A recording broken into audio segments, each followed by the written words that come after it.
The disciples of the Manhwa sect stood in perfect formation, ready to start another brutal day of physical training. One of the disciples yelled as he struggled to push himself up from the ground in a push-up position. Meanwhile, Chung Myung, our protagonist, stood on a boulder on top of a disciple who was begging for the training to end. He looked at the struggling disciples and said that no one had died yet, so they could keep going. The disciple struggled to complete another push-up, the weight of the rock and Chung Myung bearing down on him. The man screamed as he tried to lift the rock, and right on top of the rock, Chung Myung sat casually, watching the man struggle with a relaxed expression. But to understand how they got here, we must go back to the Great War that happened 100 years ago. Chung Myung stood there, covered in blood. All around, bodies were scattered on the ground. He realized that the only thing left in this place now was death. Chung Myung called out, "Sayong Jangmun." He looked up at the sky. He continued to call out, "Saje." The man's voice was weak, barely a whisper as he spoke. He thought of the Sajals, a disciple of Asahyung. The place was filled with blood and strange energy, a testament to the savagery of the battle. Chung Myung was impaled by a sword, his white robes soaked in blood. Despite the mortal wound, he declared that they were all dead. Over 20 different sects, including the 10 great sects, completely wiped out. The ultimate military unit, composed of the elites, was gone. Their clash with Chunma resulted in complete annihilation. He wondered whose fault this was, concluding that it was all because of one man. The heavenly demon sat atop a pile of swords, like some kind of dark king surveying his ruined kingdom. He was the demon sent from the skies, the leader of the group that turned the entire world into a bloodbath. The heavenly demon was a terrifying sight. He was pierced by countless swords, but he remained calm and composed. The heavenly demon spoke, his voice echoing with a strange pity. He said it was unfortunate for the disciple of the Manhwa sect. Chung Myung was covered in blood, his white robes stained crimson. Below, the battlefield was littered with bodies and broken swords, a testament to the ferocity of the battle. Chung Myung's face was a mess of blood and sweat. He was clearly in pain, but he still looked determined, even as blood dripped from his mouth. The heavenly demon spoke, his voice echoing in the silence. He said that if the disciple had managed to survive, he could have bragged about killing him for the rest of his life. The heavenly demon continued, saying that it seemed this was the end for both of them. And right after, a brutal hand clenched tightly, as if trying to hold on to life. The heavenly demon finished, saying that the disciple had every right to be proud of himself. His voice was weak, but there was a hint of respect in it. The heavenly demon, barely clinging to life, admitted that even with help, his opponent's sword had reached him. He then declared that in his name of Chunma, he acknowledged the swordsmanship as Chung Myung's hand gripped his chest tightly, trying to stop the bleeding. He must have been in terrible pain. The heavenly demon finished his sentence, saying he recognized the Manhwa sect's swordsmanship as the greatest in the world. Below him lay a battlefield covered in bodies and broken weapons. Chung Myung, covered in blood and looking absolutely furious, screamed at the heavenly demon to shut up. He looked like he'd had enough. The heavenly demon looked up, his red eyes burning with intensity. He spoke with a tone of regret, saying it was quite a shame. The heavenly demon continued, saying that if he were given another moment, he would have been able to become a man, befitting the name of Hua Mo. But he accepted that this must also be his destiny. The heavenly demon, with a final breath, warned the Manhwa sect's disciple to remember. His eyes glowed with a menacing light. The heavenly demon declared that this was not the end. With his last breath, the heavenly demon warned that the demons would return. His eyes burned with a final, hateful glare. The heavenly demon warned that when that happened, the world would be taken over by demons. The warrior's hand gripped the sword tightly, the blade glowing with an eerie pink light. He didn't seem to notice the blood dripping from his wounds. The heavenly demon continued, saying that no one would be able to stop them. The warrior's face was covered in blood, his eyes barely open. He looked like he was at the end of his rope.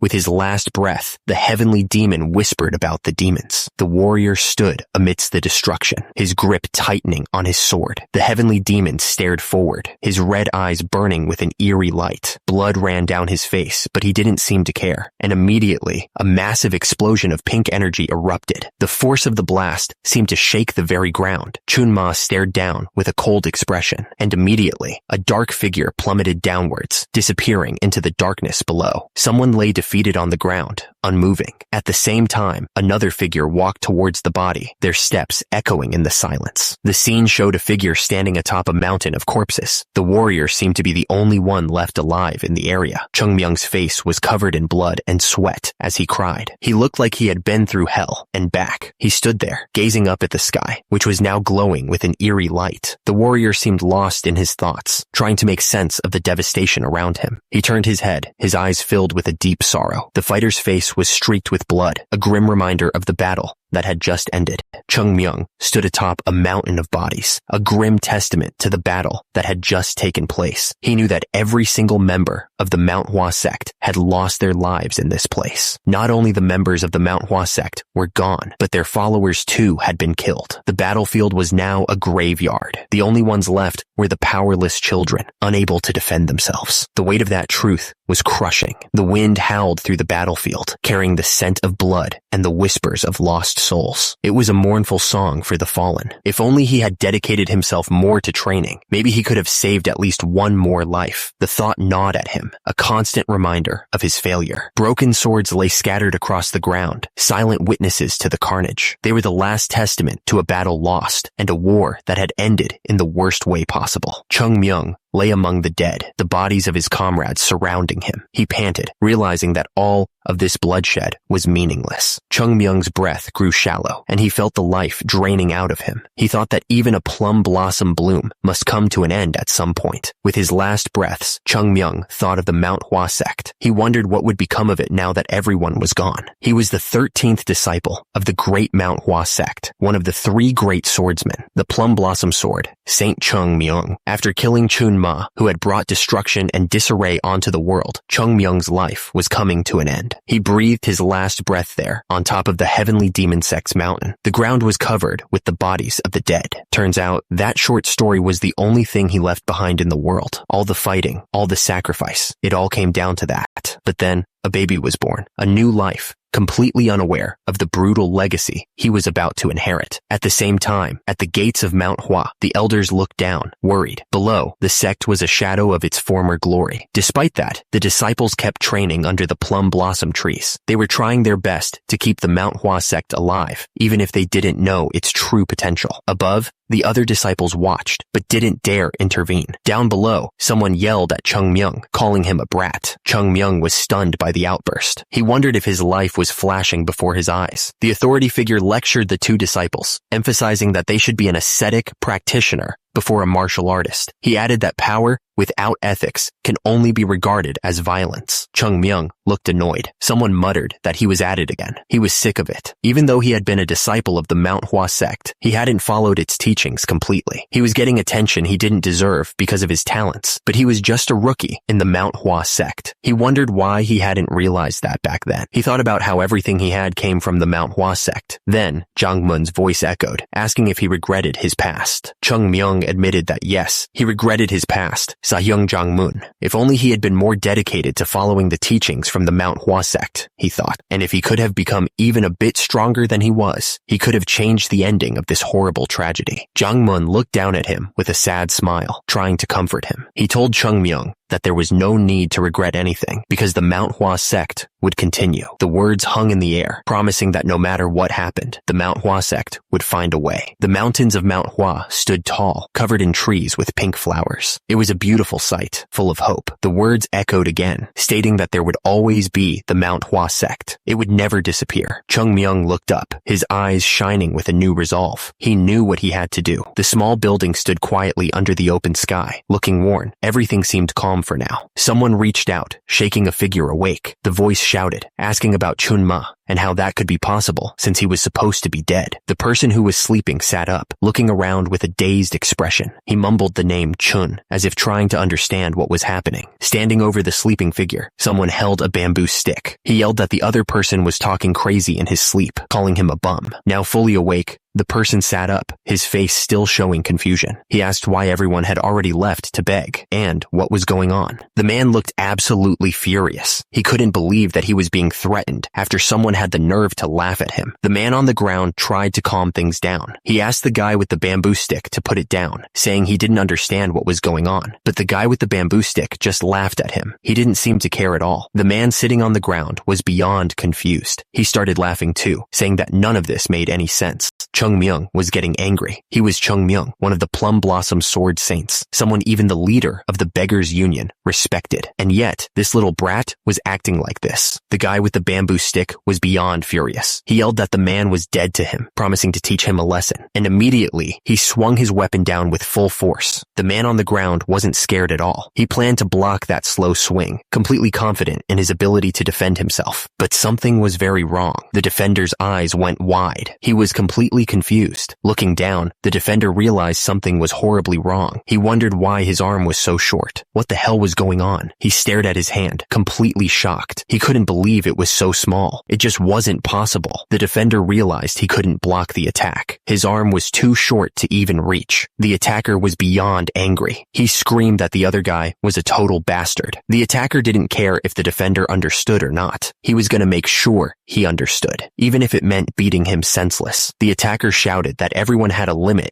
to how much nonsense they could take. He promised a good beating would knock some sense into him. Someone screamed in pain. It was a long, drawn-out shriek of agony. The attacker was on his knees, looking up at Chung Myung. He begged him to spare him, promising to come back later. He wiped the blood from his nose, making a sound of disgust. The beating had really messed him up. Sitting by the river, the attacker grumbled about how much he hurt. He couldn't believe he'd gotten beaten so badly, even back in the Manhwa sect. He called Chung Myung a damned bum brat, even if it was for the sake of that brat. He'd make sure to take care of the beggars of the Beggars Union. He was trembling with anger at the thought. Anyway, the attacker just kept walking, deeper into the water. He was probably planning his next move. Chung Myung stared down into the water, lost in his thoughts. He hadn't expected to end up in this situation, not after everything that had happened. He stared at the reflection staring back at him. Chung Myung wondered who this child was that he saw staring back at him from the water. Chung Myung touched his face, trying to make sense of everything. He asked himself what the hell was going on, and if this was the reincarnation that was mentioned in Buddhism. Chung Myung thought he would have entered the Shaolin temple instead if he knew this was going to happen. He was starting to regret his choices. He was so lost in thought that he didn't notice someone approaching. Suddenly, a voice called out, "Hey!" The guy who had been getting beat up earlier approached Chung Myung, asking if he was okay. He explained that Wang Cho always acted like that, but today he had really gone too far. Chung Myung raised a finger, stopping him mid-sentence. He said that he only had one thing to say. Chung Myung paused for a moment, then raised another finger. Actually, he corrected. There were two things he wanted to ask. Chung Myung stared intensely. His eyes narrowed. The other guy looked back, completely confused by the sudden shift in mood. They stood there near the river, the sound of the water flowing around them. The tension was thick in the air as they waited for Chung Myung to speak. Chung Myung's eyes narrowed as he thought about his situation. He wondered aloud if he had really fallen so low as to become a beggar. The other guy looked at Chung Myung with a mix of amusement and pity. He pointed out that it was pretty obvious he was a beggar just by looking at his clothes. Chung Myung was shocked at the realization. He yelled, wondering how he could possibly be a beggar. Then, he quickly composed himself and said he had a second question to ask. The other guy looked even more confused. Chung Myung suddenly asked if he knew who Chun Ma was, adding that he had thought the guy was acting pretty normal for someone who had just been beaten up. Chung Myung's patience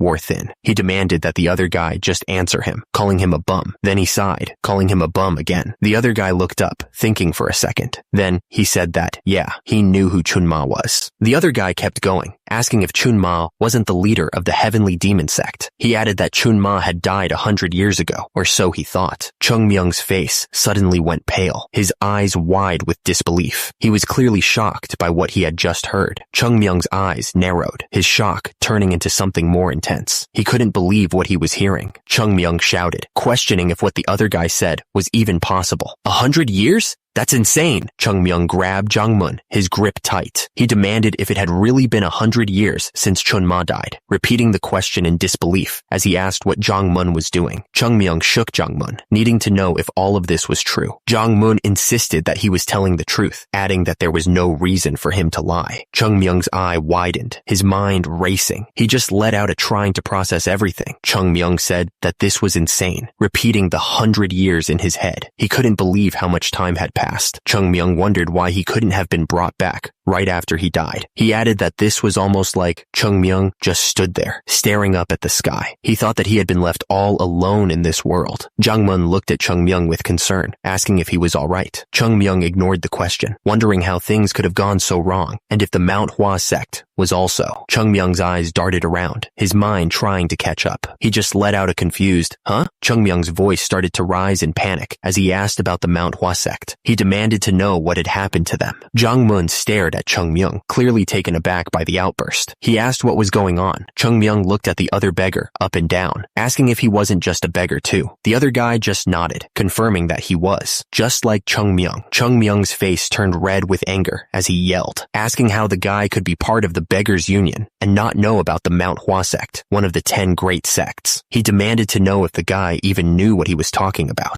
The other beggar tilted his head, completely lost. He wondered what kind of nonsense Chung Myung was spouting. Chung Myung started listing off the 10 great sects: the Shaolin Temple, the Wudang, Ashen Sect, Kong Tong Sect, Ching Cheng Sect, the Lotus Order, Southern Island Sect, Kunlun Sect, the Beggars Union, and the Southern Edge Sect. Chung Myung's eyes widened in disbelief. He couldn't believe what he was hearing. There was no such thing as the Manhwa sect in the 10 great sects. It was like a punch to the gut. The message burned into his mind. The Manhwa sect wasn't part of the 10 great sects anymore, and immediately, Chung Myung's face twisted in shock. He couldn't believe it, asking how that was even possible. The news hit him hard, and his eyes filled with disbelief. The beggar stared at Chung Myung, clearly confused by what he was saying. He asked what kind of nonsense he was spouting. Chung Myung listed the 10 great sects. They were the Shaolin Temple, the Wudang, Ashen Sect, Kong Tong Sect, Ching Cheng Sect, the Lotus Order, Southern Island Sect, Kunlun Sect, the Beggars Union, and the Southern Edge Sect. Chung Myung was stunned as he heard that there was no such thing as the Manhwa sect in the 10 great sects. He couldn't believe what he was hearing. The words echoed in his mind. The Manhwa sect wasn't part of the 10 great sects. It was a hard pill to swallow. Chung Myung's eyes widened in disbelief. He asked how that was even possible, completely shocked by the news. Chung Myung suddenly found himself being grabbed by the neck. He gasped, wondering if this was happening again. The beggar demanded, "The Southern Island sect? The Southern Island sect you said? Those country island bumpkins have become one of the 10 great sects?" He paused, then shouted, "Hold up, that's not what's important. The Manhwa sect isn't part of the 10 great sects anymore. The Manhwa sect." The beggar's grip tightened as he repeated, "The Manhwa sect." The beggar loosened his grip a bit, thinking out loud. He said that now that he thought about it, he thought he had heard that such a sect existed on the Shanxi province map. The beggar continued, "The Shanxi province map, right. It must be on the Shanxi map somewhere. Do you know anything about it?" He then admitted he wasn't sure about them being a part of the 10 great sects, but Chung Myung looked up, his mind racing. He was starting to get a really bad feeling about all this. Then the beggar said, "As far as I know, the Manhwa sect has already fallen." Chung Myung's face went pale. Chung Myung's eyes widened, refusing to believe what he was hearing. "It has fallen? The Manhwa sect has..." The beggar continued, "The sect that was one of the 3 most prominent sects in the world, along with the Wudang and the Northern Loyal family. The Manhwa sect has fallen?" Chung Myung screamed, unable to process the information. Chung Myung was left speechless. He was at a loss for words. Chung Myung groaned, clutching his head. He was really starting to feel the effects of that beating. Chung Myung sat up, still in disbelief. He shouted that he refused to believe it and needed to see it with his own eyes. Underneath him, the beggar looked down at him, clearly annoyed. Chung Myung clenched his fist, his knuckles turning white. He was determined to find out the truth, no matter what it took. Chung Myung shouted that he was heading to Manhwa. He didn't care what anyone said. He had to see it for himself. The beggar warned him not to go. He said that if Chung Myung didn't want to get beaten up again, he should just go back to begging. Meanwhile, Chung Myung just stared at the ground, lost in thought. Chung Myung yelled at the beggar to shut up, saying he was going to ask more questions and the guy better answer. But the beggar wasn't listening at all. He seemed lost in his own world. Chung Myung stared down at his hands, looking absolutely confused. He wondered what was going on with this body of his. Chung Myung looked up, his expression full of confusion. He asked what the name of this body was, hoping for some kind of answer. The beggar scoffed, asking why a beggar would even have a name. He said people just called them whatever they wanted. According to him, Chung Myung was Cho Sam. Chung Myung grimaced dismissed, thinking that Cho Sam sounded like a total beggar name. He then wondered about his age, guessing he was around 15 or 16 based on his skin. But how would a beggar even know their age? Chung Myung demanded that the beggar give him his name and the name of the brat who beat him. He asked if the beggar really didn't remember anything at all. The beggar finally gave in, telling Chung Myung that his name was Ku Chil. He added that the one who beat him was called Ku Pal, but they usually called him Wang Cho. Chung Myung just hummed in response. Taking in the information, Chung Myung warned Ku Chil to listen carefully. He declared that he repays favors twice as much, but he returns grudges 10 times as bad. Chung Myung told him to remember the name Chung Myung of the Manhwa sect. He promised that the next time they meet, he would return today's favor. Anyway, Chung Myung announced he'd be leaving now, and with that, he turned and walked away, leaving Ku Chil behind. Chung Myung turned his back to the beggar, ready to move on. The beggar watched him leave, probably wondering what to make of all that. Chung Myung stopped suddenly, looking around. He asked which way was the Manhwa of the Shanxi province. He didn't get an answer right away, so he sighed, looking up at the sky, and then he started running. He was going to get there on foot, no matter what. Chung Myung declared that he was running. He was going there by foot. He said that even in his past life, he didn't ride something as slow as a horse. Chung Myung's face was red and sweaty, but he kept pushing himself. And yet, he wasn't sure how much longer he could keep this up. He was already collapsing. Chung Myung cried out that he was gonna die. He was flat on his face, panting. Chung Myung realized that this body wasn't fit at all, and he was already tired after running for only a few minutes. There was no way it was possible. Chung Myung would probably pass out and die on the way there. Chung Myung was still lying there, completely exhausted. So, how was he going to get to the Shanxi province, you ask? Chung Myung was lying on the ground, but he was already plotting. He thought to himself that this was where the trickeries of the great Chung Myung were going to come into play. He started laughing like a maniac. Chung Myung was fired up now. He figured he just needed to train himself in martial arts. The others probably didn't realize how amazing this opportunity was, he thought. Chung Myung knew that even those who had reached the peak of their martial arts skill had regrets. They regretted that when they were younger, they should have focused more on the fundamentals. He started snoring though. He also knew that they regretted that when their sahyung nagged them to train, they should have at least pretended to. He remembered those days clearly, and they shouldn't have been caught drinking the liquor their sahyung hid away. Oh, Chung Myung told himself to disregard the last one, because it was delicious. He couldn't help but smile at the memory. Chung Myung was fired up. He declared that he could do this all over again. Chung Myung figured he needed to find a place where he could avoid the world as much as possible. He decided this spot would do just fine. Chung Myung sat down in front of the tree. He wondered what he should learn first.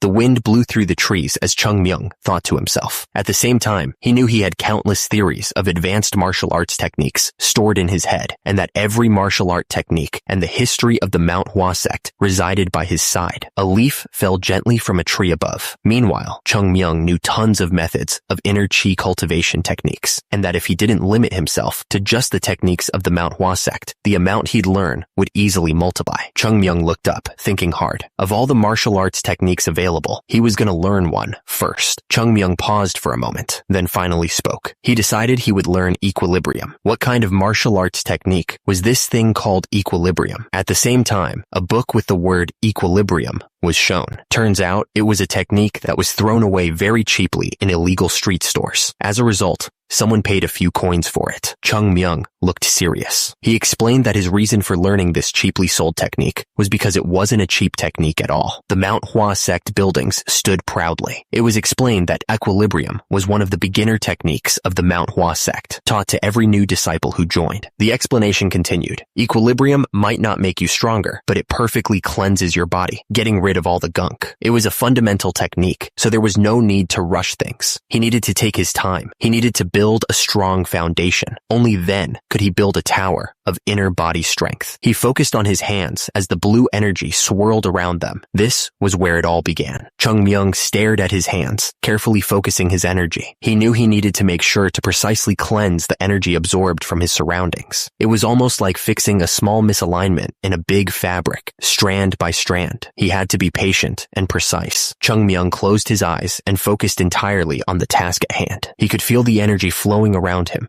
ready to be molded. He needed to perfectly cleanse any impure energy, and if he gathered the cleansed energy into the dantian of his body, the energy started to swirl faster and faster, gathering into a bright ball of pure light. He could feel the power growing within him. Chung Myung felt a surge of power as he sat there, finally done. It's done, he thought, feeling a sense of accomplishment. He knew that this dantian would be the foundation that would open up a whole new world for him. He jumped up, ready to go. A small but firm energy would roll like a snowball and eventually become an avalanche. No one would be able to stop. Shall I run to Manhwa now? He wondered. Then he paused, confused. Huh? Suddenly, Chung Myung tripped and went sprawling. Oh, right, he thought, face-palming. He had already used all of his energy learning the technique. Chung Myung groaned as he lay on the ground, completely drained. Damn it, he thought, annoyed. Equilibrium didn't help at all when he needed to use his body right away. Far away, a middle-aged man watched with a knowing smile. Chung Myung, you, he muttered, his expression unreadable. The man cackled, enjoying Chung Myung's frustration. He told him that he sometimes just forgot to use his brain, and then told him to get lost because he was getting on his nerves. Chung Myung was getting desperate. How in the world was he supposed to get to Manhwa at this rate? Nearby, the marketplace was bustling with activity. People were buying and selling, and horses were being led through the crowds. On the edge of town, a man leaned against a wall, resting. He seemed completely worn out. Suddenly, a voice called out, "Brother! Brother!" The resting man woke up, startled. What? He asked, confused. One of the beggars pointed angrily, telling the other that there was a rookie beggar stealing all their begging money. The other beggar listened, annoyed. The beggar with the bun asked if that was true.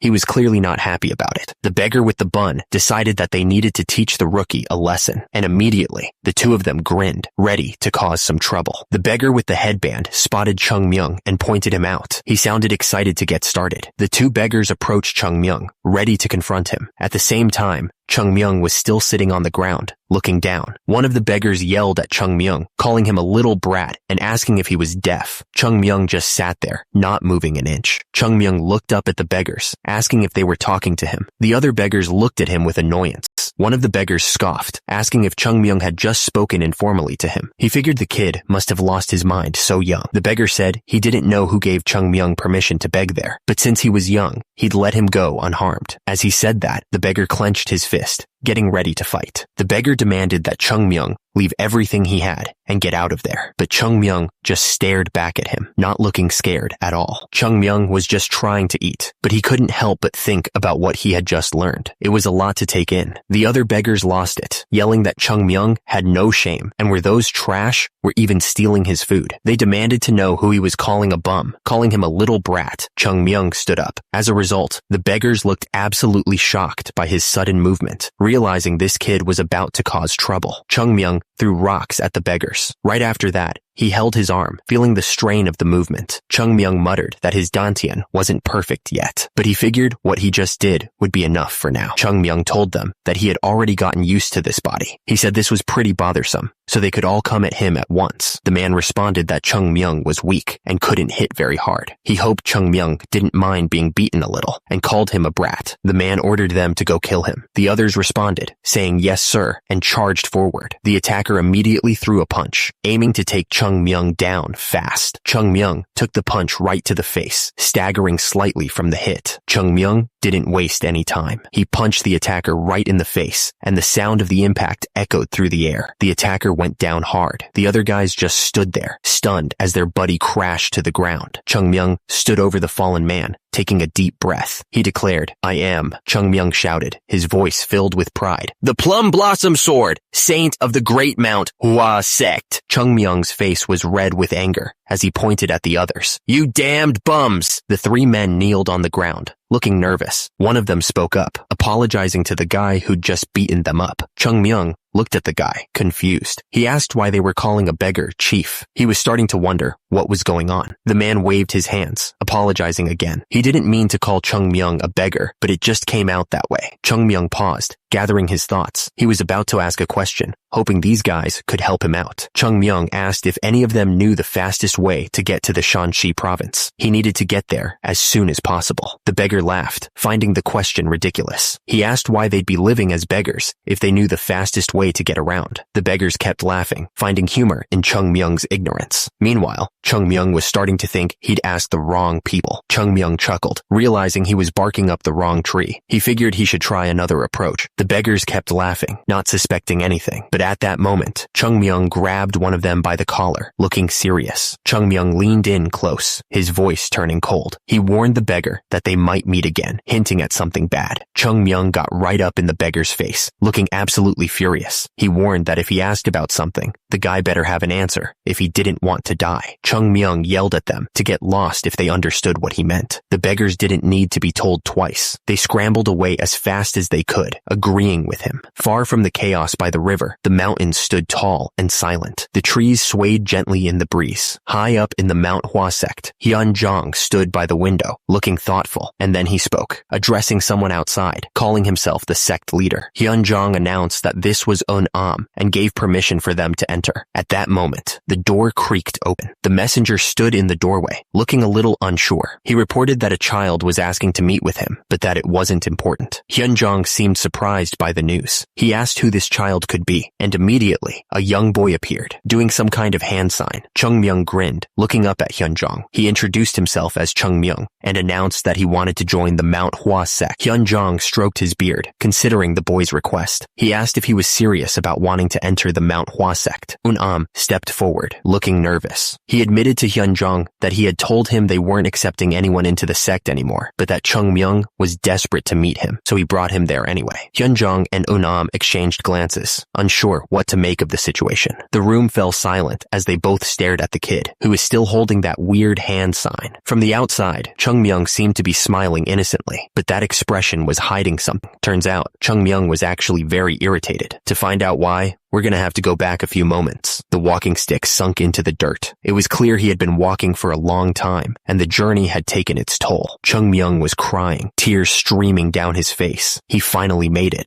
muttering that he had arrived. He looked up, his eyes fixed on the imposing silhouette of Mount Hua looming above. He said the name of the place like a prayer. Chung Myung grumbled about the shortcut those beggars had given him. It hadn't helped at all, but at least he was finally there. He swore he wouldn't forgive them if they ever crossed paths again. Chung Myung looked down, steeling himself for what was to come. Well then, he muttered, ready to face whatever lay ahead. Chung Myung gripped the branch tightly, his knuckles white. It's time for me to climb the mountain, he declared, his eyes fixed on the peak above. He took the first step, then another, and another, climbing the seemingly endless stone stairs. He grunted with each step, his breath coming in short bursts. His feet pounded against the rough ground with each step, the climb relentless, and immediately he was panting, sweat dripping down his face as he struggled to catch his breath. He grit his teeth, pushing through the pain and exhaustion. I'll climb like my life depends on it, he vowed, his voice strained but resolute. His hand gripped the rough rock, searching for a hold. As a result, small rocks tumbled down the mountainside as he pulled himself up, inching closer to his goal. Chung Myung continued his climb, his movements causing rocks to break loose and tumble down the steep mountainside. The higher he climbed, the more treacherous the path became. He was bruised and battered, but Chung Myung refused to give up. He thought that anything was possible if he was tenacious enough. He dug his fingers into the rough rock, pulling himself higher. The climb was relentless, but he wouldn't stop. Chung Myung shouted, his voice echoing through the mountains, declaring that he would climb Mount Hua. Nothing would stop him. Finally, Chung Myung reached the top, standing tall against the backdrop of the setting sun. He had made it, and he was ready for what came next. Chung Myung was breathing hard, trying to catch his breath. He managed to get out a weak, whoa. He looked around, eyes wide with panic. Where did it go? Chung Myung's gaze went up to where the Mount Hua Sect's sign should have been, but it wasn't there. Chung Myung grabbed his head, his voice rising in disbelief. The thing Young Jung-mun cleaned every morning. Squeak, squeak. Where did that thing go? Chung Myung was losing it. He shouted that he was going to go crazy right there. Someone inside called out, wanting to know who was there, and right then, the door slid open, revealing Chung Myung standing outside. The man peered out, looking surprised. He wondered if it was just a kid. The man asked if Chung Myung had come there alone,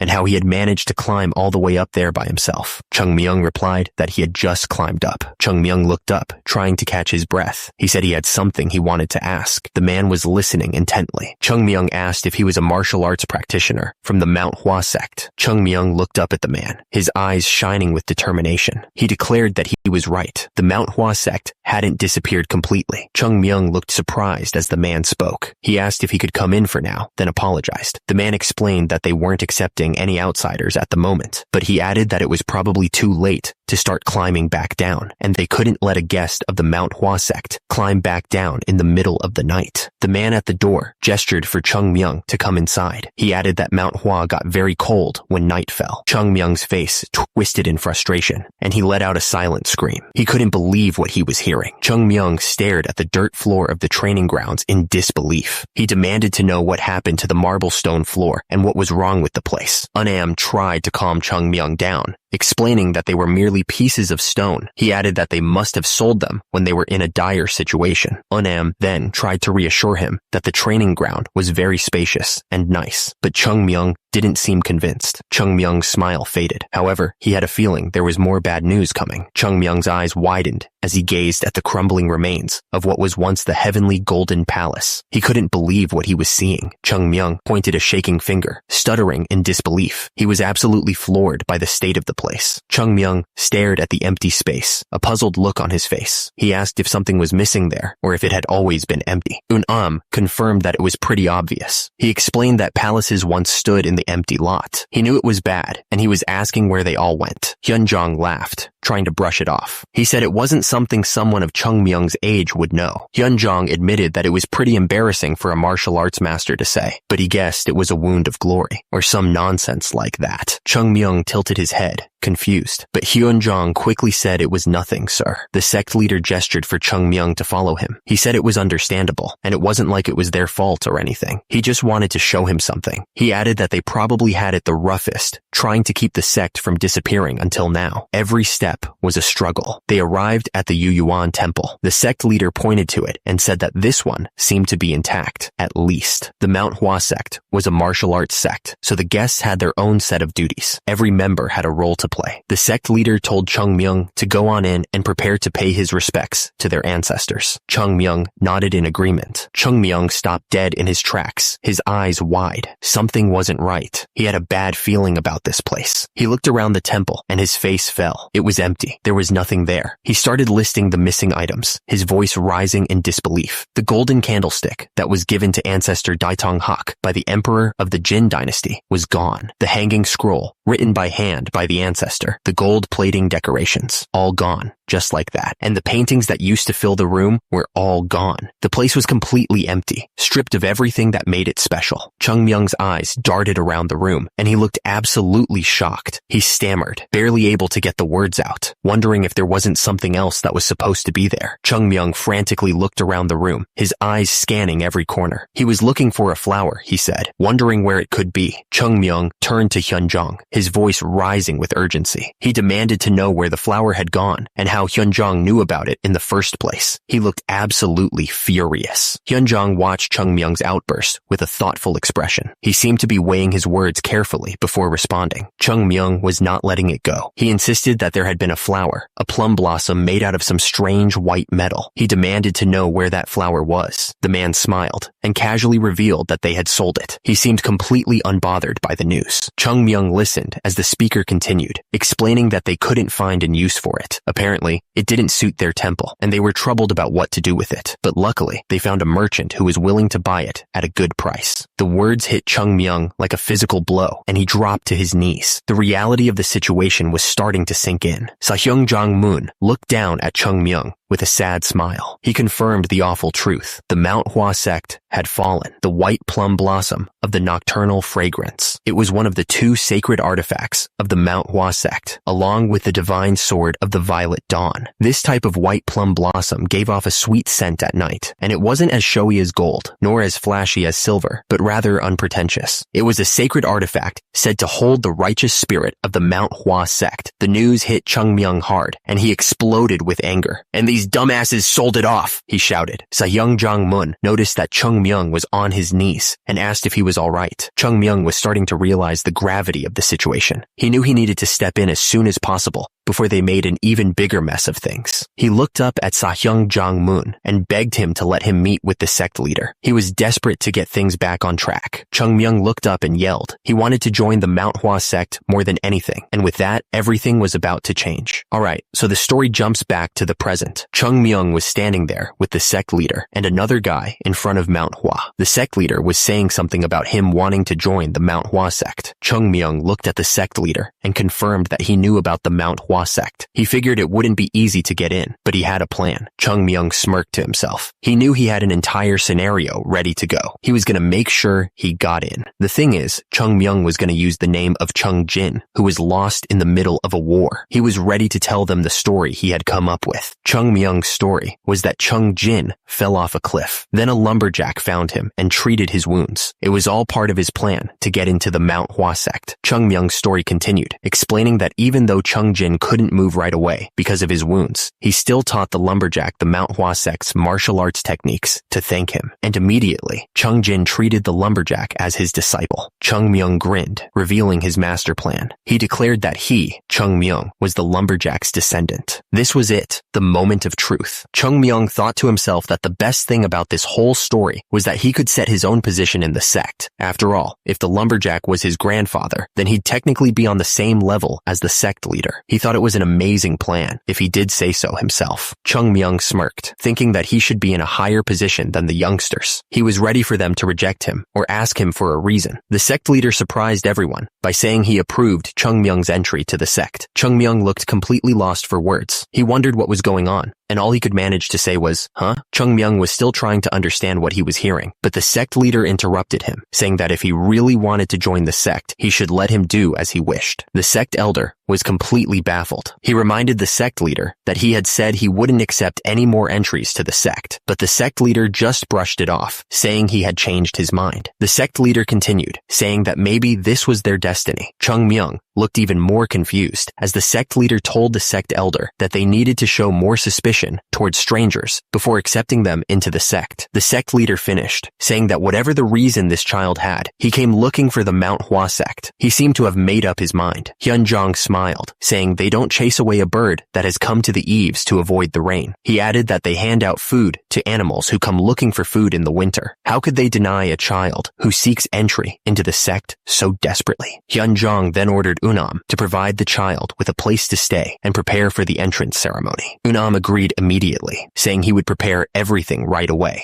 Chung Myung looked absolutely stunned. He couldn't believe what he was hearing, and all he could manage was a disbelieving no. Someone started screaming about how their position was gonna be affected. They were plummeting downwards, looking terrified. The emblem of the Manhwa sect, a plum blossom, was displayed prominently. The sect was about to change forever. Chung Myung sighed, thinking he was gonna have to wear a third-rank disciple's clothing. He wondered what was happening with his life. Anyway, Chung Myung wondered what this place was. He thought he remembered this place being used as a guest room. It was strange to Chung Myung that this was a temporary place to stay for those scheduled to enter the sect. The Manhwa sect originally didn't have private boarding rooms. Those who newly joined the sect immediately formed a bonding contract with their teacher and stayed in their teacher's rooms. So, it meant that there were people staying in these rooms. Chung Myung paused, looking at the open door. Suddenly, a voice came from behind the door. Someone was asking who was there, clearly annoyed by the intrusion. The person's eyes narrowed, filled with suspicion. They were clearly listening intently, trying to figure out who was on the other side of the door. The door was flung open, and the intruder demanded to know who was peeking into their room. They accused them of being a thief, looking absolutely furious. The other disciples looked around, completely confused by the sudden outburst. They started asking what was going on and what all the noise was about. Gul was furious, yelling that the peeking brat had invaded his room. He asked why he had to go through such hardships. Suddenly, a loud voice boomed through the room, demanding silence. The person wanted to know what all the ruckus was about. The guy went on, saying it was still time for training, yet they were all causing trouble in the boarding house. He looked absolutely pissed. Immediately, the group bowed their heads, sincerely apologizing to Great Sasuk. They knew they had messed up. The guy asked who he was. Chung Myung told him that his name was Chung Myung.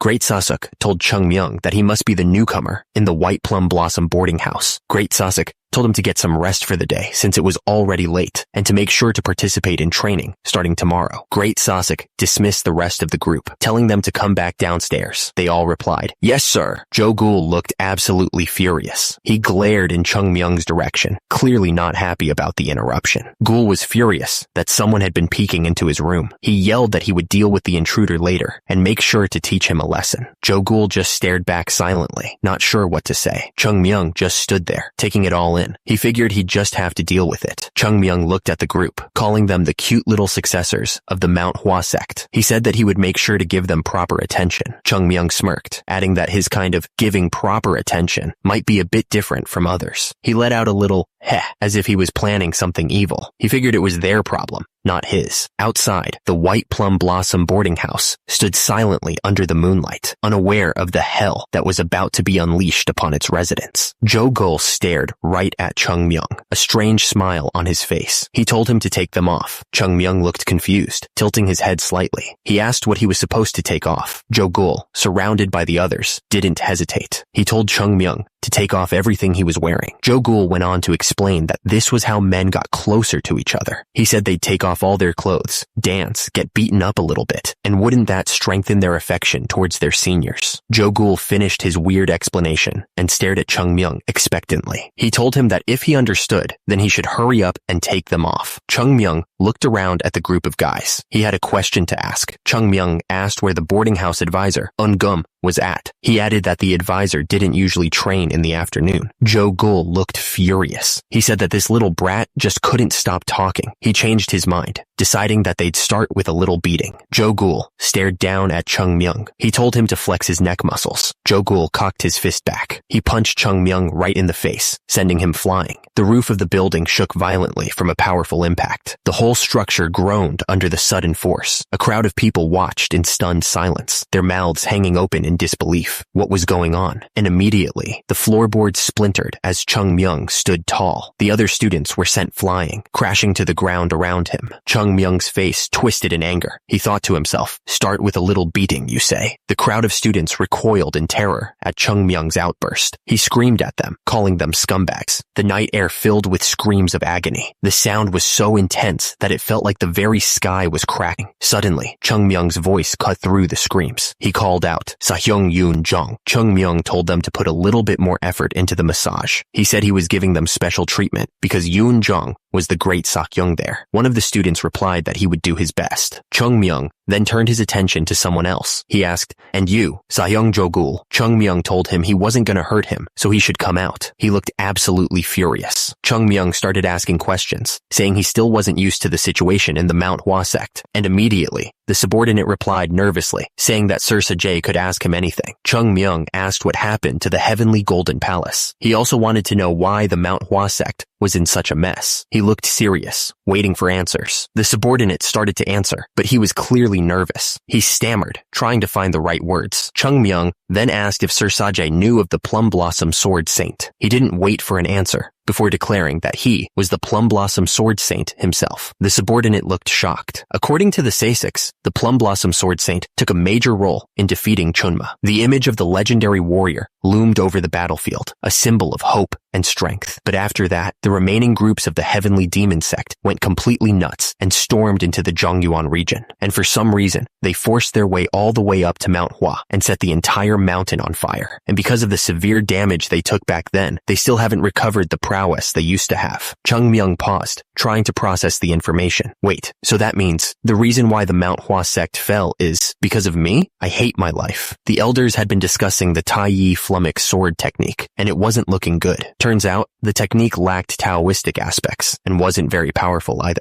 Gul didn't think it would be a problem to remove the technique from the Manhwa sect. He then asked Sajay what he thought about it. Sajay agreed, saying it certainly wasn't a sword technique that could be of any good use. He figured they should probably just throw it away, even though it was left behind by their ancestors. Another man suggested that, in order to prevent the children from taking an interest in it, they should just remove it from the library. That sounded like a good idea to everyone. They decided to do as he said and get rid of the technique. The conversation took a turn. Down below, Chung Myung was stuffing his face when he heard someone calling his name. On a different note, Chung Myung. Hyunjong looked at him, his expression serious. He said he hadn't called him there just to talk about about the sword technique. Hyunjong thought it was about time for Chung Myung to take in some disciples himself. It was a big step. Hyunjong then asked Chung Myung how he thought he should teach his disciples. It was a test of sorts. Hyunjong waited patiently for Chung Myung's answer. The air was thick with anticipation. Sahyungjong Mun looked at Chung Myung, trying to figure out what he was thinking. He asked what there was to think so hard about. Chung Myung didn't even look up from his food as he answered. He said he'd just beat them up first. Once he beat them to the brink of death, they'd make even the impossible happen. The room went silent after that. You could almost hear the cherry blossoms falling outside. And after that, Sahyungjong Mun never brought up the topic of Chung Myung taking in disciples ever again. It was probably for the best. Suddenly, someone called out for their Sir Sajay. It seemed like something was about to happen. Chung Myung was just starting to get comfortable when someone interrupted him. The subordinate stammered, telling him not to address him so formally. Sa-young. He corrected himself, calling him Sir Sajay, and then just Sajay. The subordinate explained that UN Gum, the boarding house advisor, had called him to the training grounds. He added that Chung Myung would also be participating in training starting that day. The training grounds were set. UN Gum stood on a raised platform overlooking the trainees, who were lined up in neat rows, waiting for his command. UN Gum's voice boomed across the training grounds. He yelled for everyone to prepare their blades. The trainees responded instantly. They drew their swords in unison, ready to begin their training. UN Gum roared at everyone to swing their blades. His voice was so loud, it felt like it shook the whole training ground. You could see the determination on the trainee's face as he prepared to follow the order. The trainees all swung their wooden swords together, yelling as they practiced. The sound of the blades cutting through the air filled the training grounds. Chung Myung watched the trainees with a strange look on his face. Beside him, UN Gum observed the training, waiting to see how the new recruits would perform. Chung Myung tilted his head, looking confused. He was starting to wonder what kind of training this actually was. Chung Myung watched as another trainee swung his sword, yelling something about hat. He couldn't help but ask what kind of sword technique this was supposed to be. UN Gum explained that the sword technique his Sahyungs were training with was called the equilibrium sword technique. It was the foundation for all other techniques of the Manhwa Sect, he added. One of the trainees practiced the sword technique. The wooden sword sliced through the air. Chung Myung looked absolutely shocked. He couldn't believe that was Manhwa's fundamental sword technique. What the hell are these dumbasses doing? He wondered. Chung Myung realized this training was doing nothing but hindering the children from getting stronger. It was actually making them weaker. Chung Myung thought this was like teaching them the alphabet using a complicated thesis book. The trainees continued to swing their swords, unaware of how bad their training was. The trainees continued to train, but Chung Myung knew that doing this might get them ahead for a short amount of time. A very short amount of time, that is. He wondered what good technique without proper fundamentals would bring them. It was like building a house on sand. Chung Myung thought that if they were doing it this way, they needed to at least try to teach them properly. Otherwise, this was just a waste of time.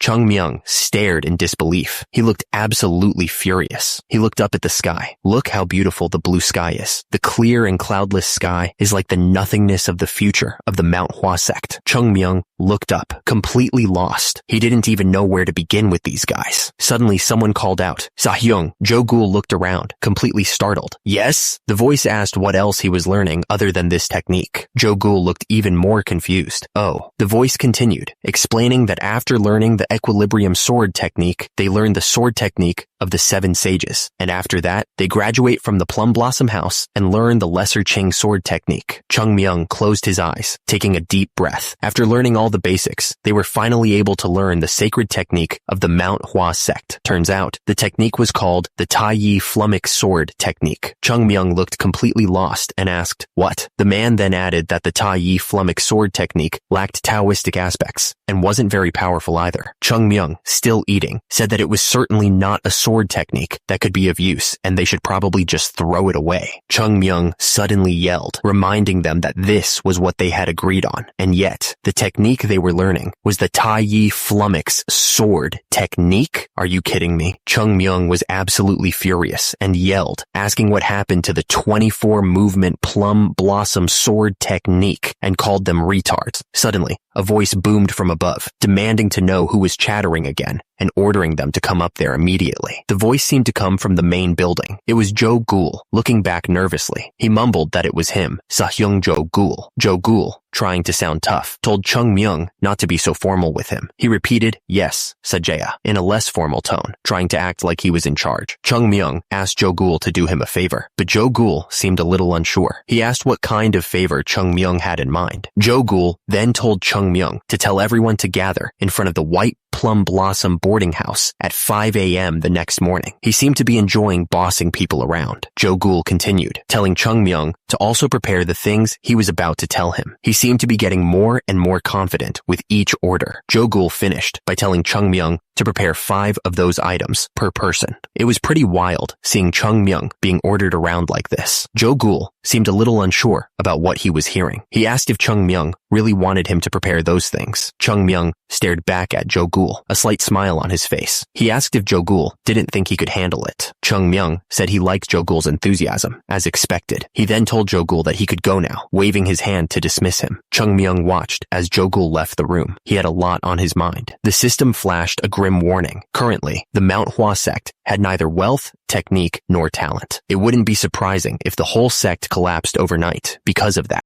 Chung Myung thought to himself that out of all the things he could control, talent was one of them. He knew that the current third-class disciples didn't seem very talented, but Chung Myung continued walking, thinking that they did say 1,000-mile journey starts with a single step. He was ready to take that step. Chung Myung looked up, his eyes firm. He decided that bringing up these untalented Sayungs would be his first step. Outside the White Plum Blossom boarding house, the disciples were already gathering. They had no idea what was coming. One of the disciples yawned, clearly annoyed. He wondered what kind of Sajay made their Sayungs come and go as they wished. One of the disciples raised his voice, asking if the others agreed with him. He added that they probably weren't even in the boarding house last night. Chung Myung's voice cut through the air. He asked if he was the Sajay they were talking about. Chung Myung stood there, staring down the group. The air crackled with tension as everyone waited to see what he would do next. One of the disciples yelled at Chung Myung, asking if he didn't learn to respect his seniors. As a result, the other disciples braced themselves, waiting for Chung Myung to react. Chung Myung just stared at the disciple, his expression unreadable. He was thinking something over, but no one could guess what it was. Chung Myung's face suddenly lit up with a wide, innocent smile. He exclaimed, "Oh my Sayungs." Chung Myung bowed deeply, his voice dripping with fake sincerity. He went on, saying he was really sorry and that he must have been lacking in his understanding of his Sayungs. Chung Myung gestured towards the boarding house, his eyes gleaming. He suggested that as an apology, they should all have a little chat inside. Chung Myung put his arms around the disciples. He said, "All right now, let's head inside."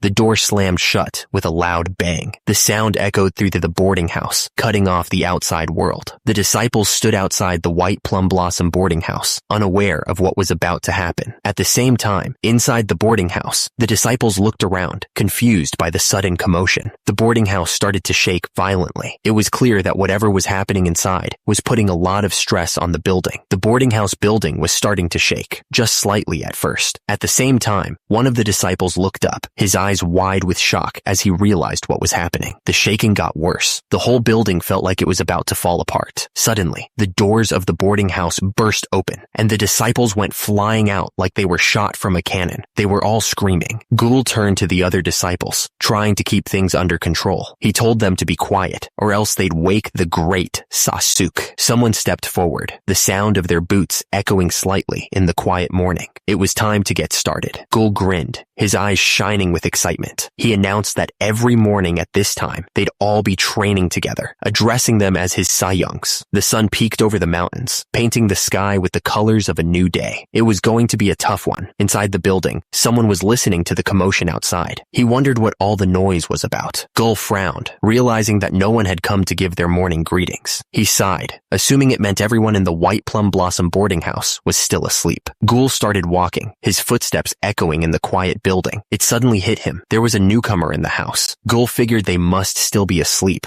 especially after doing their strange rite of passage. He glanced through a door, a mischievous glint in his eyes. Ghoul decided he was going to teach them a proper lesson this time. He had been thinking that even if Joe Ghoul got a bit too wild, Yoon Jong would be there to stop him from going overboard. But clearly, that wasn't the case. Ghoul stopped dead in his tracks, a look of utter confusion spreading across his face. He didn't understand what was going on. The scene scene in front of the White Plum Blossom boarding house was a mess. Disciples were sprawled all over the ground, barely conscious. They were calling for help, some even mumbling for their moms, and great Sasuke, another disciple, barely able to stand, looked around in disbelief. He couldn't understand why everyone was in such a bad state and begged someone to save him. Suddenly, Ungum appeared, looking extremely concerned. He demanded to know what the hell was going on, his voice filled with urgency. Ungum's eyebrows furrowed as he noticed the disciples hesitating. He wondered what they weren't telling him. Ungum's expression hardened. What reason could they possibly have to hesitate in front of him? Ungum, the boarding house advisor. Jogul was completely out of breath. He looked absolutely shocked by what he was seeing. Jogul stammered, realizing something even more important. Behind everyone else, it was the newcomer?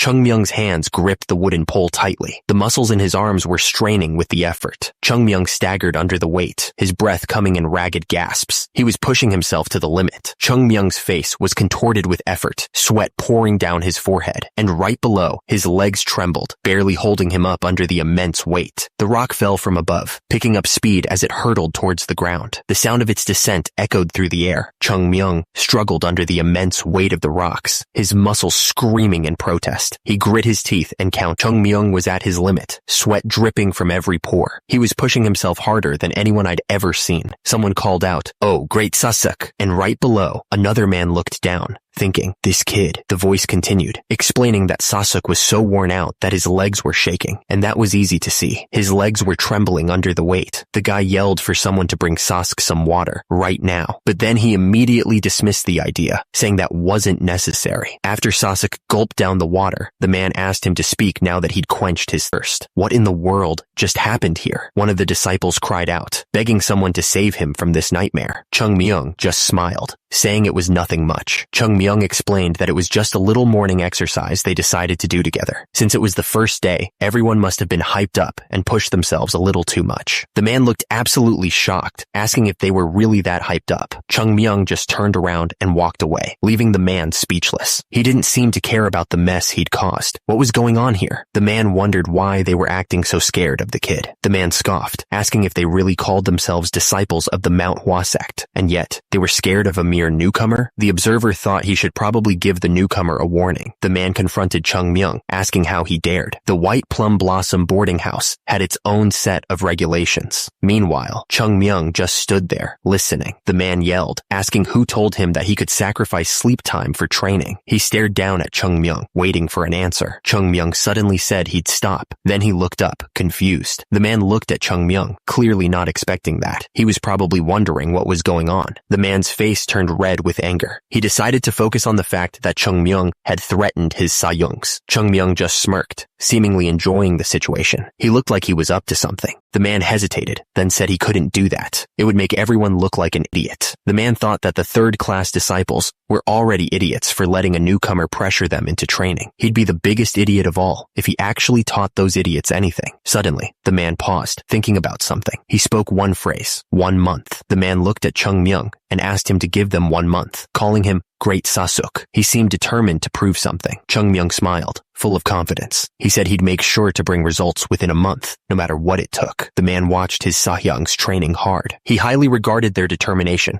and respected them for it, since not a single one of them complained about the very demanding training session. The disciples looked at each other, trying to act tough. They all agreed that it was the right thing to do, even if they were scared out of their minds. Meanwhile, one of the disciples watched with a serious look. He figured that the others didn't dare to complain to Chungmyung, not that they actually agreed with the training. The disciple wondered where someone like Chungmyung had come from. He had completely taken control of the third-class disciples, but he intended to use that control for nothing other than training. The disciple thought it wouldn't be an easy task for Chungmyung. He wondered why he insisted on training every morning. Another disciple believed they could become plenty strong with Great Sasuke's teachings, but he figured they could speed up the process with more effort on their side. The disciple wondered if it made sense for them to sacrifice sleep for training. He figured Great Sasuke believed that there was no need for a reason in their training process, which was kind of insane. Great Sasuke asked what the most important thing was when treating their Sahyungs. The answer wasn't pretty, and it made him want to barf. dwarf? Turns out, the answer was courtesy. He knew that was important. Great Sasuke declared that he would regard his Sahyung's words as if they were coming from the heavens themselves. He was really laying it on thick. Great Sasuke wouldn't look down on his seniors. Instead, he'd keep his courtesy towards them to maintain the hierarchy. The guy was really serious about this stuff. One of the disciples admitted that Great Sasuke was the real deal. Below, the other disciples were running for their lives, clearly terrified. The disciples were completely under Great Sasuke's control. They were nothing more than ants beneath his feet. Great Sasuke told them that he was impressed with their determination to voluntarily participate in training at dawn. He was laying it on thick, but the disciples seemed to eat it up. Great Sasuke continued, saying that if they kept up these efforts, they'd definitely see great results. He told them to keep going, but then he paused, confused. One of the disciples looked up at Great Sasuke with a desperate plea. He begged Great Sasuke to save them from whatever hell they were in. The disciples were running for the hills, trying to get away from Great Sasuke. They were absolutely terrified of him. The disciples were begging for Great Sasuke to save them. They were in so much pain that they couldn't take it anymore. Great Sasuke told them it wasn't like he was going to kill them or anything. He suggested they all have a little chat back in the boarding house.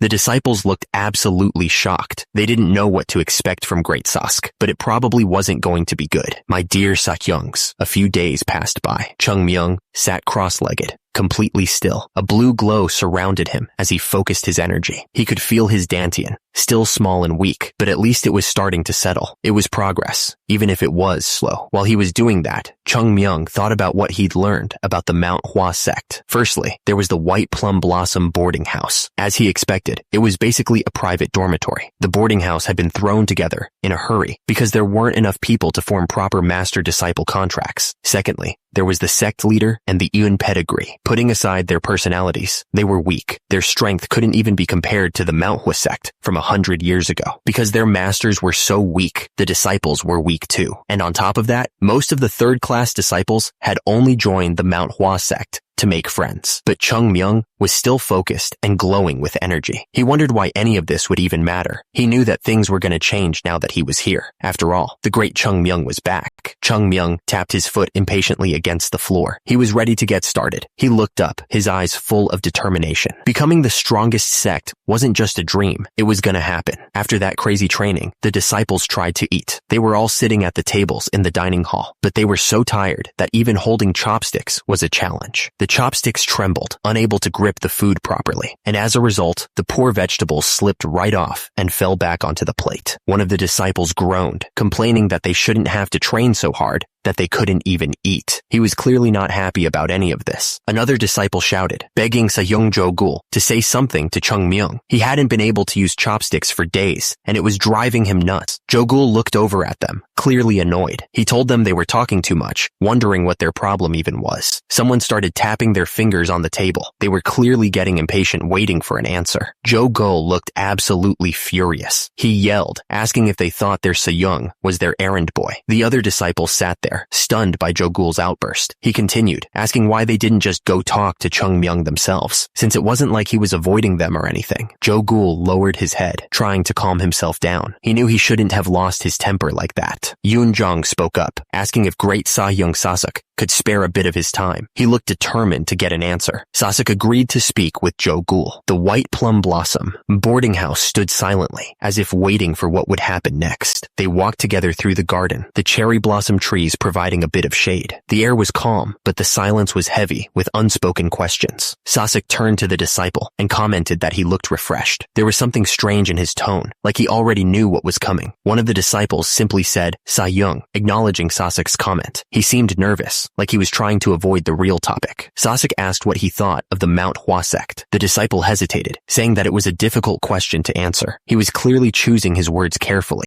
Jogul admitted that it would all be over for him once he decided to return to his hometown. But he turned to Sasuke, pointing out that he was planning to spend his entire life in Manhwa. Sasuke agreed with Jogul's assessment. Far below, the two disciples could be seen standing in the garden. Jogul confessed that he really thought the Manhwa sect was done for. He looked serious, like he was carrying a heavy weight. Sasek told him not to be so disrespectful. That wasn't something he should say so easily, he scolded. But Jogul declared that he had changed his mind. His eyes showed a new determination. Chung Myung, after he came here, things really started to change. It was like a switch had been flipped. Jogul admitted that even though they had been forced into it, he realized after the morning training sessions that he had never pushed himself this hard before. He was sweating like crazy, but he knew it was working. Sasek pointed out that Chung Myung didn't even seem tired, even though he was training way more intensely than everyone else. It was like he was built different. Jogul admitted that he wanted to try his best after seeing Chung Myung push himself like that. It was inspiring, even if it was also a little scary. The only sound was the soft shuffle of feet moving across the training grounds. The disciples were all pushing themselves harder than ever before, driven by Chung Myung's example. Yoon Jung stood there, listening to the other disciple. The air was still. The only sound was the wind rustling through the trees. Jogul grinned, his eyes shining with determination. He declared that he wanted to try his best to become a master who could lead the whole world. Yoon Jong smiled softly, a hint of amusement in his eyes. He seemed to find Jogul's declaration amusing. Yoon Jong nodded, agreeing with Jogul. He told him that he shared his thoughts. Up in the tree, Chung Myung watched them. He seemed satisfied with how things were progressing. Chung Myung was laying in the tree, relaxing. He muttered that he had already convinced 2 people. Chung Myung thought that Eungum was also pretty easy to convince, but he knew that he still had a long way to go. Chung Myung was still up in the tree. He yelled for the sect leader to come out. Chung Myung looked confused. He didn't seem to expect what was about to happen. Someone was outside the building, banging on the doors. They demanded that the doors be opened immediately. A group of angry men stormed towards the building. They shouted for the sect leader to come out right away. The men were not backing down. One of them, holding a torch, demanded they get inside. He shouted, asking where the sect leader was hiding.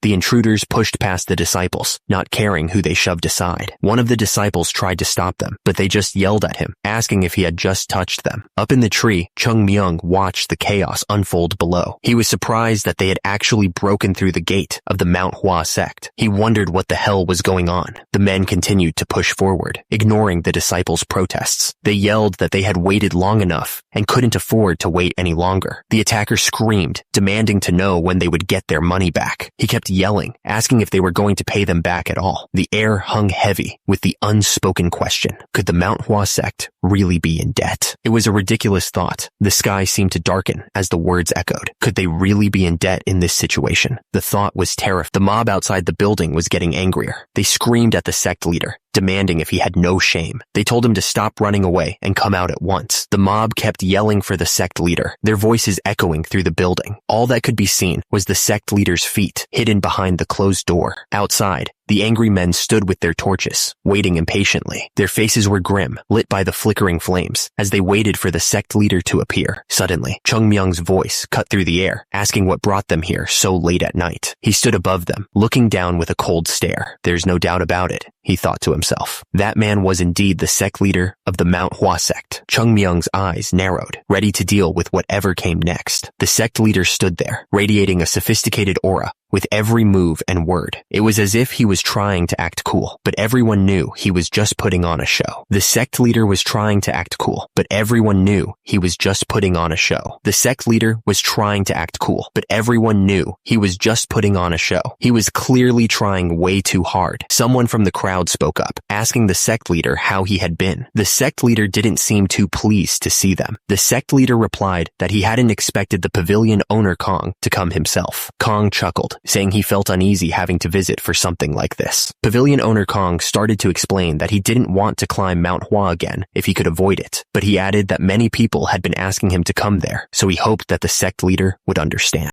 The sect leader replied that they had to understand the reasons of these people, reminding him that the agreed date had already passed. He looked grim. Kong continued, saying that they had tried to understand the Manhwa sect situation multiple times already. He mentioned that if they followed the contract, they would be asking them to pay the price for violating the promised date, but they had been indebted to the Manhwa sect many times in their lives. Kong said that they would try not to be so harsh on them, offering them 7 days. He then warned that if they were unable to pay them back within this time, they would confiscate the temple of the Manhwa sect. He hiccuped. The crowd stood there silently. The threat hanging heavy in the air. The sect leader stared back at them, trying to figure out what to do next. Chung Myung was hiding, trying to stay out of sight. But then he heard the pavilion owner Kong say, "Looks like I let the child see something they shouldn't have." The building loomed in the darkness, silent and foreboding. So, what was going on in there? Inside, the men were waiting. One simply said, "Yeah." Chung Myung thought to himself that he was in trouble. He figured, who knows what he's gonna do to me? I should probably stay away. But then Sajay spoke up. "Isn't the Hua Prefecture the name of the village right below Mount Hua?" Young confirmed that was correct, adding that he remembered it from the days when he was peddling with his father. The disciple with red hair wondered if Manhwa Sect had borrowed money from the merchants. The other disciple admitted he didn't really know about that, but the disciple with black hair piped up, saying he knew about the pavilion owner Kong. He explained that Kong was the owner of the Tai Hua Pavilion of the Hua Prefecture. He added that he's the owner of the biggest pavilion of Hua and apparently a wealthy merchant who takes part in many different businesses. The disciple with red hair asked, shocked if he was hearing right. Was Kong really the owner of the Tai Hua Pavilion? The disciple with red hair started freaking out. The other disciple told him to calm down, but he just shouted, asking if he was really being told to calm down at a time like this. He realized that the Tai Hua Pavilion was originally owned by the Manhwa Sect. At the same time, his fist clenched tightly, shaking with anger. One of the disciples asked if the pavilion owner Kong was really trying to take the temple after lending them money. Another disciple confirmed that it was true, which made the situation even worse. But something didn't feel right. A strange feeling washed over him. The disciple with red hair said it was weird that the Tai Hua Pavilion, which used to belong to Manhwa Sect, was now lending them money. He couldn't shake the feeling that something was off. The disciple with black hair realized that if something didn't add up, it probably meant things were going in the wrong direction. He felt a shiver run down his spine. Jo-gul looked shocked as someone called him. He stammered, trying to sound respectful. "Sahyong Jo-gul. Yes, sir? Yeah?" The voice ordered him to bring the thing he had mentioned before. Jo-gul looked confused, wondering what he was talking about. The speaker repeated himself, making it clear he wasn't messing around, and immediately, Jo-gul realized what he meant and shouted back, "That thing. Oh, that thing. I'll bring it right away." Jo-gul returned, holding a large bundle wrapped in cloth. He looked up, asking what they were going to do with it. The speaker began to explain. There's an old saying in Buddhist literature. As he spoke, Jo-gul and another disciple looked on, wondering what he was getting at. Chung Myung, dressed in strange clothes, started explaining the meaning behind a dark saying. He said that killing a Buddha or your forefather doesn't mean literally killing them. It means you have to abandon any attachments that get in your way, no matter what they are. Chung Myung continued, saying that if you meet a Buddha, kill him. He explained that to truly achieve the way of the Tao, you have to violate the way of the Tao. It was a strange lesson, to say the least. Chung Myung suddenly announced that he was off to find the true way of the Tao. Below him, two disciples looked up, completely shocked. One of them shouted, asking where he thought he was going, dressed up like that, calling him a dumbass. The disciple yelled, asking if he was thinking of leaving the Sect temple. He called Chung Myung a crazy bastard, and told him to jump, and without a second thought, Chung Myung jumped right off the wall. Chung Myung stood on a hill overlooking the Mount Hua Sect. The lights of the temple twinkled in the distance, but he didn't look back. He was gone, off to find the true way of the Tao, whatever that meant. Laughter echoed from the Tai Hua Pavilion, bouncing off the walls. It was a cruel sound, mocking the Mount Hua Sect. The sect leader looked completely shocked, like he couldn't believe what he was hearing. They had basically given Mount Hua a final warning. The man laughed, asking how much the Mount Hua Sect thought they had borrowed. It was over 100,000 niang. He found the whole thing hilarious. The man said that the sect leader was even more bewildered because pavilion owner Kong was with them. He asked if that wasn't right. The merchant said that although he seeks profit, he felt sorry for having to do this to them. He said that after all, they had been in a good relationship for many generations. Taehua, pavilion owner Kong, said that they did the best they could. He asked how many times he had already let it slide. Taehua, pavilion owner Kong, said that everyone would praise his generosity. He said that he really hoped that was the case, laughing. Taehua, pavilion owner Kong, said that they were so carefree. He couldn't believe that they were able to live as such simpletons. Taehua, pavilion owner Kong, said that the power of the Mount Hua Sect was not something to be looked down on. The man said that the true strength of the Mount Hua Sect did not lie in their combat power. He warned that the biggest thing about the Mount Hua Sect to be wary of was their history. The guy was eating duck, and he was saying that in the Shanxi province, it'd be hard to find someone without any connection to the Mount Hua Sect. However, he took another bite, and he continued that these days, the Mount Hua Sect was significantly weaker. The guy then said that the Mount Hua Sect had become tender, just like the duck he was eating, whose skin ripped apart even with minimal force from the chopsticks. Pavilion owner Kong turned to the other guy and asked what he was thinking of doing with the temple after he took it from the Manhwa sect. He figured it'd be hard to sell, so the other man suggested that they just take something else from them instead. Pavilion owner Kong, sitting at the table, explained that the true value of their temple was beyond anything they could imagine. He seemed to know something the others didn't, and he was enjoying holding that knowledge over them. Kong continued, assuring them that even though the temple looked like nothing special, he could guarantee its true value. He let out a short laugh, then asked the other man what he meant by his earlier comment. He was playing games, clearly. Up close, Kong bit down on his chopsticks, looking annoyed. He thought to himself, damn idiots. And then he told the others that he couldn't tell them directly. Kong explained that they could use the Manhwa sect's enemies to their advantage. He asked how many other sects would be willing to spend a fortune to buy the temple, just to erase the Manhwa sect from existence. It was a dark plan, but effective. Kong finished by telling everyone not to worry. He promised that he would make sure they all got their money's worth. The others seemed satisfied with his explanation, but the whole thing felt pretty messed up. The others were really eating up what Kong was selling. One of them even slammed his cup on the table and said that Kong was a very smart man. Kong poured drinks for everyone. He told them to raise their glasses for pavilion owner Kong. Everyone raised their glasses. They all shouted, "Cheers!" together. Hours later, under the cover of night, a man walked away from the building, humming to himself. He thought this felt great. He figured if he managed to get the money back from the Manhwa sect, it would be enough to last him his entire life. He also knew that pavilion owner Kong was very thorough when it came to money. The man felt great, and the moon was so bright. But then he paused, realizing there was no moon at all. He figured it must be a new moon. He figured he should probably walk through the main streets on nights like this. He was really enjoying himself. Meanwhile, the man's drunken stroll was about to be interrupted. He started sweating, not feeling so good anymore. Below, shadowy figures emerged from the darkness, their intentions unclear. He swallowed hard, his mouth suddenly dry. Something wasn't right. He could feel it in his gut. Suddenly, a figure in black appeared, standing silently in the night. He was completely covered,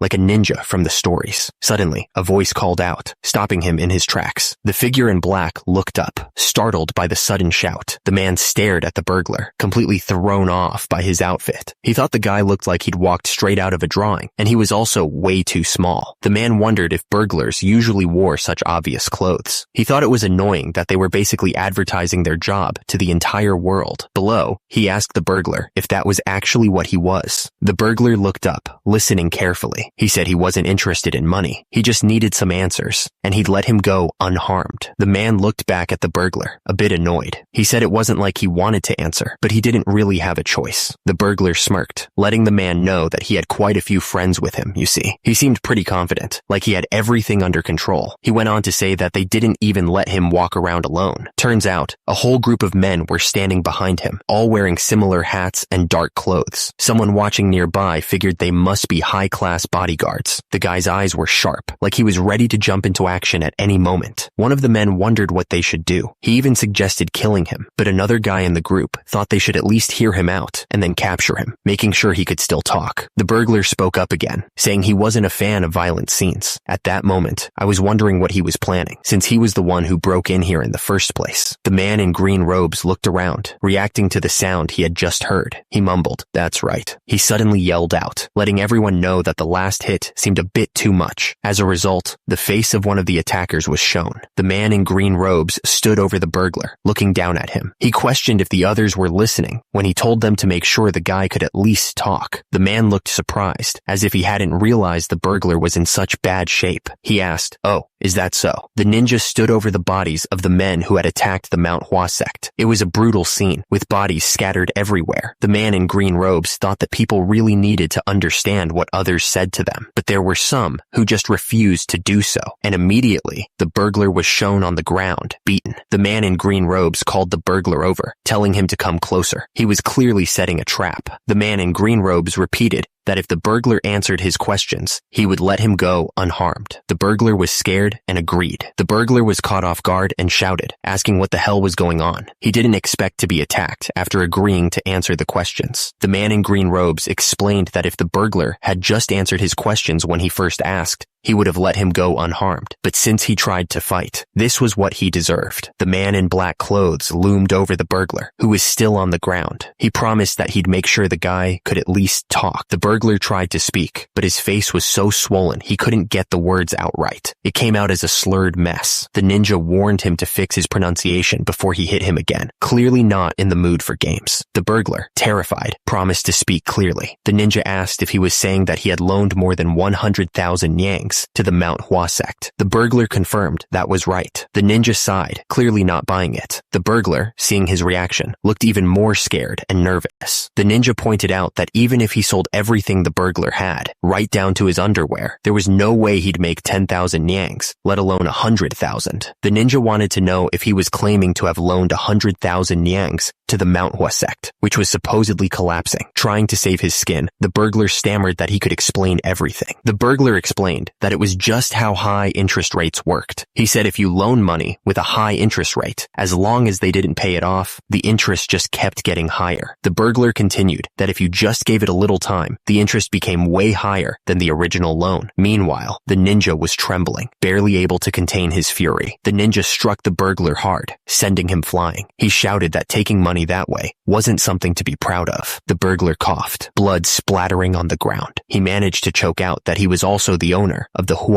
fabric shop. He barely whispered, "Yes, sir." The ninja pressed the burglar, wanting to know when he had bought the fabric shop. The burglar stammered, pretending he didn't understand the question. The burglar insisted that his family had owned the fabric shop for generations, but the ninja didn't buy it, declaring that there was no way that was the case. The ninja explained that the fabric shop was one of the businesses of the Manhwa sect. He added that all the best businesses in the prefecture originally belonged to them, and that the development of the whole area was all due to the sect. The ninja continued that they had left the actual management to stand-in representatives, but those scumbags must have taken the opportunity to take over the businesses while the Manhwa sect was collapsing. The burglar interrupted, asking why he was being hit. The ninja looked absolutely furious. He yelled that the burglar was a scoundrel and prepared to strike him again. The ninja stood firmly, ready to fight. He couldn't believe he had been caught off guard like that. The burglar was furious. Judging from his skills, he doubted the ninja was just some nobody, so he demanded that he identify himself. At that moment, Jung Bin declared that he was the escort warrior, Jung Bin. He was sure the burglar must have heard of him. The ninja paused, tilting his head. He apologized, saying he wasn't really knowledgeable in those kinds of things, but he asked why Jung Bin wanted to know his identity. Jung Bin explained that he should at least know the identity of those who would die by his blade. He asked if the ninja didn't remember getting knocked out after he hit him just a few moments ago. Jung Bin was absolutely furious, calling the ninja an arrogant scumbag, and immediately he grabbed his sword, ready to attack. Jung Bin charged forward, ready to strike. He yelled at the ninja to brace himself. Jung Bin was confident, announcing himself as the escort warrior, Jung Bin. He was sure the ninja would soon fall before him. The ninja looked down, thinking that Jung Bin was definitely stronger than him in terms of pure strength. His inner strength, physical strength, and speed were incomparable to Jung Bin's. But despite that, the ninja didn't believe that made him weaker than Jung Bin. The ninja knew that pure strength and speed didn't define how strong one was in a fight. He was ready to use his skills to win. The ninja suddenly threw a bunch of swords into the air. They spun around like crazy, reflecting the light. The ninja and Jung Bin clashed, their swords meeting with a loud clang. The force of their blows sent shockwaves through the air. Jung Bin suddenly looked very confused. He clearly didn't understand what was happening. The ninja thought that he had the advantage because of his experience. After all, he still had his memories from when he was the Plum Blossom Sword Saint. The ninja realized that if he lacked pure strength, he just needed to borrow it from his opponent. He was ready to turn Jung Bin's power against him. The ninja kicked Jung Bin hard, sending him flying backwards, and immediately after, the ninja gripped his sword tightly, preparing for another strike. The ninja's eyes narrowed, focused, and deadly. On the other hand, Jung Bin lay on the ground, dazed and defeated. The ninja didn't even look at Jung Bin. He just told him to come back after training more. The ninja sheathed his sword, the blade sliding smoothly into its place. He was already preparing to leave. The sword clattered against the hard ground. The sound echoed in the silent space. The ninja looked down at Jung Bin, who was still lying on the ground. He suddenly realized that he needed to know something from him, but he almost forgot what it was. The ninja thought he had almost forgotten about Jung Bin. He suddenly remembered that he had accidentally revealed his sword techniques to the guy.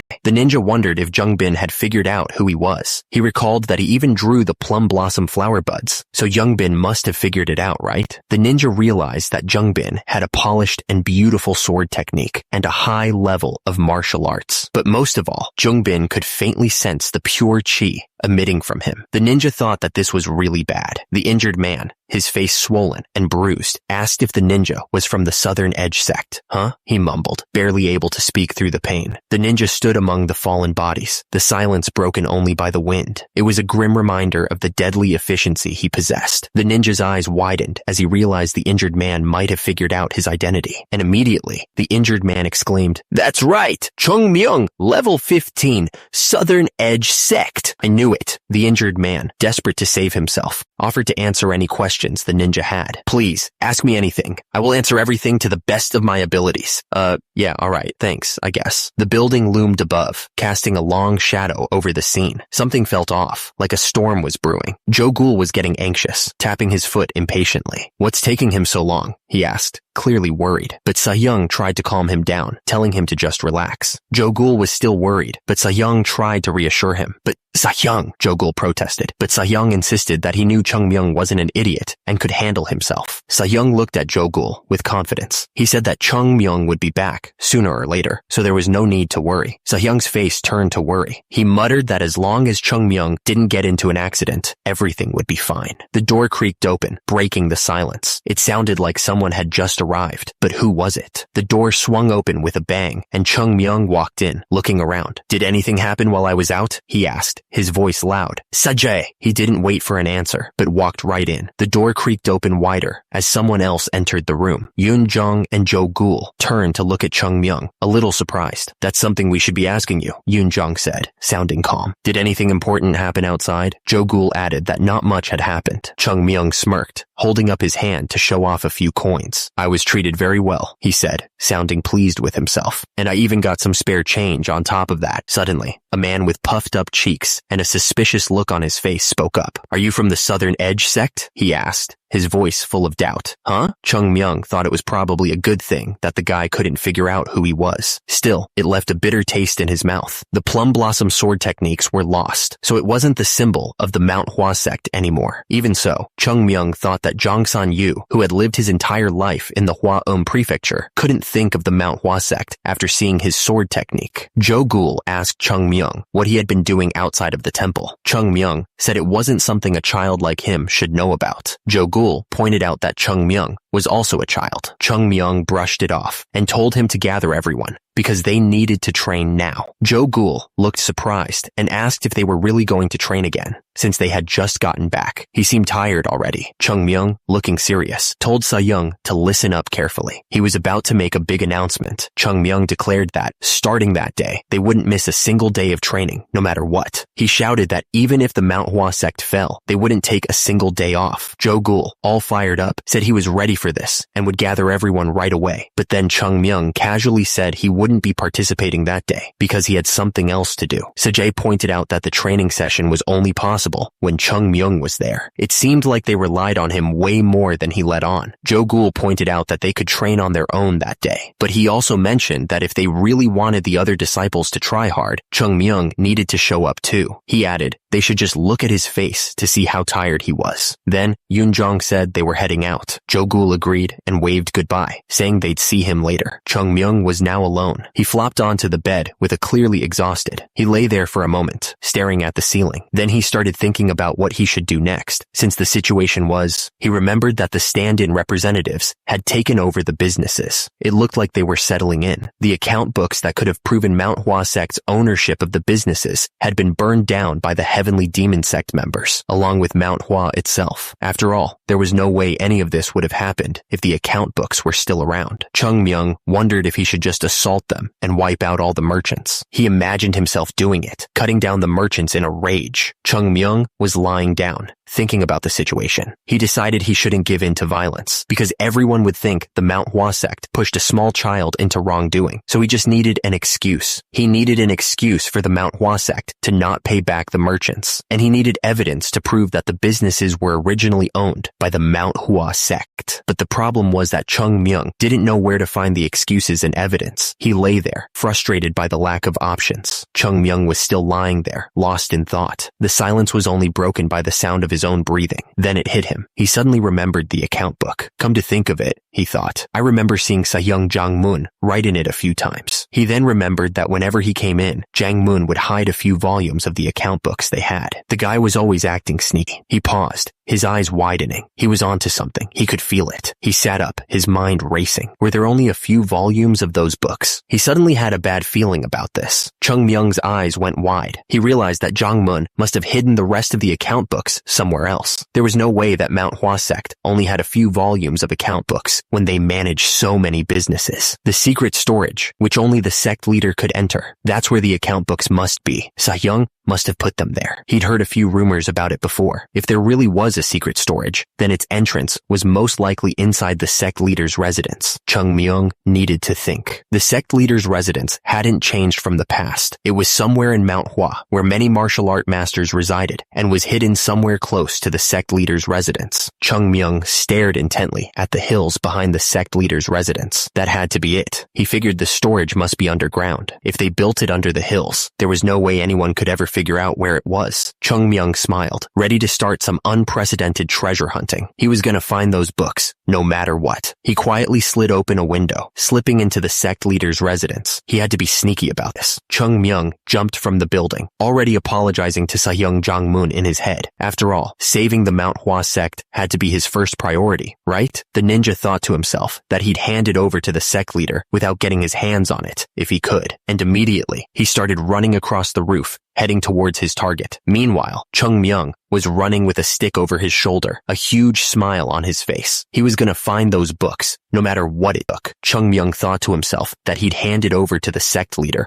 without getting his hands on it, if possible, that is. The mountains loomed in the distance, their peaks shrouded in mist. The air was still, and the silence was broken only by the wind whistling through the rocks. Suddenly, Chung Myung lost his footing and started falling backwards. He shouted that he was gonna die. Chung Myung sat at the bottom of the small hill, catching his breath. He muttered to himself that it might be a small hill, but it was still the same as searching an entire mountain, which was no easy task. Chung Myung looked annoyed. Even when he did it this way, it was still a pain. Chung Myung sat down and put his hands together, focusing his energy, and immediately, a blue light started glowing from his hands, swirling with power. Chung Myung focused, his hands glowing with a bright blue light. He channeled his energy, hoping this would lead him to the hidden storage room. Chung Myung watched as the beam shot out from his hands, piercing through the ground. He thought that if the energy met a large, empty space, that would be the storage room. Chung Myung stared at the ground, a question mark hanging in the air. He said that was what he thought, and he didn't know where it was, but there was no other reason for the empty space to be in the ground there. Chung Myung fell back, exhausted and frustrated. He exclaimed that he was gonna die, and it was probably not there. Chung Myung looked up, his eyes filled with determination. He decided to screw it and try one more time. Chung Myung gasped for air, his lungs burning. He wasn't gonna give up just yet. He had to try one more time. Chung Myung focused his energy again, sending a beam of light into the ground. But as the light pulsed, Chung Myung looked confused, not understanding what was happening. The beam of energy shot down into the earth, creating a ripple effect. And immediately, Chung Myung realized what it meant. He had found it. Chung Myung shouted that he had found it. And immediately, he grabbed a pickaxe, ready to dig into the ground. Chung Myung knew he needed to dig to confirm what he had found with his own eyes. With a grunt, he swung the pickaxe down, the sound echoing in the room. Chung Myung stared at the ground, his heart pounding in his chest. He could feel that he was close to finding what he'd been searching for. Chung Myung looked absolutely shocked. Bricks? He wondered if this was really Manhwa's secret storage. There was no way it could be made out of just bricks, not with all of Manhwa's treasures and account books supposedly hidden inside. He reached out and touched the bricks, feeling around the edges, and immediately, his eyes widened as he looked into the hole he had created. A grin spread spreading across his face, saying it was nice. A dark hallway stretched out before him, promising secrets and hidden treasures. Chung Myung shouted that he found the hallway that led to the secret storage. Chung Myung stared down the hallway, a mix of excitement and nervousness swirling within him. He wondered what secrets and dangers awaited him in the depths of the secret storage. Chung Myung stood in the hallway, deep in thought. He wondered if the sect leader knew about the hidden safe. If he did, that could complicate things. Chung Myung walked further down the hallway and reached out to touch the wall. He ran his fingers along the cold, rough surface, searching for any sign of a hidden door or mechanism. Chung Myung's eyes landed on a door at the end of the hallway. He wondered if the scratch door was the entrance to the secret storage. It definitely looked like it had been through a lot. Chung Myung approached the door cautiously, his hand hovering over the surface. But what was he doing? He couldn't figure it out. Chung Myung stared at the door for a long moment. Then it hit him. He wasn't trying to do anything. He was just standing there, observing. Chung Myung stared at the door, thinking about the sect leader. He knew that the sect leader was just a man who couldn't do anything as Manhwa fell apart. The study of martial arts was declining, and the wealth of the sect was decreasing. Leading Manhwa in a situation like this had to be a depressing task for the sect leader. How would it feel to watch Manhwa, the place you've spent your entire life protecting, fall apart without being able to do anything to stop it? Chung Myung wondered about that, but the sect leader couldn't tell anyone about that feeling. He had to keep it all inside, hidden from everyone else, because the sect leader is someone the disciples can lean on, and therefore, he had to hide his own pain and be strong for them. He was a man who endured the pain and sadness all alone in places like this, far from the eyes of his disciples. He carried the weight of Manhwa on his shoulders, a burden he couldn't share with anyone. The sound of crumbling stone echoed through the chamber. He stepped forward, his boots crunching on the debris as he walked towards the hole in the wall. He stood in the hallway, his expression unreadable. The silence was heavy, broken only by the faint sound of his own breathing. Chung Myung stood there, his hand resting against the cold stone wall. He realized that he was at fault for what had happened to Manhwa. He looked up, his eyes filled with a fierce determination. It wasn't too late to fix things. He could still save Manhwa. Chung Myung stood before the massive door, ready to get it open. He muttered that he was going to swing the damn thing open first. He pressed his hand against the cold, hard wood of the door. The silence was heavy, filled with anticipation. Chung Myung began to channel his energy, a faint blue glow surrounding his hand. He focused all of his power into the ancient door, hoping it would respond. The energy surged around him, crackling with raw power. The air vibrated as he unleashed the full force of his technique, but the energy just bounced right off the door, leaving Chung Myung completely shocked. He wondered what the hell was going on. Chung Myung stared at the door in disbelief. He realized it was made of the everlasting metal, and it was at least a foot thick. He thought that the secret storage would be made out of the strongest metal in the world, said to be even more expensive than gold. Chung Myung knew that something this size would take the strongest master in the world to barely cut through it. That's why the sect leader didn't even try to open it, he figured. The problem was, even Chung Myung couldn't open this. He was starting to feel like he was in over his head. Chung Myung looked around the room, trying to figure out another way to get through the door. He was determined to find a solution, no matter how difficult it seemed. If only he could find that way. Then, Chung Myung noticed something on the wall. He wondered what it was. Chung Myung carefully examined the pattern on the wall. He wondered what it could be. Then it hit him. Chung Myung realized that the patterns weren't just decorations. They were blade marks. Chung Myung stared intently. Some of the marks resembled the movement plum blossom sword technique. He was starting to piece things together. He looked closer. This one was the bamboo leaf sword technique, and that one was the equilibrium sword technique. Now that he knew they were blade marks, Chung Myung started to recognize them for what they were. Chung Myung's eyes widened. If these were the clues on how to open the door, he was finally on the right track. Chung Myung realized what he was dealing with. Turns out, it was the Violet Dawn fortified chi. Chung Myung planned it out. He'd follow the marks precisely, starting with the equilibrium sword technique and the bamboo leaf sword technique. Then he'd move on to the 24 movement plum blossom sword technique, and finally bring out the plum blossom sword dance. That's how he'd open the door. He wondered how anyone could make something like this. Anyway, Chung Myung felt like he got the gist of it. He could see the complex patterns of the door right in front of him. That meant there was just one problem left. Chung Myung wondered how he was supposed to perform all those techniques. It would have been no problem if it was his past self. However, now Chung Myung was nothing but a child. He could play it all in his head, but applying inner strength to his blade and instantly performing those techniques was currently impossible for him. Chung Myung realized there was still a way, but he really didn't want to do it. He could already feel the exhaustion creeping in. He focused his energy. His hands started to glow with a bright, unnatural light as he started to gather his innate, true chi.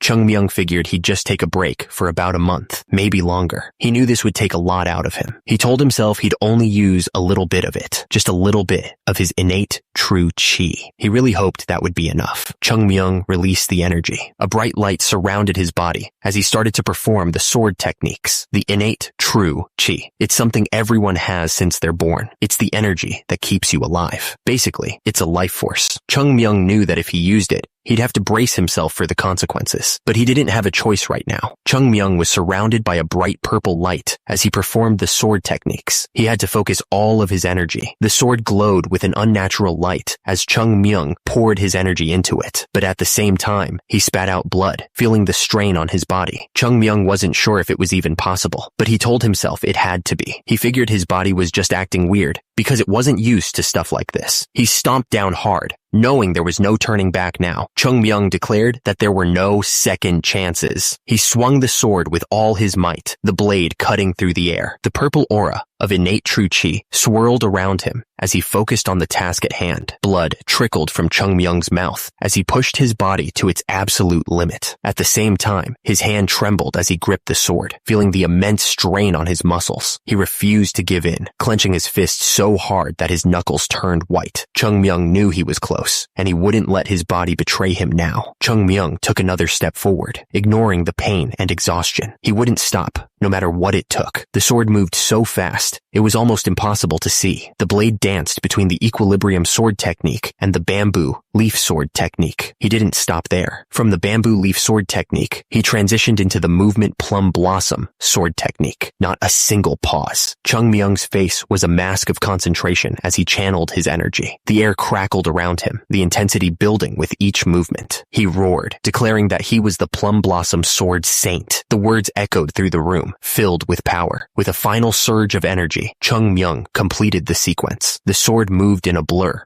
cutting through the air with incredible force. Chung Myung coughed, spitting out blood. He had pushed himself too hard, and his body was starting to feel the strain. He collapsed to the ground, panting. The residual energy from the sword technique swirled around him, a chaotic reminder of the power he had just unleashed. Blood stained the floor, each drop a testament to the effort he had put into that final strike. It was a grim reminder of what it took to unlock this secret. Chung Myung pushed himself up, his face pale and streaked with blood. Did it work? He asked, his voice hoarse with exhaustion and anticipation. He stared at the door, his heart pounding. It would be devastating if it still wasn't opened after all that, he thought to himself. The power of the sword technique began to condense, swirling into a vortex of pure energy. It was a dangerous amount of power to contain in such a small space. The energy exploded outwards, shaking the entire room, and immediately, Chung Myung was left staring blankly, totally confused by what was happening. Chung Myung's eyes widened in shock. He couldn't believe what he was seeing, his face frozen in disbelief. The sound of stone grinding against stone echoed through the chamber as the door began to crack open. Chung Myung looked up, a flicker of hope in his eyes. The door swung open, revealing the hidden chamber beyond. Chung Myung grinned, finally able to see the results of his efforts. It opened, he thought. Chung Myung's face was all puffed up as he tried to cough. He could feel blood trickling down his face, a grim reminder of the power he had just unleashed. The floor was now covered in blood, splattered everywhere from the force of the blast. It was a messy scene, to say the least. Chung Myung coughed again, more blood coming up. He was clearly in a lot of pain, his body taking a beating from using all that power. Chung Myung sat there on the floor, beat. He figured he'd be stuck in bed for at least 2 months now, not just one. Saving the Manhwa Sect was such a pain in the butt, he thought. He slowly got to his feet, ignoring the pain, and as he stood up, Chung Myung gripped his sword tightly, ready to face whatever was next. Chung Myung wiped the blood from his mouth. His eyes narrowed with determination. He wasn't about to let a little pain stop him from getting to the bottom of this. Chung Myung glanced down, a glint of curiosity in his eyes. He wondered what kind of secrets Seung Jongmun had been hiding all this time. Shall I take a look at what Seung Jongmun's been hiding? He thought. Chung Myung didn't hesitate. He gathered all his power and slammed it into the door, the force causing cracks to appear all around it. The entire structure shook as he forced it open. Chung Myung stepped into the room. The air was thick with the scent of old paper and dust, a stark contrast to the chaos he had just left behind. Chung Myung looked around, but there were only 3 bookshelves. It's smaller than I thought, he muttered, clearly disappointed. Chung Myung figured it made sense, though. He thought that making a huge safe out of everlasting metal would only be possible for the greatest sect in the world. Chung Myung remembered how Sa-young kept complaining about how they had no money. He guessed Sa-young had used all of it to make this storage room. Chung Myung reached out and grabbed a book, his eyes widening in surprise. What the hell was this? Chung Myung's eyes lit up as he held the books. He shouted that he had found them, the account books of the Manhwa sect. The pages were filled with meticulous records. It looked like Sa-young had even made copies of the originals from the Finance and Economy Agency. Such a thorough man. This would definitely do. Chung Myung pumped his fist, declaring that the damn merchants were all doomed now. But now that he thought about it, Chung Myung squinted, looking at the shelves. He wondered if there were really only papers in here. Chung Myung began rummaging through the bookshelves, clearly looking for something else. He complained that if Sa-young had hidden away some money, he could have used it for the greater good. He grumbled that aside from returning prosperity to the Manhwa sect, he would have eaten meat and drunk alcohol to his heart's content. He was disappointed that the nasty old man really did not hide any money here. Chung Myung sighed, wondering what he had even expected from Sa-young. He figured he would just look through the papers, wondering what the old man had put on the second shelf. Chung Myung's eyes widened as he found a secret technique book. He wondered if it had been used before. He paused, taking a closer look. Chung Myung realized that these techniques hadn't been used before. These were martial arts technique books that had been practically abandoned by the Manhwa sect. Chung Myung thought about Sa-young Jang-moon. He figured the old man probably couldn't bring himself to completely abandon the martial arts techniques they decided not to pass on to future generations. He must have stored them in here because he thought throwing them away might negatively impact the Manhwa sect in the future. Chung Myung thought. Sa-young really couldn't let go of the past. The first bookshelf signified the duties of the Manhwa sect leader. The second shelf must signify the sect leader's personal attachments and affections to the Manhwa sect. Chung Myung grabbed a book tightly. He promised Sa-young that he would make sure to bring the Manhwa sect back to its place. Not only that, Chung Myung thought, he'd even make it stronger than it ever was. He looked absolutely determined to do it. Chung Myung turned to the third bookshelf, looking to see what was on it. He was searching for something. Chung Myung asked if the scroll was the only thing on the third bookshelf. It seemed pretty empty. He unfolded the letter carefully, his heart pounding with anticipation. The old paper crackled softly as he began to read the words written long ago.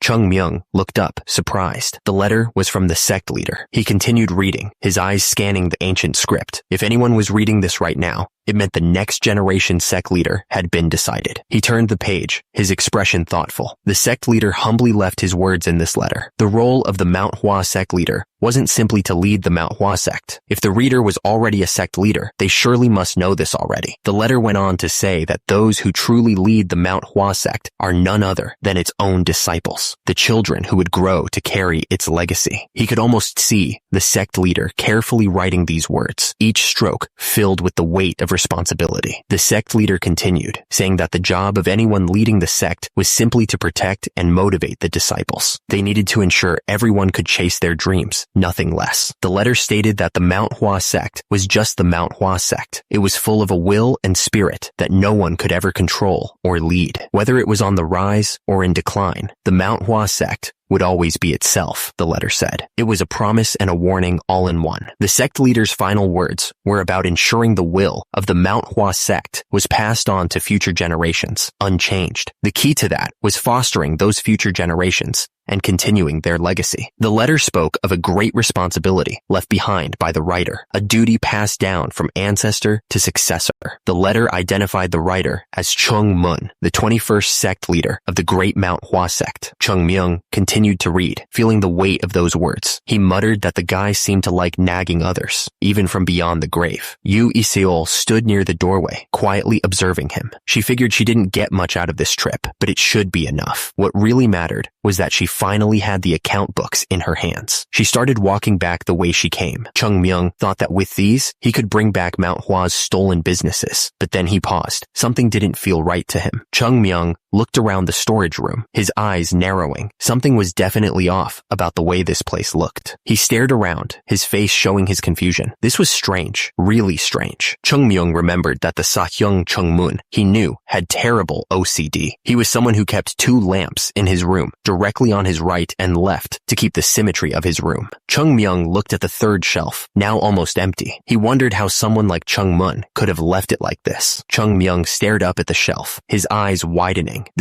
Suddenly, a hand reached out and pushed the shelf hard. Chung Myung gritted his teeth and shoved against the shelf, putting his weight into it. There definitely is something special about this shelf. The shelf groaned under the force, wood splintering. Chung Myung finally managed to shove the shelf aside, revealing a hidden room behind it. Dust billowed out as he stepped inside. Chung Myung knew he was right about this door, and immediately, he saw that there was something inside. The room glowed with a golden light, like something out of a fairy tale, and Chung Myung finally got inside. He ended up witnessing something incredible. Piles and piles of golden bars. It was insane. And there were the swords, the most precious swords, all perfectly organized and lined up. There were also gems and secret technique books piled everywhere. Chung Myung spotted a cat's eye stone and couldn't believe his luck. Chung Myung started laughing like a total maniac. He was enjoying every second of this. He shouted that he was finally rich. He was going to make sure to bring the Manhwa sect back to its former glory. It was morning already. Someone noticed the sun coming up. It must have been the start of a delightful day for some people, but Hyunjong couldn't help but resent it. He was staring out at the rising sun, but couldn't bring himself to feel any joy. There were only 5 days remaining until the promised appointment with the pavilion owner Kong. Hyunjong knew that if he failed, the Manhwa sect would be done for. Suddenly, someone yelled out, calling for the sect leader. The shout echoed through the halls, filled with panic. Hyunjong asked Eungum what was going on, but Eungum was so nervous that he could barely get the words out. Eungum said that he would tell him all the details once they got there. He insisted that the sect leader had to go see it for himself right away. It was that important. Hyunjong looked confused and asked where he had to go. He didn't understand why he was being rushed like this. Hyunjong figured that it must be something really important if Eungum was acting this desperate. He told him to lead the way, deciding to trust his judgment. Eungum agreed immediately. They rushed through the forest, pushing past the trees. The wind whistled in their ears as they moved faster and faster. Hyunjong suddenly stopped and looked down the hill. As a result, his eyes went wide with disbelief at the sight below. Hyunjong rushed forward, seeing all the disciples lying on the ground, knocked out. He asked Eungum what the hell had happened to the kids. He recalled they were just doing some extra training this morning. The sound of footsteps echoed through the forest. They were getting closer to their destination, and fast. We're almost there. The sect leader could sense something was wrong. He yelled out, demanding to know where Chung Myung was. Below, the sect leader's face was full of panic. Hyunjong kept shouting, desperate to find the kid. Where are you, Chung Myung? Chung Myung looked back at them, his voice calm. He simply said, I am here. Hyunjong was completely stunned. He started to ask why Chung Myung was standing there, looking worn out. The sect leader demanded to know what the hell had happened to him. Chung Myung insisted that the sect leader take a look at something first, saying it was very important. But Hyunjong wouldn't hear of it, saying that Chung Myung's condition seemed more important. Hyunjong looked at Chung Myung with concern, but his curiosity was getting the better of him. He wondered what could possibly be of such importance. Suddenly, the entire area was filled with a blinding light. The sect leader squinted, trying to figure out what was going on.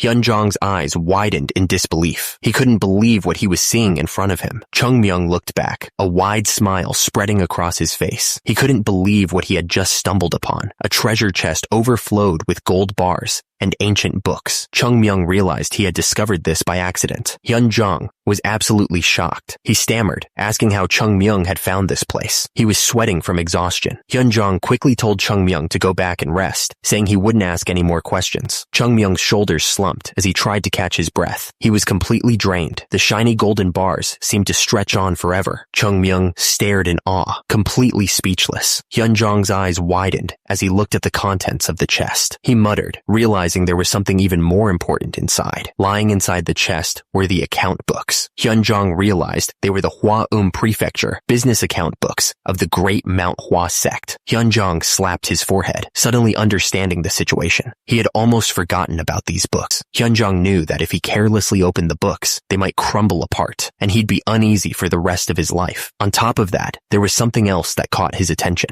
Hyunjong carefully picked up one of the books. He stammered in disbelief, barely able to comprehend what he was seeing.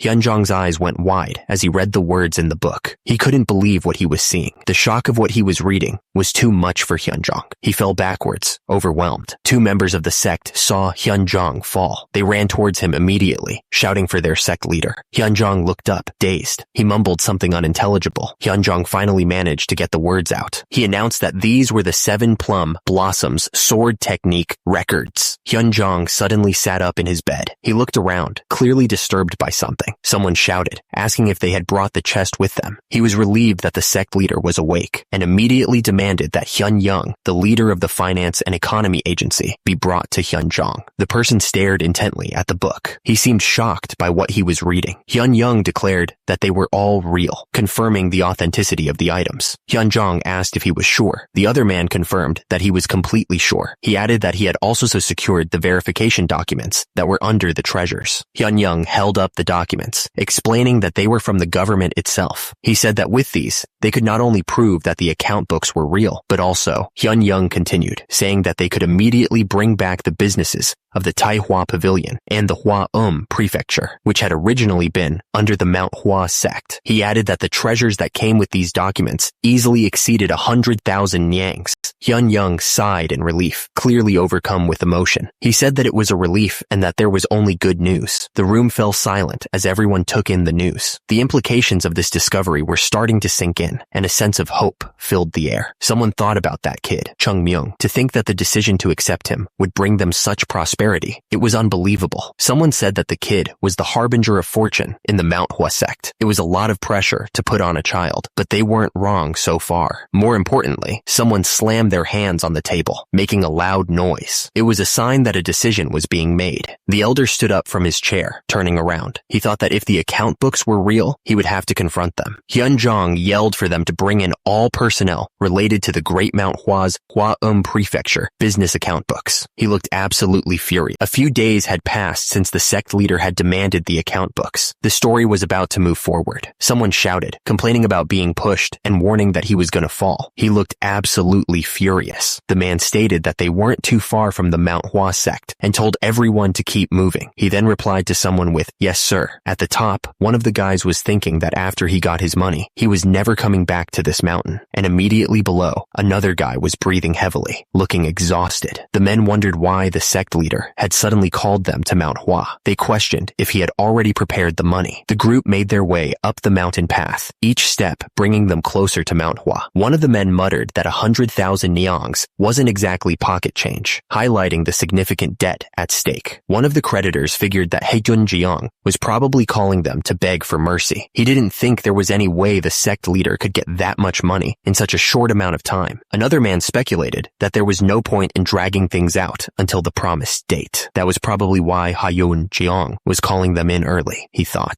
One of the creditors scoffed, saying that the sect leader made them come and go as he wished just to beg from them. He added that he'd never seen such a shameless debtor. But another man told him to refrain from speaking of him with such harsh words, even though Hyunjong was currently going through financial difficulties. The shop owner Yu looked anxious, wondering if it was possible that they weren't going to get their money back after all. He looked really concerned. The group of people walked up the mountain. One of them pointed out that the fact that someone from the Southern Edge sect came to this area made it obvious that many people were interested in Manhwa's temple. One of them was really excited about the money. He figured that if he got 5,000 nyangs today, like he was supposed to, he wouldn't have to work for the rest of his life. He wouldn't have to keep running his shop. The group gathered at the entrance to the building. They looked nervous as they waited to go inside. The group stood silently. The tension in the air was so thick you could cut it with a knife. They were all clearly nervous about what was about to happen. When the merchants reached the gates, they all felt conflicted about bringing down the Manhwa sect with their own hands. The sect had been the protector of the Hua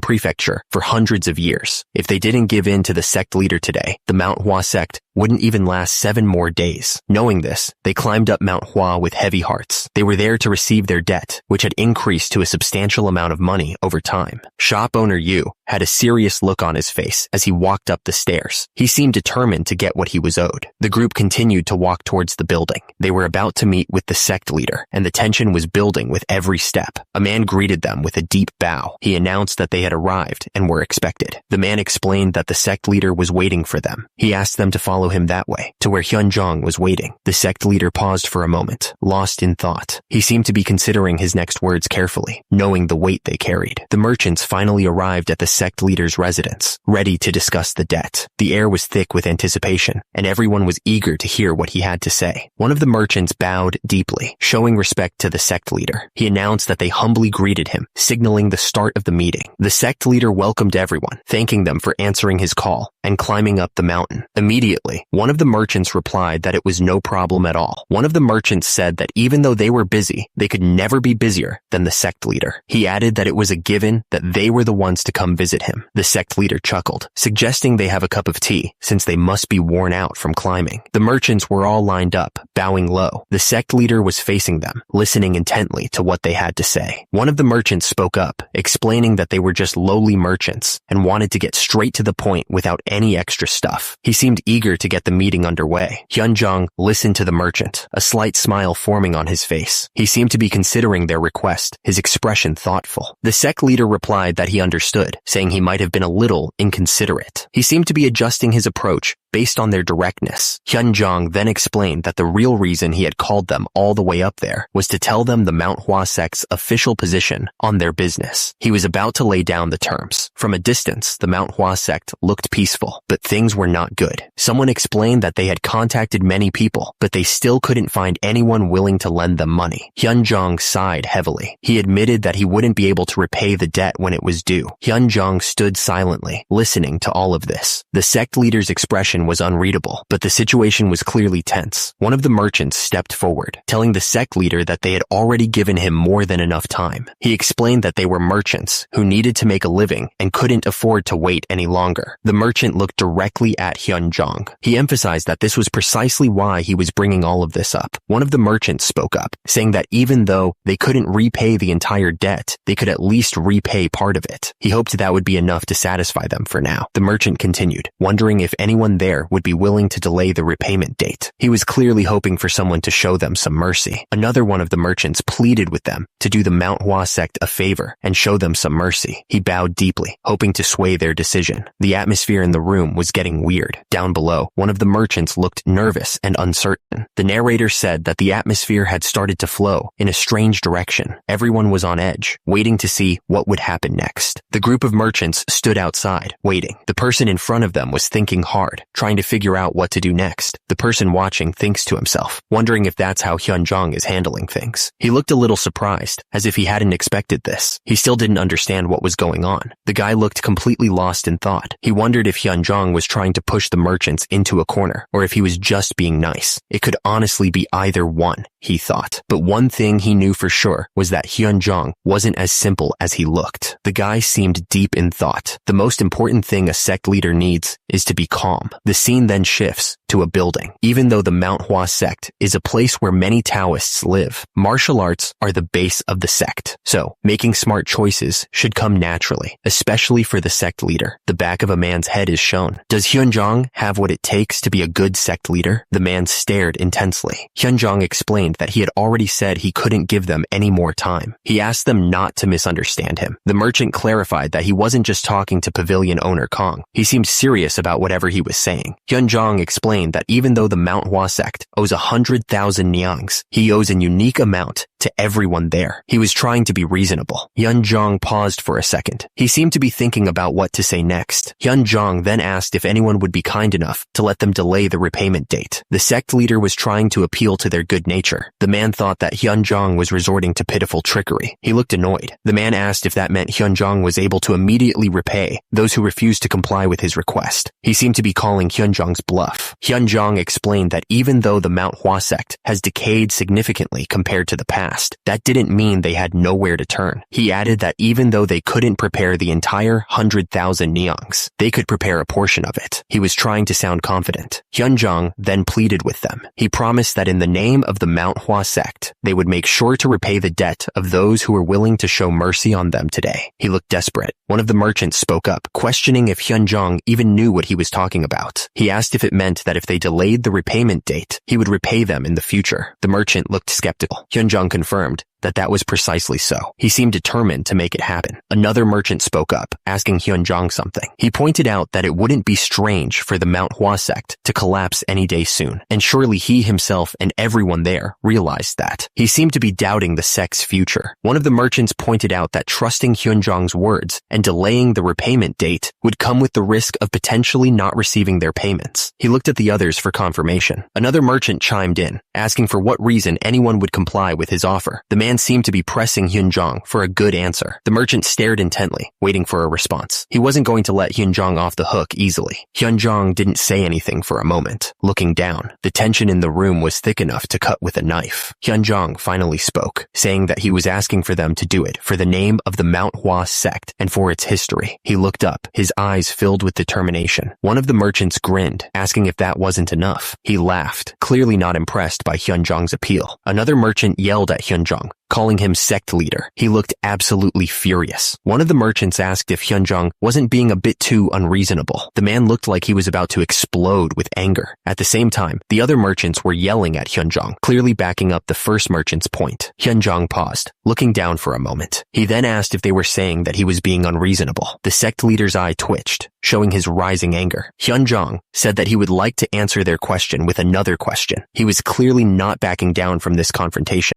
Hyunjong asked what the Manhwa sect meant to everyone there. He continued, questioning if the name and history of the Manhwa sect carried any value at all. The sect leader continued, questioning who would dare to treat the name of the Manhwa sect lightly. He pressed on, asking who would dare to dismiss its history. Hyunjong explained that they may have weakened over the years, but the Manhwa sect had always been with the Hwa prefecture this entire time. He added that the Manhwa sect had passed on its energy and spirit over the generations and continuously shared it throughout the entire prefecture. Hyunjong continued, saying that he would like to humbly ask of them something. Meanwhile, one of the merchants looked down, seemingly contemplating something. Hyunjong asked them to reflect on what the Manhwa sect meant to them. The merchants looked at each other, seemingly unsure of what to say. Hyunjong spoke up, saying that he would like to suggest something to everyone there. He looked around, waiting for everyone to pay attention to what he had to say. Hyunjong gestured, directing people to move to one side. He then told everyone that those who were willing to personally delay the repayment date should stand over there. Hyunjong continued, telling everyone that those who were not willing to delay should stay standing where they were. The atmosphere was tense, with everyone unsure of what to do. Hyunjong then warned that everyone was responsible for their own actions. He wanted to make sure everyone understood the risks involved. Hyunjong added, clarifying that those who decided to delay the repayment date would not be protected by the Merchant Alliance. The sect leader emphasized that this was the case even if they ended up not receiving their payments. The speaker told everyone to choose where they wanted to stand. He looked around, waiting for them to make their decisions. The tension in the air was thick as everyone considered their options. The merchants started murmuring among themselves, clearly unsure of what to do. They looked at each other, trying to gauge what the others were thinking. At the same time, another group of merchants also mumbled, hesitant to make a decision. The merchants were still unsure, not knowing what to do. The air was thick with uncertainty. But below, a man smirked, clearly pleased with how things were going. Someone spoke up, saying, "Look at what we have here, sect leader." The speaker seemed amused by the situation. The man opened his arms wide, gesturing to the crowd. He pointed out that no one was willing to personally delay the repayment. The merchant clicked his tongue, clearly disappointed. Shop owner Yu walked away from the group, and immediately, someone asked if that was shop owner Yu. Hyunjong stared intensely. He seemed to be thinking about something. Someone shouted at shop owner Yu, asking what he thought he was doing. The others watched with anticipation. Shop owner Yu asked them not to look at him like that. He admitted that he knew he was doing something stupid, but he had something to say. The sect leader looked on, waiting to hear what he had to say. Pavilion owner Kong told them that he wasn't from the Hwa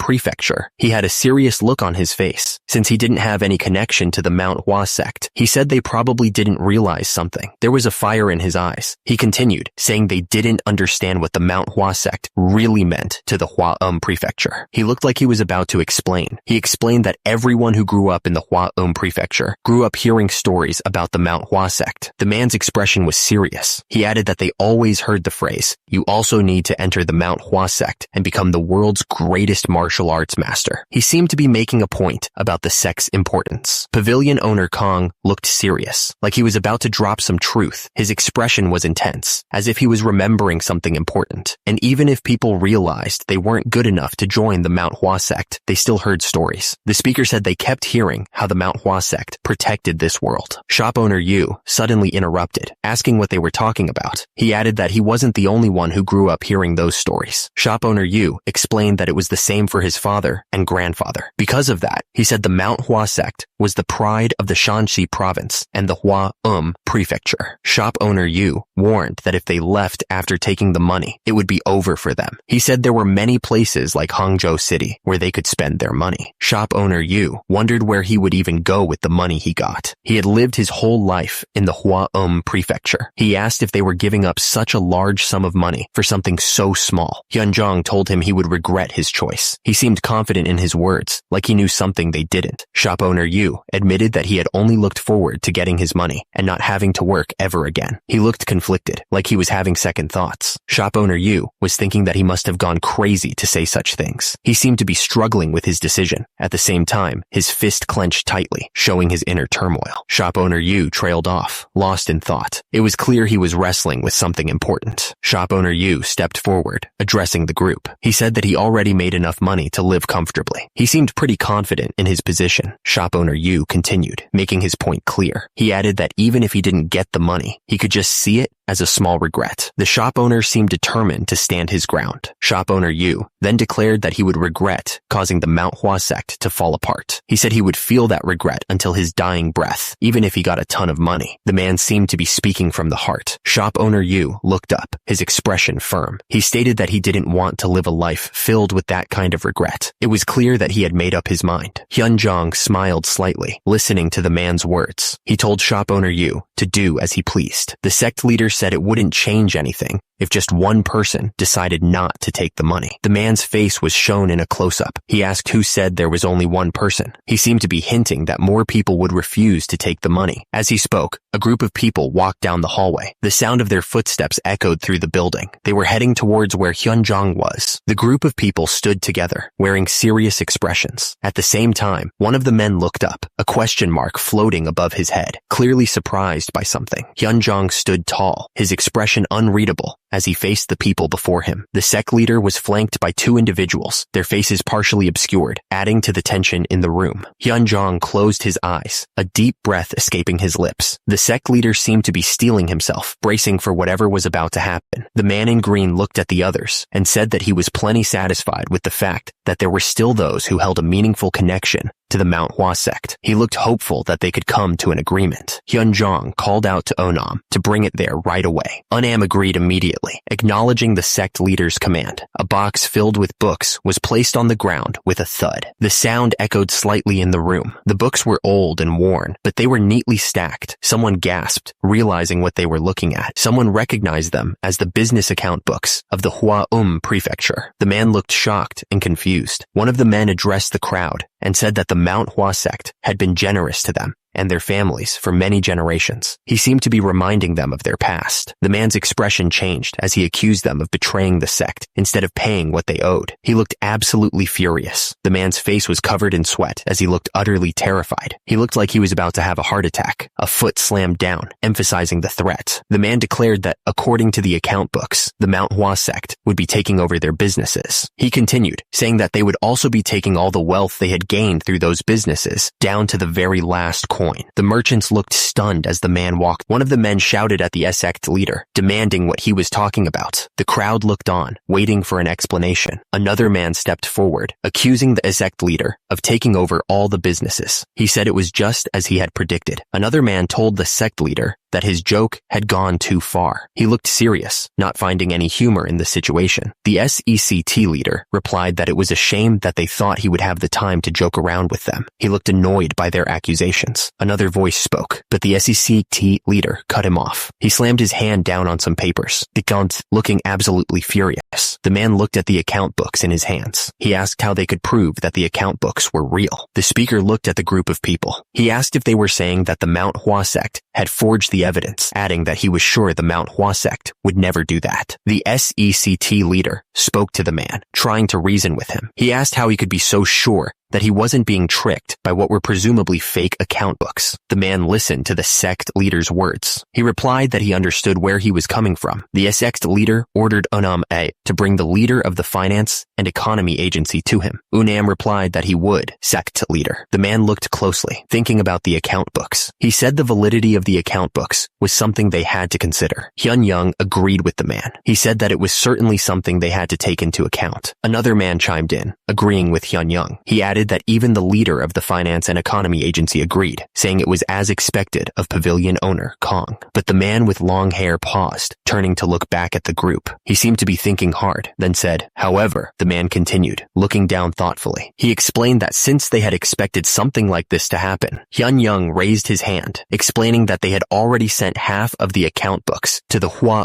prefectural office to get them appraised. He seemed confident that this would solve the problem, but another man looked absolutely furious. He shouted that this was insane, clearly not happy with the situation. The realization hit everyone at once. They had been tricked, and it was clear this was a big problem. The text explained that if the government soldiers started taking over the businesses while they were away, they wouldn't be able to stop it. As a result, the merchants would lose everything. The text revealed the sect leader's plan. Calling them there was a trick to make them leave the market. The crowd realized they had fallen into a trap and looked worried about what would happen next. The text emphasized that 2 days was more than enough time to check the account books that they had sent away. It was a race against time. The man realized they had only sent half the books, and the ones in the chest must have already been checked. He looked shocked by this realization. The text stated that the government soldiers were waiting for them to leave so they could take over the businesses. The man looked absolutely furious as he realized the implications. Someone shouted for the SEC leader, clearly upset about everything. The SECT leader immediately yelled back, telling the man to lower his voice. He said that the man had no right to raise his voice at him. The SECT leader addressed the crowd, saying that true friendship comes from helping each other when they're in need. He looked confident as he spoke to the crowd. The men looked worried, and the SEC leader continued. He stated that there was no need to help those who had betrayed them when they needed help. The men looked even more nervous after hearing that. The SECT leader told them to head back immediately. He added that everything would be over once they arrived in the Hua prefecture. There was a coldness in his tone. The sect leader continued, saying that if they were to do things how they were supposed to be done, they would have taken over everything they owned. But he said, considering the hard work they had put in until now, he would allow them to take a cartload of their wealth with them. He seemed to be enjoying this. The man said that he would never forget this, and immediately he turned and walked away, his steps heavy with anger. The men started walking away, clearly upset. At the same time, a group of people looked downward, their expressions unreadable. The sect leader's words hung in the air, and immediately a man looked up, listening intently. The sect leader continued, saying that nothing changed the fact that their businesses belonged to the Manhwa sect, and naturally, it would return to their possession. Hearing this, the man in the doorway seemed to be listening carefully. The SECT leader said that he would permit everyone there to continue running their businesses and taking the profit for themselves. He looked confident as he made the offer. The SECT leader added that he would like to discuss how things should be run in order to benefit both parties, inviting them to come inside. The people looked at each other, unsure of what to do. Shop owner Yu was thinking that even though he was in a better position than those who sided with pavilion owner Kong, he still got demoted from a shop owner to a stand-in owner in an instant. He seemed really upset about it. He sighed, wondering what his grandfather had done. As he pondered, the scene shifted to a distant landscape. up. Meanwhile, a man suddenly shouted, asking what was going on and who told Hyunjong that he could give away a cartload of their wealth. He looked absolutely furious. He continued yelling, asking who Hyunjong thought he was to give away a portion of the Manhwa sect's wealth. The man's anger was palpable. At the top, people were pulling carts looking normal. However, down below, Hyunjong looked furious. The soldiers explained that after they climbed down Manhwa, all of the businesses were taken over by the government soldiers. They added that if it wasn't for the sect leader's request, they would have lost everything. A man looked up, yelling Pavilion Owner Kong's name. He regretted listening to that scumbag. Another man yelled Pavilion Owner Kong's name. He asked what they were supposed to do now. The man demanded that Pavilion Owner Kong say something. He reminded Kong that he had told them to trust him. At the same time, a cartwheel was shown. The man looked furious and asked if he was being blamed for everything. He seemed ready to explode. The man denied blaming him for anything. He stammered, trying to explain himself, and immediately, someone slammed a stick on the ground, making everyone jump. The man in red told everyone there was no need to get worked up. He said they would only be in this position temporarily. He then asked how those account books could possibly be real. The man yelled that those were fakes. He insisted that the sect leader had forged them. One of the guys pointed out that the prefectural office had validated them. He added that he had taken a peek at the contents, and they all seemed legit. The man in the red robe was clearly upset. He said they probably set the whole thing up with the representative from the prefecture. He looked like he was about to explode with anger. The man's face was red with fury. He told everyone to head to Luoyang City for now. He looked determined to take action. The man clenched his fist tightly, veins popping out. He declared that if they were using authorities to push them down, they would have to oppose them with even bigger authorities. He was clearly not backing down. The man scoffed, calling it garbage. He was clearly frustrated with the situation. Everyone else looked just as annoyed. Meanwhile, someone dressed in all black was lurking in the forest. The figure seemed to be watching and listening carefully. The air was thick with tension. The man in the red robe asked if the figure in black was the one who had been speaking. He was interrupted by someone coughing nearby.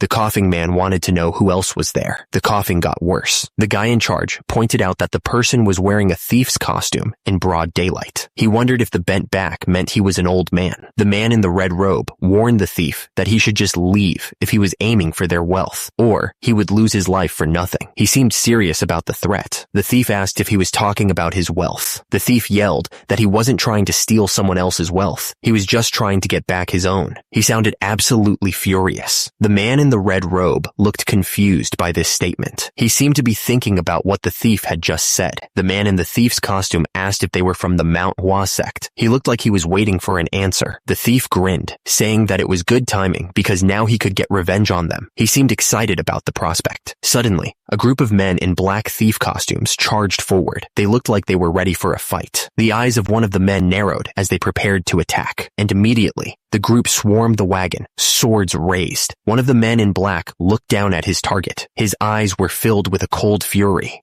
The thief moved with incredible speed. The air cracked as he swung his weapon. The thief lunged forward, sword raised. The other man barely managed to block the attack. The thief didn't give him any room to breathe, and immediately, he followed up with a brutal punch. The force of the blow was intense. It sent shockwaves through the air. The other thieves joined in the attack all at once. Beams of light flashed as they tried to overwhelm their target. The thief moved with incredible speed. He was ready to attack. At the same time, the other man stood his ground, waiting for the right moment to strike back. The thief stood over the bodies of his defeated opponents. He warned that they didn't realize what they were up against. The man with the beard spoke with a menacing tone. He said that no one had ever defied him and lived to tell the tale. The man started sweating, realizing the strength of his opponent. He ordered his useless subordinates to back off. They were groaning on the ground. The man wondered where someone like the thief had been all this time. He added that if he had stepped in earlier, the Manhwa sect wouldn't have fallen so far. The man stepped forward, ready to fight. He warned that the thief had picked the wrong time to interfere. The thief was ready to fight. He declared that he would kill the man and send his body back to the Manhwa sect as a warning.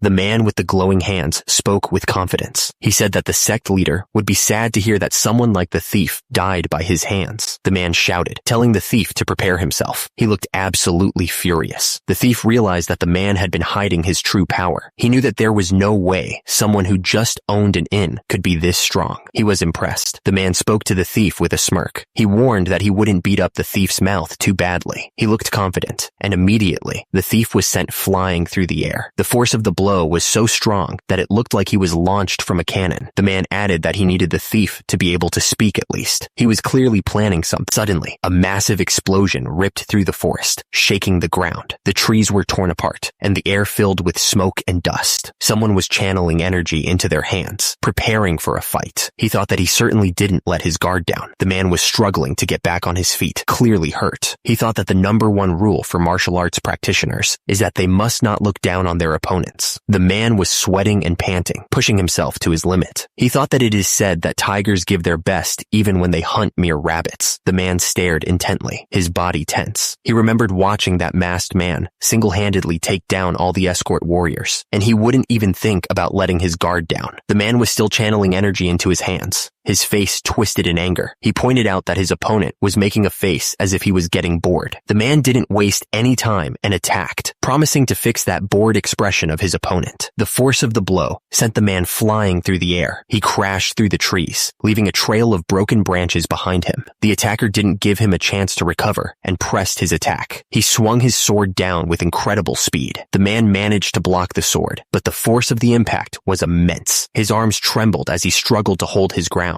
Raw energy surged around the man's hands, crackling like lightning. It was a terrifying display of power, like he was about to tear the world apart. The man in red gritted his teeth and screamed as the energy started to backfire. He looked like he was in serious pain. The man in red groaned, explaining that his arm got blocked before he could extend it. He felt the inner energy that had gathered up in his arm refluxing, causing him pain. The masked man watched him struggle and said that he was a slowpoke. He recommended that he stop trying. The man in red looked up, his face contorted in pain as he heard a warning. The masked man told him that his fingers would be the ones to break first if he kept trying. The masked man gathered energy under his feet. The power crackled, ready to be unleashed in a devastating attack. The masked man unleashed a spinning kick. It was a revolving kick, charged with immense power. The kick sent the masked man flying through the air at an incredible speed. He moved like a blur. The masked man's kick landed squarely on the man in red, sending him flying. The man in red was shocked, barely able to say, The man in red crashed to the ground, defeated. He coughed, struggling to get back on his feet. The man in red screamed as he gathered all his energy into his hand. The power crackled around him, ready to explode. The masked man stood over the man in red, completely calm. He warned that he had already told him his fingers would be the first to break. The man in red thought to himself, is he fast? He knew the answer was definitely not. The man in red looked at his own trembling hand. Then is he strong? He knew that the answer was definitely not. The man in red realized the masked man was certainly neither fast nor strong. So how was he losing so badly? The man in red looked at the masked man, thinking he looked weak. He thought that just judging by his looks, he could take on 10 like him at once. But the moment he tried to strike, the masked man was already moving. The attacker was sent flying from a kick, realizing he couldn't land a single hit on his enemy. Lying on the ground, the man in red tried to figure out what was going on. Even though the masked man was slow, he moved with perfect timing, direction, and distance, making no wasted moves.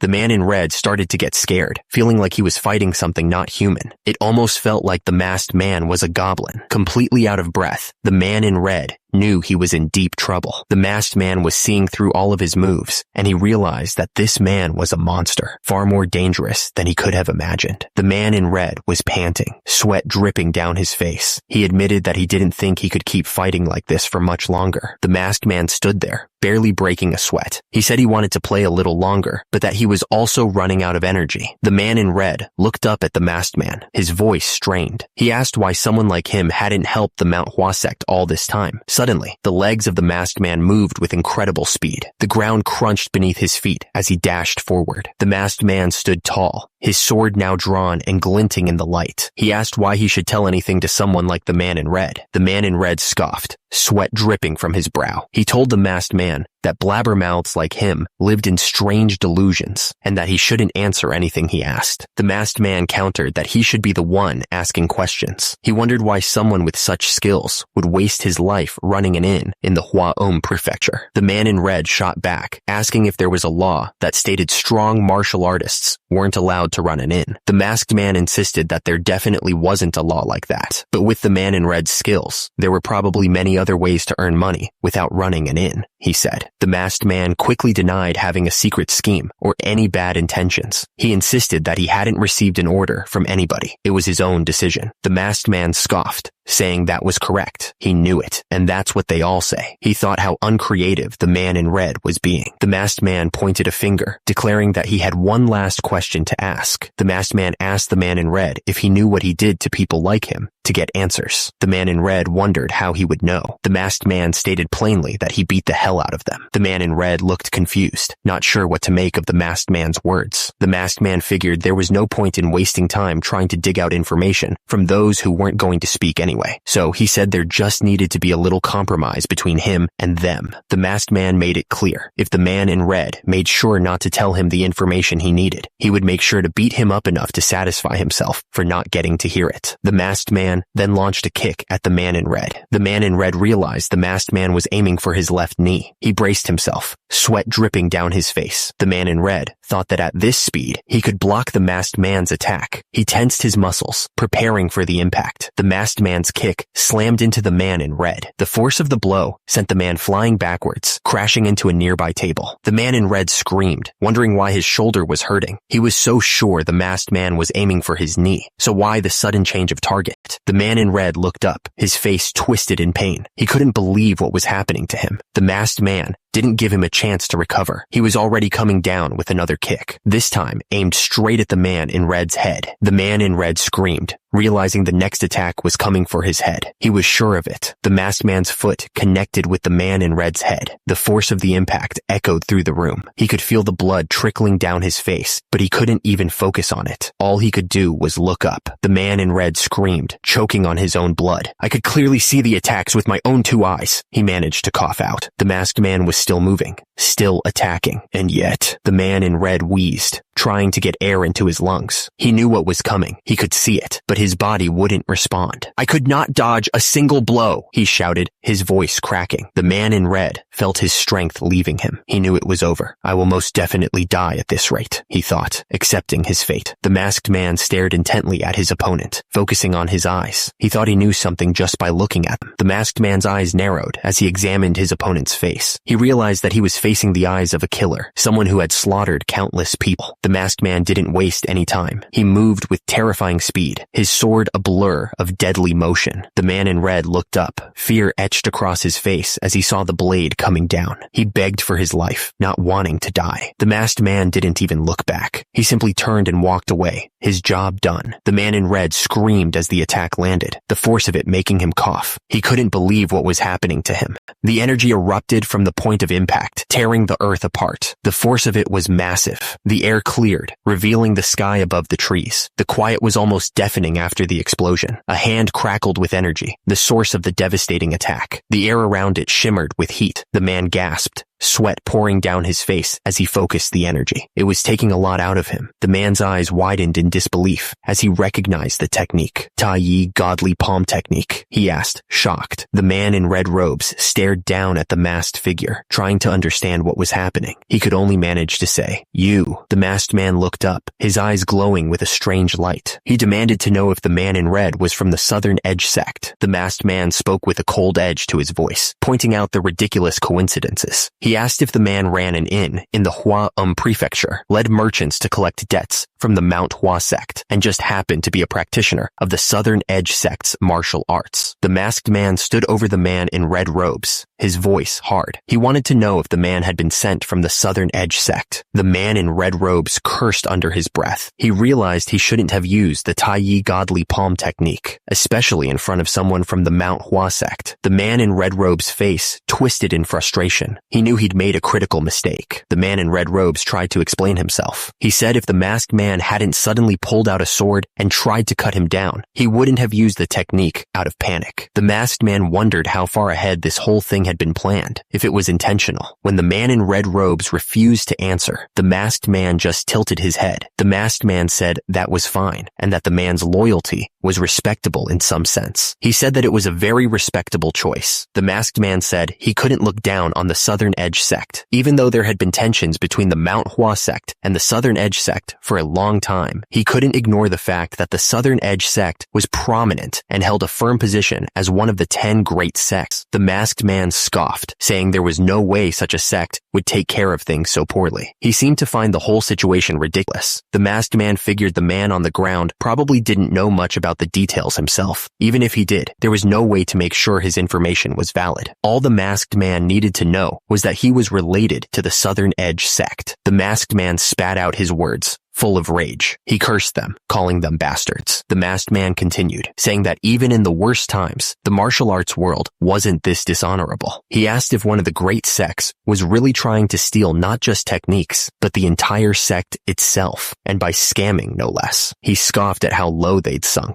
The man in red robes didn't say anything. He just stared into the distance, lost in his thoughts. The masked man tilted his head and asked if it wasn't better for the Manhwa sect. Anyway, he seemed to be enjoying the other man's discomfort. The man in red robes snapped back, his face twisted with anger. He said that the masked man probably already knew that there was no hope left for the Manhwa sect. The man in red robes sneered, saying that now that they've lost their techniques, the Manhwa sect could never be what it once was. He added that it was just a matter of time before they collapsed, and he was simply speeding up the process. The masked man agreed, saying that a sect without the martial arts from its past was doomed to die. He then paused, as if waiting for a response. The man in red robes snapped back, asking who said that. He was clearly furious, and added that he thought someone like the masked man would understand. The masked man tilted his head, his red eyes glowing. He questioned who had said that the Manhwa sect had lost the techniques from their past, demanding an answer. The masked man swung his sword, furious that the other man was spreading lies without knowing the truth. He yelled, asking why he didn't just admit he was doing this because he hated the Manhwa sect. He'd at least accept that as an excuse, since the man in red robes was from the Southern Edge sect. The masked man continued, saying that he had beaten the man in red robes pretty badly. He explained that the Manhwa sect and the Southern Edge sect had many things in common, including strong internal connections and the use of swords as their main weapon for martial arts. The man in red robes was still lying on the ground, completely out of it. He wasn't moving at all. The masked man went on, saying that if two great sects with many similarities were next to each other, one of them was bound to die. The man in red robes insisted that he wasn't from the Southern Edge sect. The masked man scoffed, saying that he wasn't from the Manhwa sect either. The man in red robes yelled at the masked man to stop talking nonsense, and the masked man told him to do it first, calling him a dumbass. The masked man looked down at the man in red robes, his expression changing. He seemed like he was about to do something. The masked man leaned in, telling the man in red robes that he would show him something very interesting if the man in red robes would show him his Tai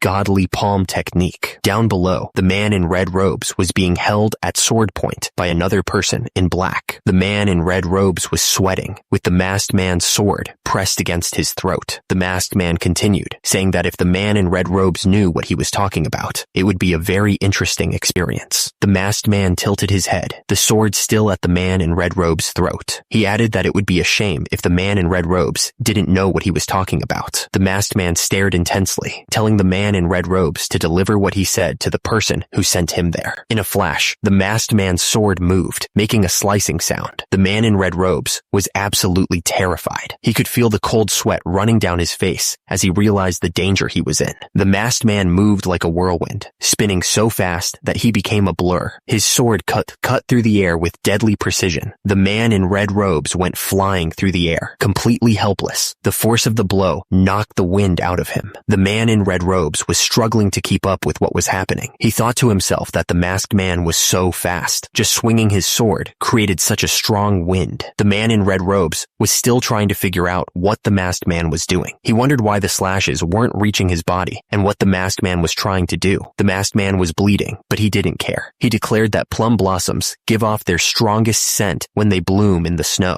The masked man swung his sword, not slowing down at all. He stated that even though it's winter, the spirit of the Manhwa sect is not fading. The masked man and the man in red robes continued to fight, their swords clashing in the forest. The sound of metal against metal echoed through the trees. The masked man continued to press forward, his foot landing heavily on the ground. He added that once spring comes, the man in red robes was on the ground, his face contorted in fear. He was clearly terrified of what was about to happen. The man in red robes held a small branch in his hand, his brow furrowed narrowed in confusion. He looked up, sensing that something strange was about to happen. The masked man held his sword out, ready to strike. He wasn't going to let the man in red robes get away. Plum blossoms started to fall all around them, filling the air with a sweet scent. It was like the mountain itself was promising that plum blossoms would bloom all over. The man in red robes looked up, his eyes wide with shock. He wondered what he was seeing. Hundreds of thousands of plum blossom leaves were falling all around him, covering everything. It felt like the whole world was turning pink. The man in red robes looked up, his eyes wide with disbelief. He couldn't understand what was happening around him. The man in red robes stared in disbelief, his face frozen in shock. He stammered that this couldn't be happening. The air shimmered as the plum blossom sword technique, the rainfall of plum blossom, filled the area. It was a sight thought lost to time. The man in red robes was on the ground, trembling. He muttered that he must be imagining this. The masked man's hand tightened around the hilt of his sword. He was ready to finish this. The man in red robes lay on the ground, completely still. The masked man stood over him, his sword still dripping blood. The masked man stood alone in the open field, panting heavily. He thought to himself that this was going to kill him. His inner strength was still lacking. The masked man sighed, realizing that what would have been child's play for his past self had taken everything out of his current self. He knew he needed to come up with a way to stop this. The masked man looked up, his eyes narrowed. He called out to someone, saying, "Hey, you." The masked man's expression hardened. He demanded that whoever he was talking to come closer to him. The masked man stood at the end of the dirt road, blocking their path. The group of people stood before him, unsure of what to do. The masked man stared at them, his eyes narrowed behind the mask. He wanted to know who wanted to be beaten up before leaving. The masked man tilted his head, as if considering something. Then, he asked who wanted to just leave without being beaten. Immediately, the group of people raised their hands and started shouting. They all wanted to leave, and they wanted to leave right away. The masked man chuckled, sounding almost pleased. He said very well and thanked them for their cooperation. The masked man watched as the people scrambled to get away, each one tripping over themselves in their haste. He just stood there with his arms crossed, completely calm. Suddenly, the masked man shouted, telling them to stop right there. His voice echoed through the trees, stopping them in their tracks. The masked man asked if they really didn't know how to use their brains. He seemed genuinely annoyed, like he couldn't believe how dumb they were acting. One of the people looked back, confused. The masked man asked how he was going to take all of these carts with him if everyone just leaves. He told them to use their brains for once, then paused, as if realizing something. The masked man ordered everyone to report to him how much was on each of their carts, telling them to go.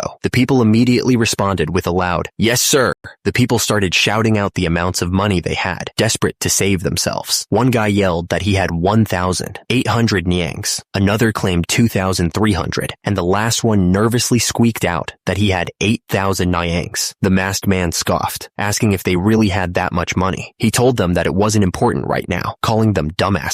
The masked man hummed to himself, thinking about the next step. He seemed to have an idea forming in his head. The masked man ordered one of them to go and get the money from the city of Zhenjiang. He told them that he was going to sell all of this to them for cash. The masked man warned them to bring the money under no name. He threatened to kill them if they didn't do that, admitting that he had never seen someone like him in his life. One of the merchants spoke up, wondering what would happen if the person sent to Zhenjiang didn't return. He was clearly worried about the potential fallout. The masked man scoffed at their concerns. He asked them what they even planned to do if they ran away, and if they had any money left besides the carts. The masked man pointed out that the carts were all they had left. He told them that if they wanted to get even those leftovers, they'd have to come back. The merchants looked at each other nervously, unsure of what to say. They were clearly trapped. One of the merchants finally spoke up, asking if they could report him to the government or something. He sounded desperate. The masked man stood over the merchants, sword raised high. The merchants were frozen in fear, knowing they were completely at his mercy. The merchants could only stare up at him, their faces etched with despair. They were nothing but small figures against the vast sky, completely helpless. The masked man stared down at them, a smirk hidden behind his mask. He told them they could try if they wanted, clearly confident that they couldn't. The masked man warned them not to come back, ever. He promised that if they did, he would hunt them down, no matter what it took, chasing them to the other side of the continent. The merchants looked at each other, their faces filled with fear. One of them sobbed, admitting that he couldn't think of any way to escape from this crazy person. Someone barked out orders to get moving. A trembling voice responded, agreeing with a sob. The sound of the bills rustling filled the air as someone counted a huge stack of cash. Each bill was crisp, and new, adding to the satisfaction. Chung Myung looked absolutely thrilled, holding the money close. He thought it was just great. Chung Myung laughed to himself as he ran. He was clearly having a blast. With a running start, Chung Myung leaped into the air. He cleared the wall with ease. The clear water flowed over the rocks in the river, and immediately, someone was drying off with a towel, out of breath. Joe Ghoul was drying off with a towel after training. He complained that today's training was exhausting and asked if they really needed to do this so early every morning. Joe Ghoul smiled. A lot had changed, he thought. They felt like an actual group of martial arts practitioners, but someone yelled at another not to spray water on them. Joe Ghoul noticed Sahyung was smiling and asked what was making him so happy. Sahyung looked at him, a little surprised by the question. Sahyung paused for a moment to think. He didn't know how to explain it. Sahyung finally said that it felt like they were an actual group of martial arts people. At that moment, someone else asked if that was really the case. Joe Ghoul admitted it was a strange thought to have since they've all been martial arts people this entire time. But Sahyung replied that it wasn't strange at all. Sahyung said he had been thinking the same thing. He seemed to be smiling with satisfaction. Joe Ghoul laughed, saying he couldn't have imagined training so hard at the Manhwa Sect just a few days before. He seemed happy with the progress they were making. Someone shouted for the group to start heading back. At the same time, Sahyung agreed, adding that they used to just try to kill time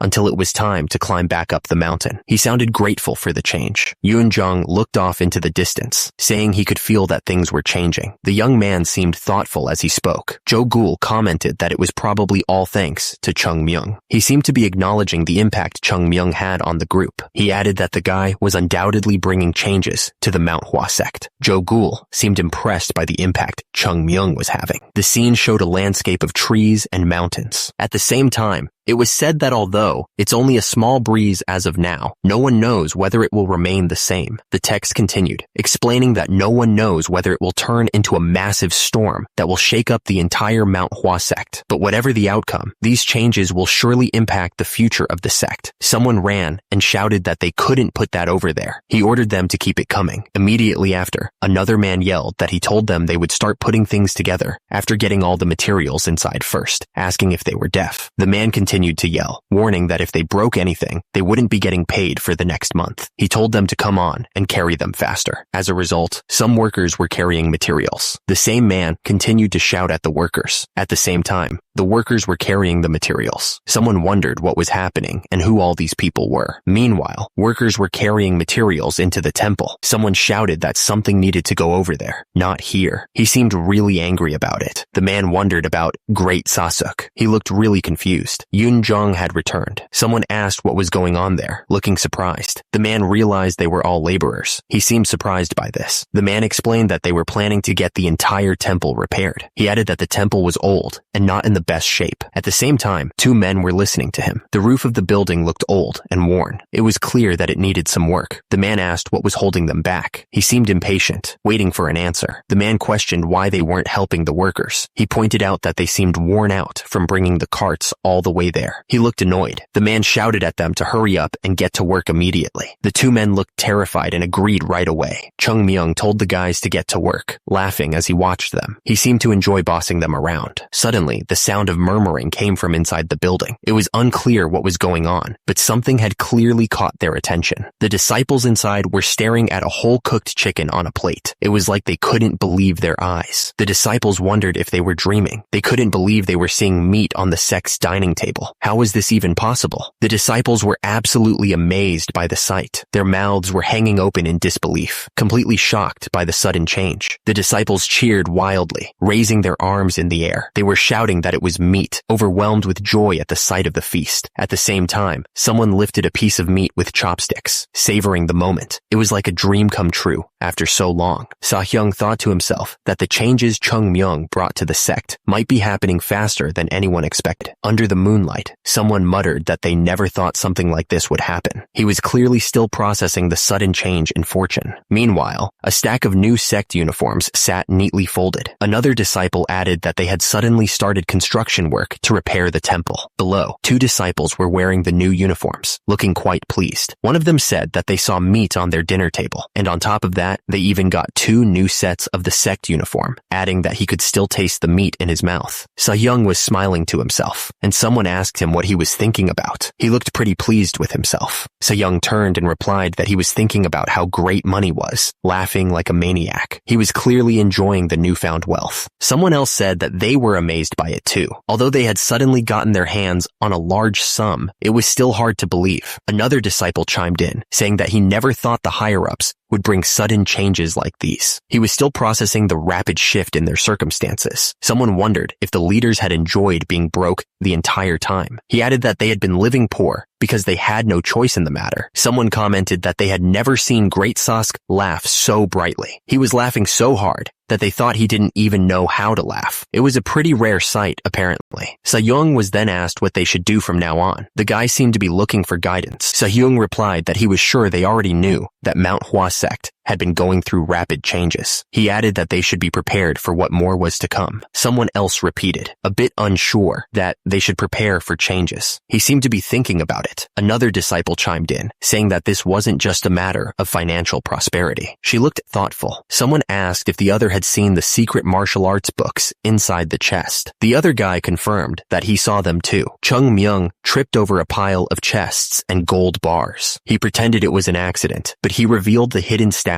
with his terrible acting. Someone wondered how he got hold of those things. The other person replied that who knows. Yoon Jong said that one thing was certain. The Manhwa Sect was going through changes. Joe Ghoul. He looked serious. Yoon Jong continued that they would inevitably be caught up in the storm of change brought upon the Manhwa Sect. He added that they must prepare themselves with utmost determination. Someone was worried that if they didn't do things right, they could get swept away by the changes Chung Myung was making. The figure looked small and insignificant against the vast, snowy landscape. Soo-young was worried, but Joe Ghoul told him not to be. He said that he was Joe Ghoul, and everything would be fine. He seemed confident. Joe Ghoul wondered where Chung Myung was. He said he hadn't seen him since that morning. He seemed a little concerned. Soo-young told him that the sect leader wanted to see Chung Myung earlier. He added that the young man was probably in the sect leader's residence right now. Joe Ghoul repeated that the sect leader wanted to see him. Joe Ghoul wondered why the sect leader would want to see Chung Myung. The sect leader's residence was quiet and imposing against the backdrop of the mountains. The sect leader explained that it was only right to reward those who had done something great. The group sat around the table, waiting to see what the reward would be. The atmosphere was calm and expectant. The sect leader leaned forward, saying he wanted to give Chung Myung a reward for everything he'd done. He added that this was the whole reason he'd called him in. The old man seemed earnest. Chung Myung looked surprised and asked if he really wanted to give him a reward. The sect leader confirmed it and asked if there was anything he wanted. The young man's eyes widened slightly. The sect leader suggested that Chung Myung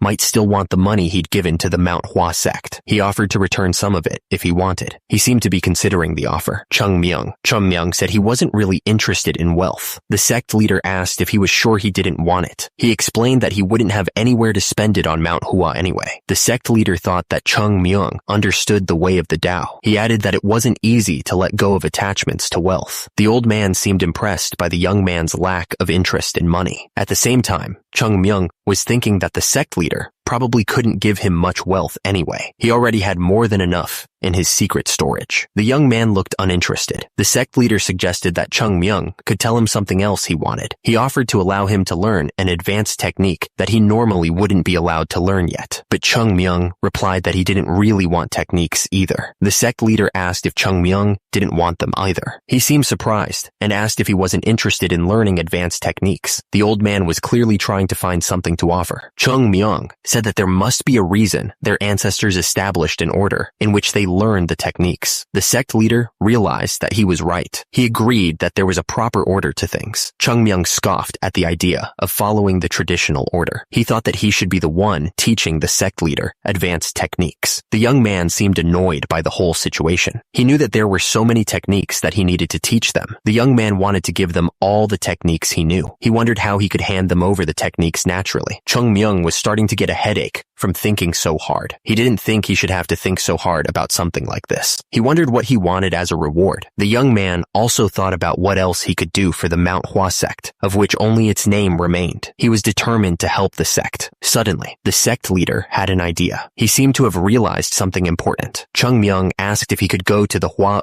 prefecture whenever he wanted, emphasizing that he needed freedom first. He explained that he needed to be able to move around in more places before he could do anything. The sect leader considered Chung Myung's request to go to Hwa prefecture. The young man agreed, saying that having to only stay in the temple while practicing martial arts was limiting his growth as a disciple. Chung Myung asked if he wouldn't be able to learn by exploring the broader world. The others listened quietly, seemingly curious about the answer. The sect leader said that he understood where he was coming from, but the old man was quick to point out that it would be violating the Manhwa sect's regulations. The sect leader admitted that his achievements were more than worthy of allowing him to do that. However, he was worried that there may be people who complain about it being unfair, making Chung Myung think he was being too picky. Chung Myung asked if there was anything else the sect leader wanted from him. He wondered what more could be asked if he couldn't even get permission to go to the Hwa prefecture once in a while. He looked annoyed. Chung Myung put his head down on the table, pretending to be in pain. The young man was clearly trying to get his way by any means necessary. The boy dramatically called out to the sect leader, claiming his body was in terrible shape. The sect leader looked at him suspiciously and said that he could see that. Chung Myung continued, saying that according to the doctor, his inner energy seemed to be damaged. The sect leader admitted that he had heard that as well. Chung Myung finally got to his point. He said that was why he would like to ask for some pills of life. Chung Myung asked for pills of life, the kind that could replenish his health. He was very insistent about it. The sect leader listened to what he had to say. At the same time, Chung Myung was blushing, looking like he had high hopes. The sect leader took a sip of his tea. He seemed to be thinking about what Chung Myung had asked. The sect leader declared that Chung Myung no longer needed permission to go outside the Manhwa sect's temple. He made the statement very officially, but Chung Myung had to stay inside the Hwa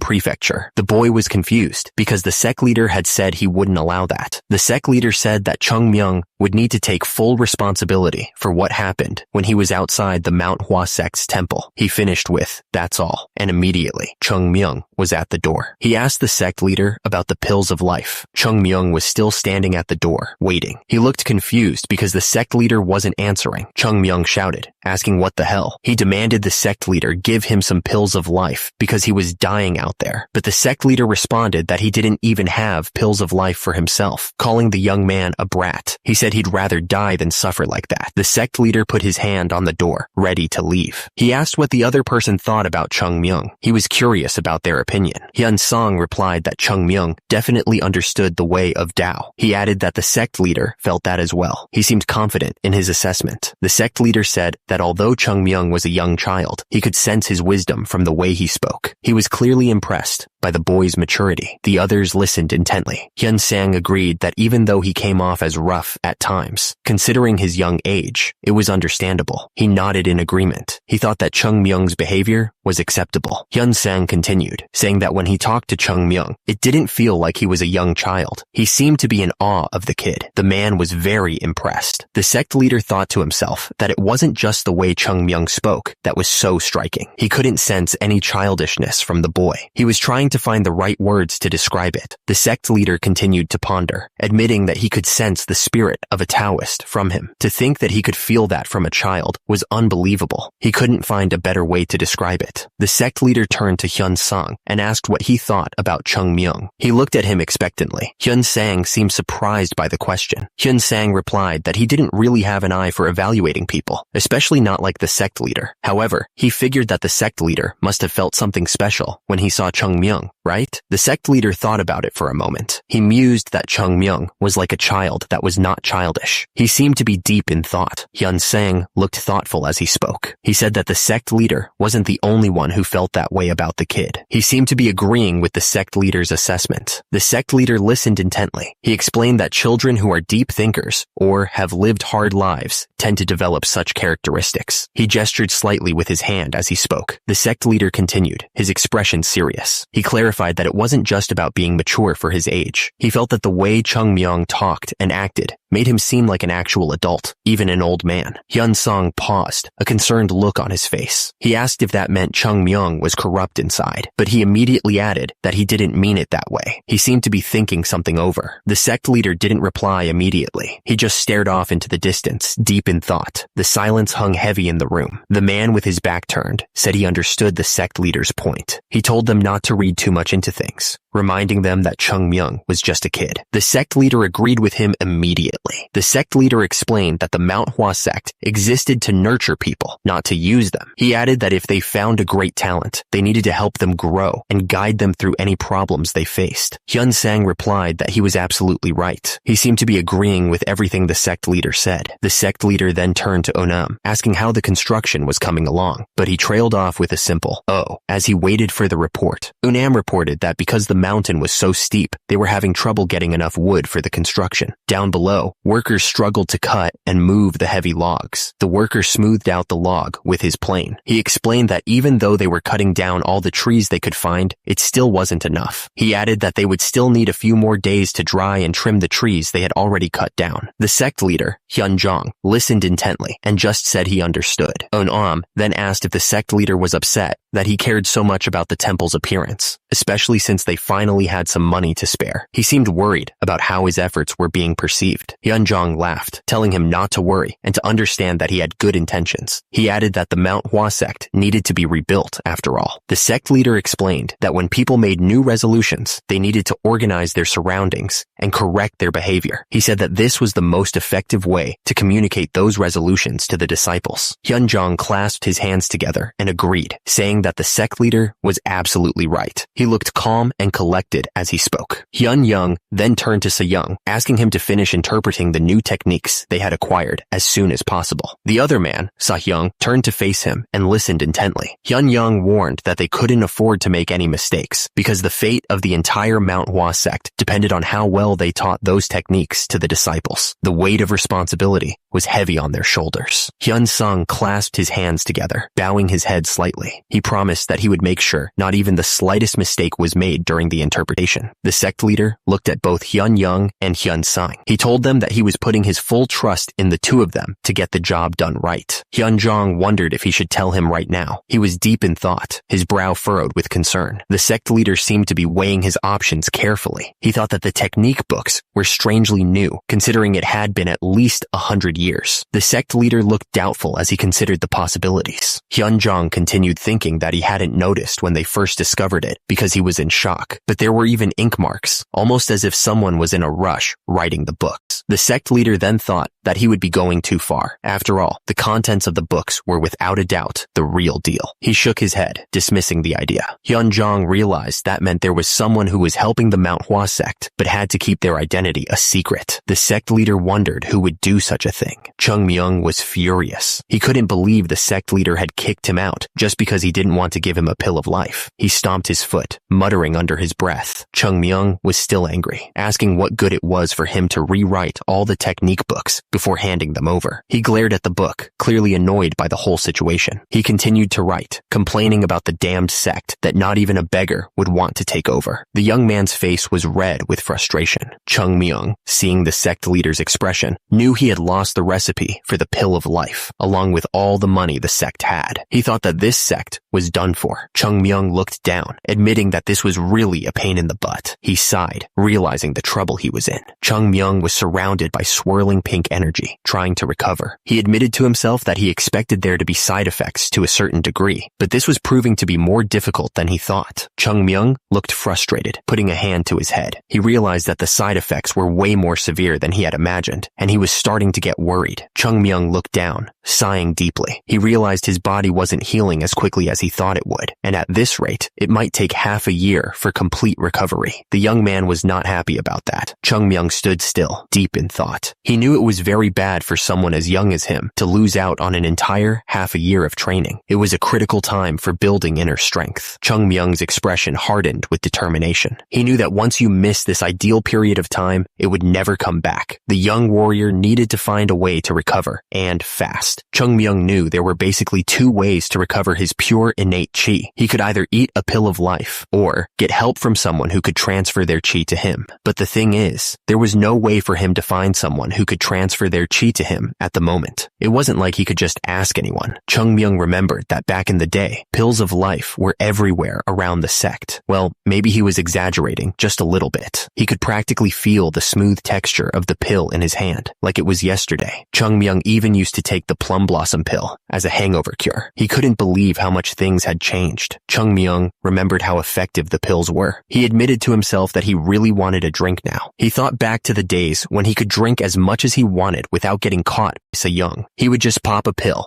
and the hangover would be gone instantly. The young boy was lost in his memories, thinking about the good old days and how easy things used to be. He paused for a moment, and then it hit him. Hangover relief? Chung Myung's eyes widened as he realized something important. A thought sparked in his mind. His eyes darted around as he remembered something. He knew where they were. The young man's face lit up with excitement, a plan forming in his mind. Pills of life. Chung Myung's eyes sparkled with determination as he remembered the secret place. He was ready to go get them, no matter what it took. Chung Myung sprinted through the forest, determined to find the secret stash. He was sure that the pills were hidden somewhere around here. He kept running, pushing himself through the dense forest. He repeated to himself that the pills should be right there, somewhere close. The young boy ran faster, reminding himself that his bad memory was actually helping him this time. He was getting closer to the pills. He could feel it. The moon hung high in the sky, casting a pale light over the forest. Chung Myung finally stopped, panting heavily as he looked up. He was sweating, and his heart was pounding in his chest. Chung Myung stood at the bottom of a massive cliff. The air was thin, and the climb looked almost impossible. The cliff was known as the ruggedly disconnected cliff. Just looking at it made his stomach drop. It was said to be the most dangerous and steep cliff among the 5 great mountains. The legends surrounding it were enough to scare anyone away. Chung Myung looked up, realizing the place he was searching for was somewhere in the middle of this incredibly steep cliff. He muttered to himself that he must be crazy to even consider this. This was a secret place that only Chung Myung knew about, even within the Manhwa sect. And in the middle of the cliff, there was a small cave that could only be found by climbing up the cliff. Chung Myung thought that this cliff was off limits to disciples for training because it was too dangerous. But thanks to that, he had found the best place to hide from Se-young. He admitted it had been a great help to him. He realized that he had been able to do things like drink without being seen by Se-young, or eat meat without being seen by Se-young. He could even take a midday nap without Se-young noticing. Chung Myung wondered why Se-young even let him live. Even when he thought back to it, he wouldn't have left someone like him alive. Chung Myung knew that wasn't what was important right now. Anyway, he prepared himself for what was to come. Somewhere up there, Chung Myung knew that the pills of life he hid away in his past life were waiting. He was determined to find them. Chung Myung looked up at the cliff. He thought that if it was his past self, he would have been able to get up there with only 2 jumps, but he knew there was no way he could climb up with his current body. Chung Myung kept walking. However, he had an idea in mind. Chung Myung walked along the edge of the cliff, dragging a rope behind him. He seemed to be searching for something specific. Chung Myung stood at the edge of the cliff, looking down at the steep drop. He wondered what if he climbed down instead of climbing up. Chung Myung peered over the edge, his face showing a mix of excitement and fear. The young man realized that the only problem about it was that it's about 10 times more dangerous. Chung Myung told himself that he only lived once, so he should just go for it. He looked determined to face whatever was coming next. He quickly corrected himself, realizing that it was technically his second life. The young man was still getting used to the idea of reincarnation. He was having second thoughts. This was going to be harder than he thought. He was getting really frustrated with the whole situation. He had to find a way to make this work, Chung Myung shouted, wondering why it was so damn hard to revive the Manhwa sect. He was starting to feel like it was an impossible task. The steepness of the cliff wasn't the only reason it was banned as a training ground for the disciples. The text wondered why the ruggedly disconnected cliff was named that way. It was a mystery that needed solving. Just as its name suggested, it was a very rugged and steep cliff. There wasn't anywhere to step or grab on. The climber looked like he was in a really tough spot. The climber's foot slipped off the rock face. He was starting to fall. He looked like he was in real trouble now. In other words, this cliff was very difficult to climb. It was clear that this was no ordinary training ground. The challenge was immense. The climber fell through the air, arms outstretched. He was completely helpless. It looked like a long way down. Chung Myung was falling, and he knew it was over. He screamed that he was gonna die. The view from below showed just how far he was falling. He was really going to die, he thought. Suddenly, he stopped falling. He was hanging from a rope, suspended in mid-air. The rope had saved him, he realized. That was why you had to be prepared, he thought to himself. But then he started sliding down the rope. He quickly used the QI suction technique. The young man was trying to stop himself from falling any further. Chung Myung focused intensely, trying to absorb as much chi as possible. He needed to stop himself from sliding down any further. The effort was visible as energy gathered in his hands. Chung Myung was still hanging on the cliff, trying to hold on. He was clearly struggling, but he was determined to make it. He had to find a way to survive this. Chung Myung was in pain as he hung there. He complained that his bones were breaking like twigs. This body was too weak, he thought with frustration. Chung Myung looked up, his expression changing. He realized something important, a glimmer of hope in his eyes. Chung Myung could see it. He realized that he could see the entrance to his hideout. The rope he had prepared according to the estimated distance was barely able to reach the entrance.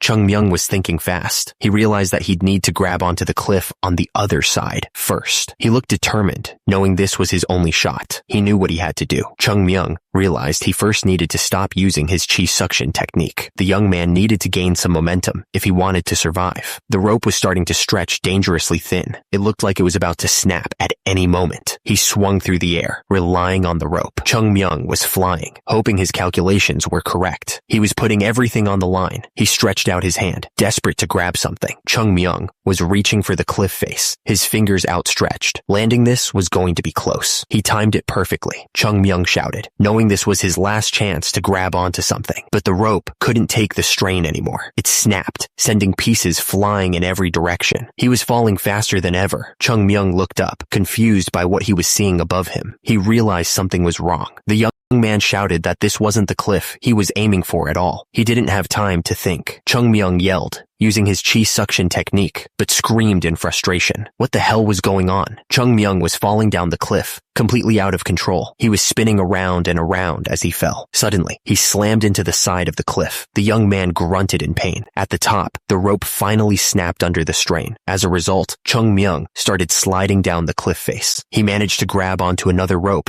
that was hanging down. The warrior dangled there, trying to catch his breath. He hung there in silence, thinking about his situation. The young man was really in a tight spot. Chung Myung landed hard on the ground. He was completely still for a moment, not moving a muscle. It looked like he had finally stopped falling. Chung Myung suddenly sat up, looking furious. He yelled that the Plum Blossom Sword Saint was a crazy bastard. He looked around at the cave. At the same time, he wondered what the Plum Blossom Sword Saint had been thinking, making a hideout in a place like this. He looked even more confused. The warrior wondered if he had gone crazy because of all the training. Chung Myung's eyes widened in realization. Oh, right, he thought. That's him. Chung Myung was lying on the ground of the cave. He was talking to himself and said that he had somehow managed to get into the cave, even though he almost died doing it. He was still holding onto the rope. His hand was gripping it tightly, showing how close he had come to falling to his death. Chung Myung then threw a cloth onto the ground. The sound echoed through the cave as the cloth landed with a soft thud. Chung Myung got up and looked around. He could see a bed, a table, and other supplies in the small hideout. Chung Myung noticed a nightlight crystal. He wondered why the Plum Blossom Sword Saint would bring something like that to a hideout, and how much it was worth. Chung Myung was standing in the cave, looking at the nightlight crystal. He was talking to himself, realizing that he was the Plum Blossom Sword Saint. He admitted that he kept forgetting about it. There was a sound of something heavy dropping. Chung Myung looked absolutely exhausted, his face covered in dirt and sweat. He was breathing heavily, trying to catch his breath. Suddenly, there was a ray of hope. A treasure chest and a jar came into view. This was it, the moment he had been waiting for. Chung Myung was standing in his old hideout, looking around. He said to himself that the plum blossom pills he had hidden away should be there. The young man was hoping they would help him recover his body.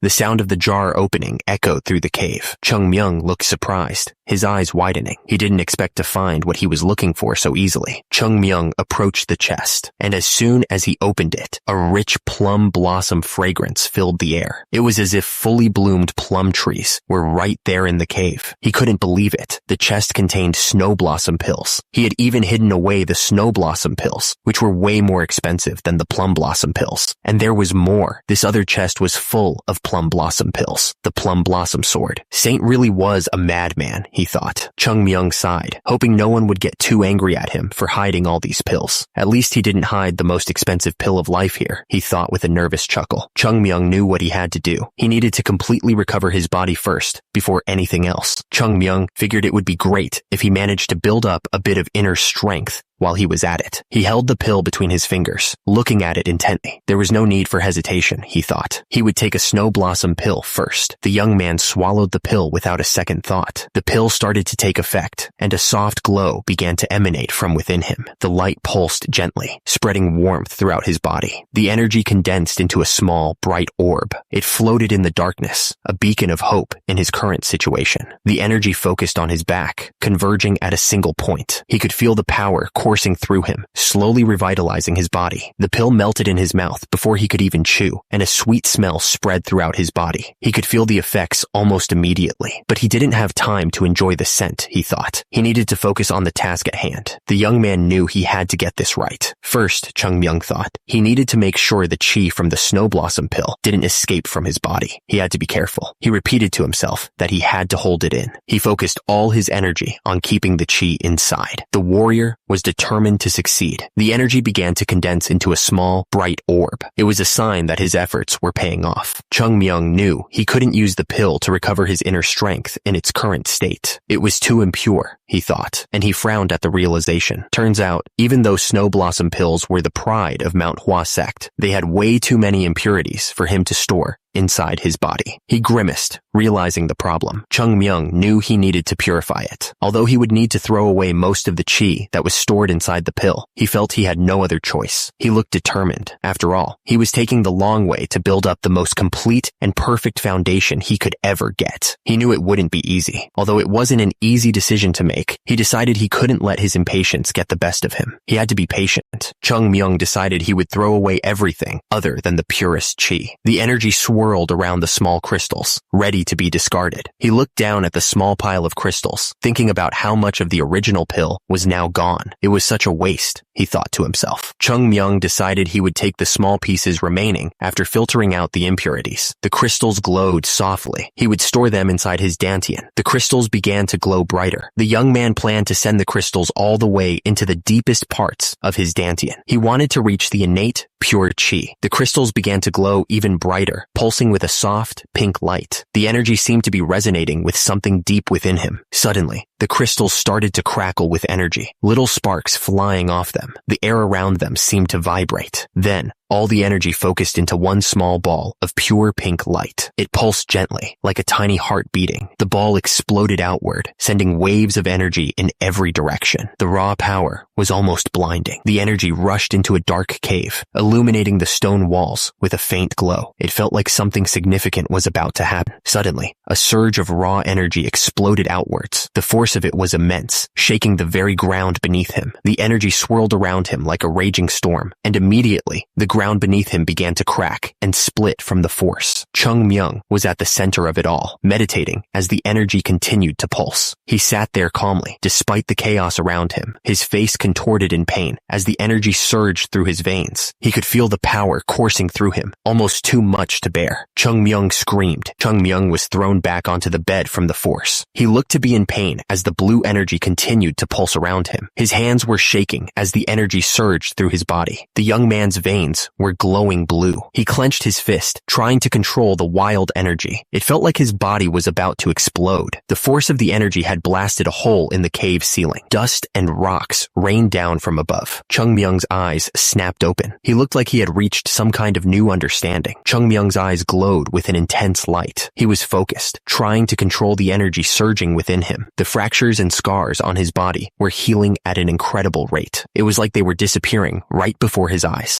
The wounds closed up in an instant. He was shocked by the speed of his recovery. The young man realized his bones even felt sturdier than before. Chung Myung was amazed. He realized this young body was very compatible with the chi from the pills, which made its effects greater than he had expected. He hadn't thought it would be this good. On top of that, the remaining impurities in his body started leaking out all over him. The impurities were visible as dark droplets running down his skin. Chung Myung could feel like his meridians were expanding. It felt like his body was changing from the inside. He didn't know what was happening, but it felt intense. He was surprised. Chung Myung wondered why his heart was beating so fast. The young man felt like it was going to explode out of his chest. Chung Myung gritted his teeth in pain. He could feel something breaking inside him, and it hurt like hell. The warrior was trying to endure it. The chi from his lower dantian had broken through the middle dantian. It was like a dam had burst, and the energy was flowing uncontrollably. He was in a state of risk regarding his upper dantian. It felt almost like a massive ocean wave crashing over him. Chung Myung realized he couldn't control it. He was losing control of the energy inside him. Chung Myung could feel the energy surging through him.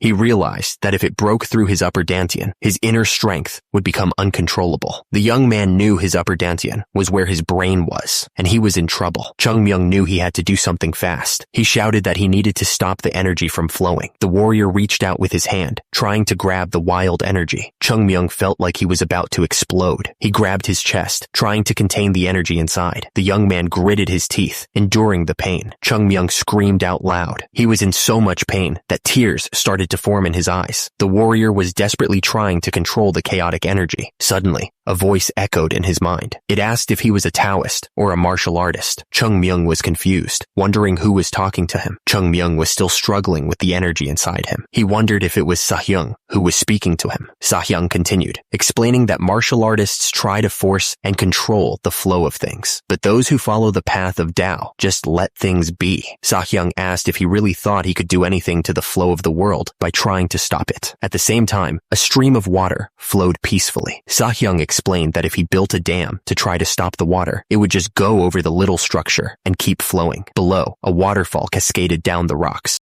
Sahyung told him to just leave things be, and they would flow as they were meant to. Below, the sun was setting over a field. Sahyung continued, explaining that humans are part of nature too. He wondered if they could really be exempt from its magnificence. Chung Myung stood on the cliff, staring out at the sunrise. The young man seemed to be taking in the beauty of the landscape. Sahyung told him to just leave things as they flow. He wanted him to stop trying to control everything. Chung Myung floated in the air, completely still. Blue energy surrounded him as he meditated. Chung Myung stood on the circle, feeling the energy flowing through him. The young man finally felt like his body was getting stronger and lighter. Chung Myung's eyes widened in shock, his face showing a mix of surprise and concern. He looked around, trying to understand what was happening. Below, Chung Myung stood surrounded by strange energy, looking up at the cracks forming above him. The young man was trying to figure out where he was, confused by the strange surroundings. He muttered, "This place is..." He instantly realized what he was seeing. It was the upper dantian, the core of his spiritual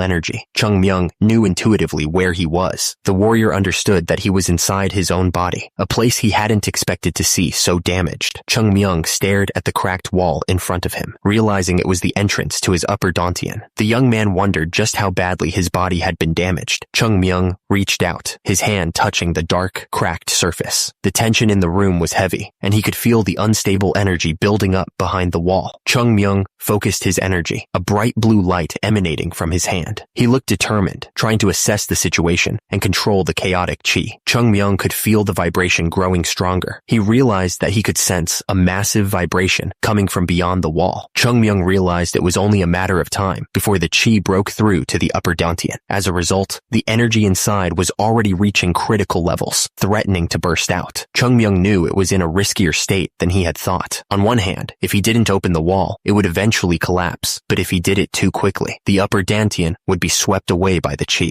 Chung Myung realized there was only one way forward. Blue energy crackled around him, showing the intensity of his focus. He remembered a lesson. If you try to stop water with a dam, it will just go over the top and keep flowing. He looked at the waterfall as he remembered what Sahyung had told him. He had said to just let it flow. He understood that if he tried to stop the energy, it would only become too much. It would just overflow. Chung Myung knew he had to let it flow. He reached out his hand, ready to guide the energy instead of block it. Chung Myung focused, letting the energy flow. The energy exploded outwards in a massive wave of power. Chung Myung floated in the air, lost in thought. He realized he hadn't paid attention to Seo-hyung because he thought he was just nagging him. Chung Myung stared ahead, his eyes filled with determination. He was starting to understand things. Chung Myung continued his reflection. He admitted that after 100 years, he finally understood what Seo-hyung meant. The energy around him intensified, now with a blue tint. The young man was starting to grasp the deeper meaning of his master's words. Chung Myung felt the energy surging through him. The power was almost overwhelming, but he focused on controlling it. The energy expanded outwards, reaching far beyond the cave. It was as if the mountains themselves were resonating with his power. Chung Myung opened his eyes, a glint of determination in them. He mumbled to himself, a quiet M. Chung Myung floated in the air, still deep in meditation. He seemed a bit confused by everything that was happening. Suddenly, Chung Myung lost control and crashed to the ground. He yelled, "Ouch!" from the unexpected fall. Chung Myung was sprawled out on the floor, looking around with confusion. He mumbled to himself, wondering why he had been floating in the first place. Chung Myung reached out and touched the floor, grounding himself. He felt a strange sensation in his fingertips, like a newfound connection to the earth. Chung Myung stared at his hand, a thoughtful expression on his face. Something definitely felt different, but he couldn't quite put his finger on it. Suddenly, Chung Myung stood up, a surge of energy coursing through him. A pink aura emanated from his body, bathing the cave in an eerie light. Chung Myung clenched his fist, feeling the power thrumming within him. He realized that the meridians throughout his body had been unblocked, and he could feel the difference in his strength. Chung Myung stared at his open hand, realizing how close he had come to disaster. He thought to himself that he still couldn't believe this young body had withheld it, and with the slightest mistake, he could have either lost his life or been paralyzed. He looked out at the horizon, thinking he would have been doomed if it wasn't for Seo-hyung's teachings. The old lessons had saved him once again. Chung Myung suddenly stood up, feeling the renewed energy in his body. He knew it had been a dangerous gamble, but he decided it was worth it. He clenched his fist tightly, feeling the power returning to his body. The young man realized he had not only recovered his innate chi, but also expanded his meridians and increased his inner strength. He smiled, feeling his body was now stronger and lighter than before. The story was coming to a point of conclusion. It was time for the next stage. Chung Myung stood in the cave, feeling the changes in his body. He realized that his body had become stronger. He looked up at the sky. Maybe it was because he had been enlightened after dying once. Chung Myung started to walk. He was starting to understand Seo-hyung's teachings, which he only regarded as nagging during his past life. The young man reflected on the teachings. He thought about how martial artists oppress and try to control, but those who follow the path of Tao leave things be. Chung Myung thought about his past life. He realized that he had been a swordsman, but not a Taoist. At the same time, he knew that the Manhwa sect was a sect of swordsmen, but it was also a Taoist sect. The young man realized that this was its identity, but he couldn't exactly call himself a Taoist. Chung Myung wondered if someone like him could really revive the Manhwa sect. He looked down, lost in thought. Before he did anything else, his eyes sharpened with determination. He would try everything he could, and if it didn't work, too bad. The fighter was ready to face whatever came next. Chung Myung looked at the chest, full of pills. He realized that the pills were useless to him now. He figured that others could probably get a lot of use out of them. Chung Myung smiled, thinking about how he could use them to help the sect. Chung Myung turned to leave, saying it was time to go back. He was ready to get out of the cave, but then he stopped, surprised by something he saw. The young man paused, tilting his head in confusion. Chung Myung glanced at his flasks, trying to deny his intentions. It wasn't like he wanted to drink alcohol or anything, he thought. Chung Myung was curious about what 100-year-old liquor tasted like. He was probably gonna find out, he thought to himself. The Manhwa sect had gone through many changes, but this cave still remained the same as it was in the past. He walked out of the cave, taking in the scenery. Because of that, when he was in this cave, it felt like he was reliving his past life. The young man smiled softly, remembering the good old days. He missed it. He missed it a lot. The warrior's smile faded slightly, a hint of sadness in his eyes. Chung Myung thought he should come back here once in a while. He sat down, deciding to rest for a bit before heading back. Suddenly, the energy inside him exploded outwards. The force of it shook the entire cave. The explosion sent Chung Myung flying. He tumbled through the air, completely out of control. He managed to grab onto the side of the cliff. He started climbing, trying to get back to safety, but he lost his grip and went flying again. He was starting to get annoyed. Finally, Chung Myung landed on his feet. He started running, determined to get out of there. Chung Myung was sent flying again. He was completely helpless in the air, with no way to control his fall. He must have looked like a rag doll being tossed around. He slammed into the side of the cliff. The impact shook him, but he managed to grab onto a small ledge. He was desperate to stop himself from falling again. Chung Myung pushed off the cliff face. He was trying to gain some control over his descent. The young man needed to find a safe place to land. He continued to fall, the ground rushing up to meet him. He could see the landscape spinning around him. The warrior knew he needed to prepare for impact. Finally, Chung Myung hit the ground. He landed hard, but he managed to stay on his feet. He felt relieved that the crazy ride was over. Chung Myung felt that his body was surprisingly light. He was surprised that the pill had such a big effect on him. It was a pleasant feeling. He liked the feeling. The young man was standing on top of the mountain, looking out at the view.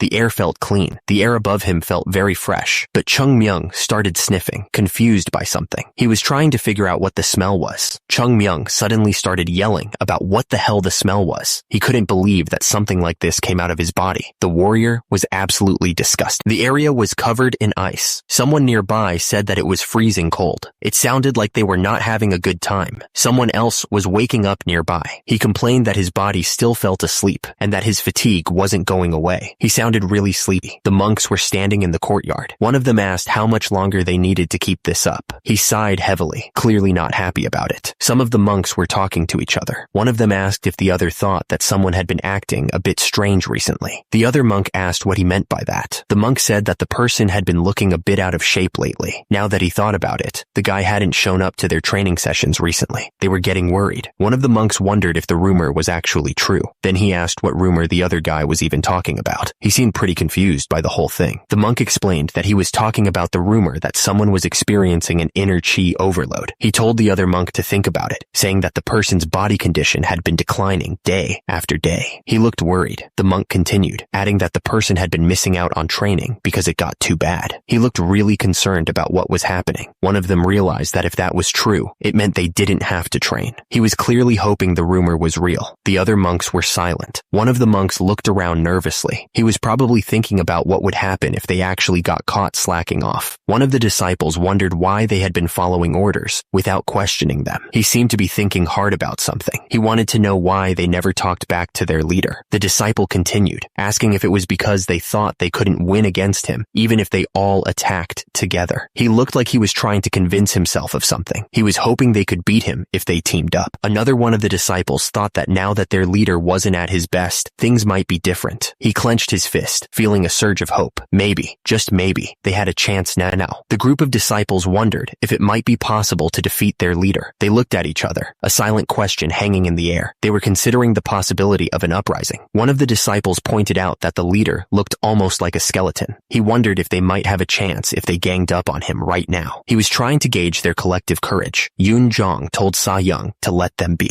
Jo Gul looked at Sa Young, waiting for his reaction. Yoon Jong smiled slightly, saying that they would all find out the truth sooner or later. He seemed confident in his words. Suddenly, a door burst open, letting a flood of light into the room. The sudden brightness was almost blinding. The disciples stood in formation before the main gate. Yoon Jong and Jo Gul were at the front, looking calm and collected. The entire group stood in front of the building, waiting for something to happen. The tension was thick in the air as they anticipated what was to come. Someone stepped forward, their foot landing with a thud. At the same time, a face smiled slyly, hinting at something mischievous about to happen. The group of disciples looked absolutely shocked. They were clearly not expecting whatever was about to happen. Chung Myung stood there, glowing with power. It was clear that he had fully recovered his strength. The disciples were terrified, realizing that Chung Myung had awakened. One of them thought that they were all done for if they tried to fight him, wondering why he looked so refreshed. Chung Myung spoke, calling out to his comrades. He seemed ready to lead them into whatever was coming next. Sa-hyung stood before the disciples, admitting that he couldn't fully express how sorry he felt. He explained that his poor health had forced him to neglect their training sessions, and he felt a deep sense of responsibility for his actions, looking down with guilt. Suddenly, there was a feeling that something bad was about to happen. The air seemed to grow heavy with anticipation. Suddenly, there was a feeling that something bad was about to happen. The air seemed to grow heavy with anticipation. The disciples tried to reassure Sajae, saying it was okay, and they understood. They told him not to worry about it. insisting that they were fine. They were trying to lift his spirits, despite the tension in the air. But Jae didn't accept their reassurance, saying it wasn't okay. He knew they had been training hard even during his absence, and he felt completely at fault here. The man looked genuinely distressed by his failure. Sahyung spoke with intensity, declaring that although mistakes had been made, they could always be fixed. He was determined to make things right, his eyes gleaming with resolve. Sahyung insisted that if they were lacking in training, they just had to train harder than usual. He looked determined to push them to their limits. As he spoke, the disciples stood in formation, looking up at him with mixed expressions. Chung Myung gave a thumbs up, a wide grin on his face. He seemed to be enjoying the situation, his eyes sparkling with mischief. The towering mountain range loomed in the distance. The air was crisp, and the sky was overcast, creating a somber mood. Chung Myung stood in the doorway, a serious expression on his face. He simply told them to run, his voice firm and commanding. The trainees stood there, completely lost. They had no idea what was coming next, and the uncertainty was eating at them. Sahyung announced that it would be on a first-come, first-served basis. He added that the slower half of them would have to run up there again. The guy looked like he was enjoying their suffering. One of the trainees wondered if Sahyung was really telling them to go up to the Lotus Mountain peak and back. The guy looked exhausted just thinking about it, and then someone got smacked on the head. Sahyung just took off, running along the wall. A trainee yelled after him, begging him not to leave without saying anything. He seemed genuinely upset. The trainees could only watch as Sahyung disappeared.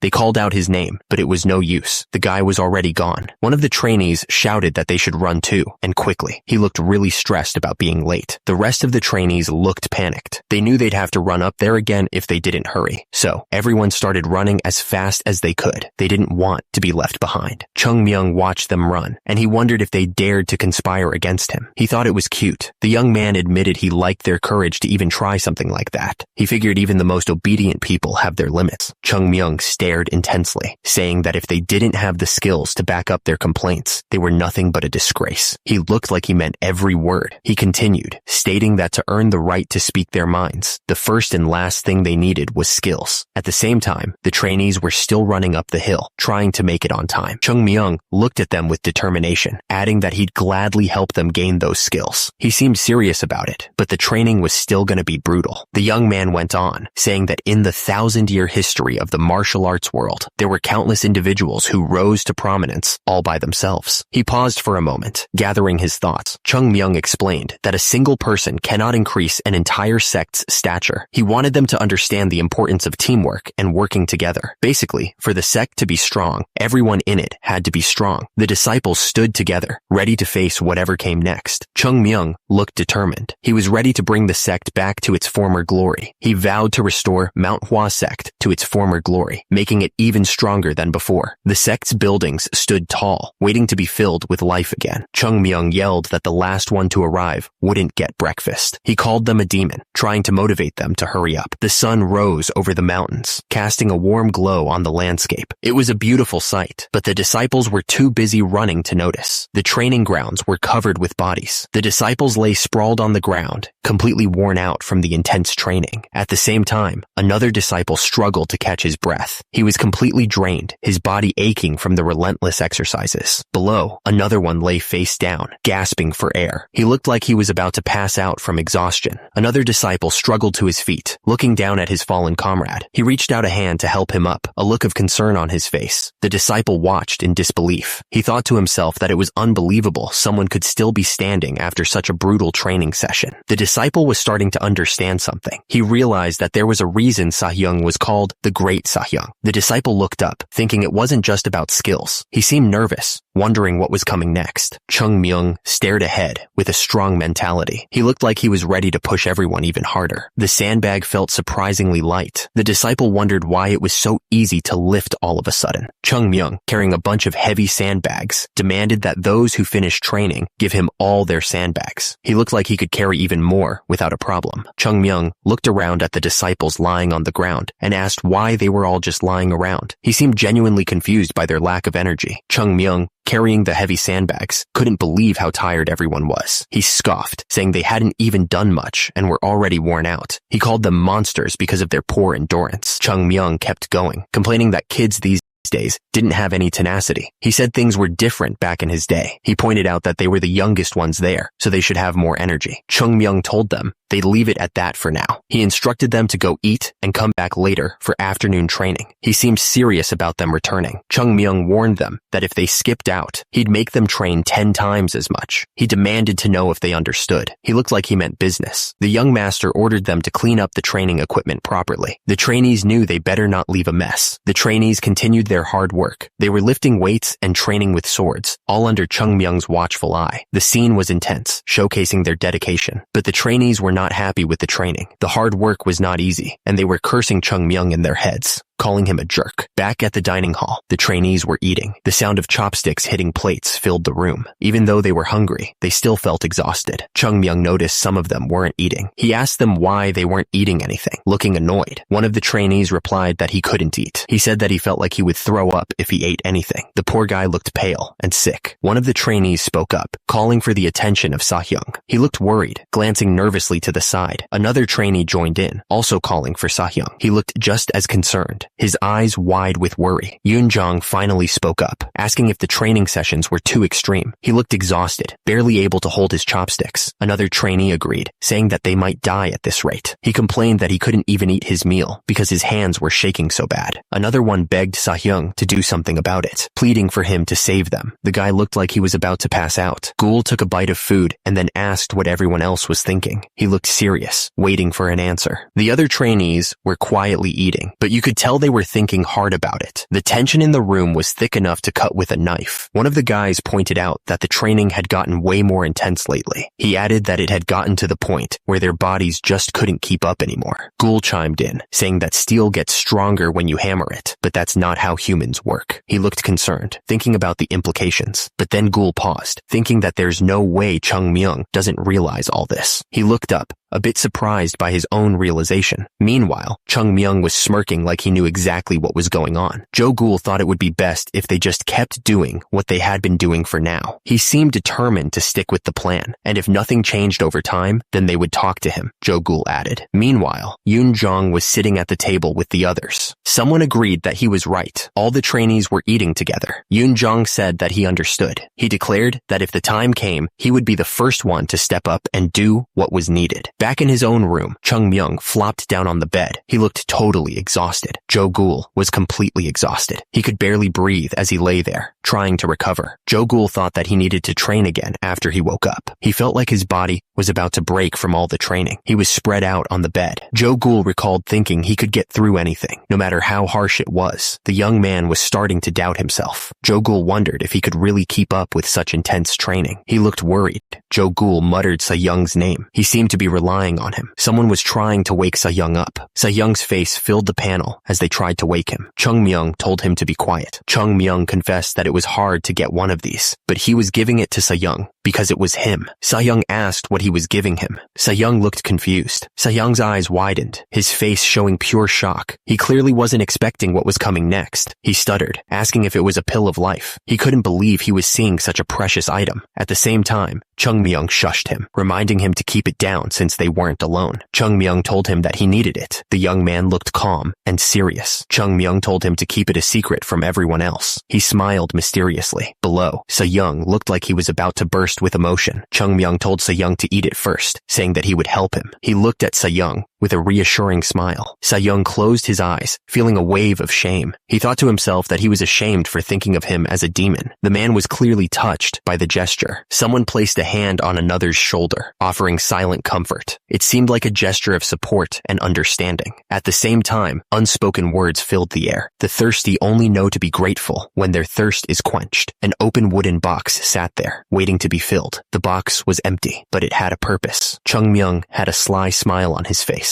He warned that it'll get even more difficult from now on for his Sayoungs. The young man seemed to be enjoying the challenge. Someone laughed maniacally, their voice echoing through the night. The sound was chilling and full of dark intent. The laughter was coming from somewhere beyond the roof. The group was practicing their sword forms. They swung their swords together, creating a loud sound. The trainees seemed to be putting all their effort into it. One of the trainees swung his sword with all his might. The swing was powerful, and the sound echoed. He looked determined to improve. Hyun-sang watched the trainees with a thoughtful expression. He sensed that something felt different about their training. The man couldn't quite put his finger on it, but he knew something had changed. Hyun-sang's eyes narrowed as he observed them. He thought their sword paths looked very stabilized. The elder was impressed by the progress they were making. The trainees continued to practice. Hyun-sung thought to himself that they were practicing the same thing they had been doing all along. The man wondered what had changed to make them so much better. The elder was observing the training, and he noticed something was different. Their movements were becoming sharper and more stabilized, which was a good sign. He could also feel the strength in their feet, which was important for balance. The power in their lower body was clearly improving with this training. It was also making their upper bodies firm, which allowed them to put more weight onto their swords. The elder could see the trainees were developing a solid foundation. The trainees continued their practice, putting all their effort into each swing. The sound of their swords echoed through the training grounds. The elder wondered if this was really possible in such a short amount of time. He couldn't believe how quickly they were improving. Chung Myung faced someone out of view and requested 1 month. He promised that he would surely bring results within that time, calling the person Great Sasuk. He looked determined, with a slight smirk on his face. The young man was confident that he could deliver on his promise. Hyun-jong observed the trainees and wondered if their progress was due to the morning training. He looked thoughtful, stroking his beard as he considered the possibilities. The elder's eyes narrowed as he watched the trainees. He was clearly deep in thought, trying to understand the changes he was witnessing. The trainees continued their intense training, swords flashing in the sunlight. At the same time, Hyun-jong was impressed, thinking it had been a long time since he had seen such fierce eyes from these children. Someone cleared their throat loudly. It seemed like they were about to start talking. The instructor said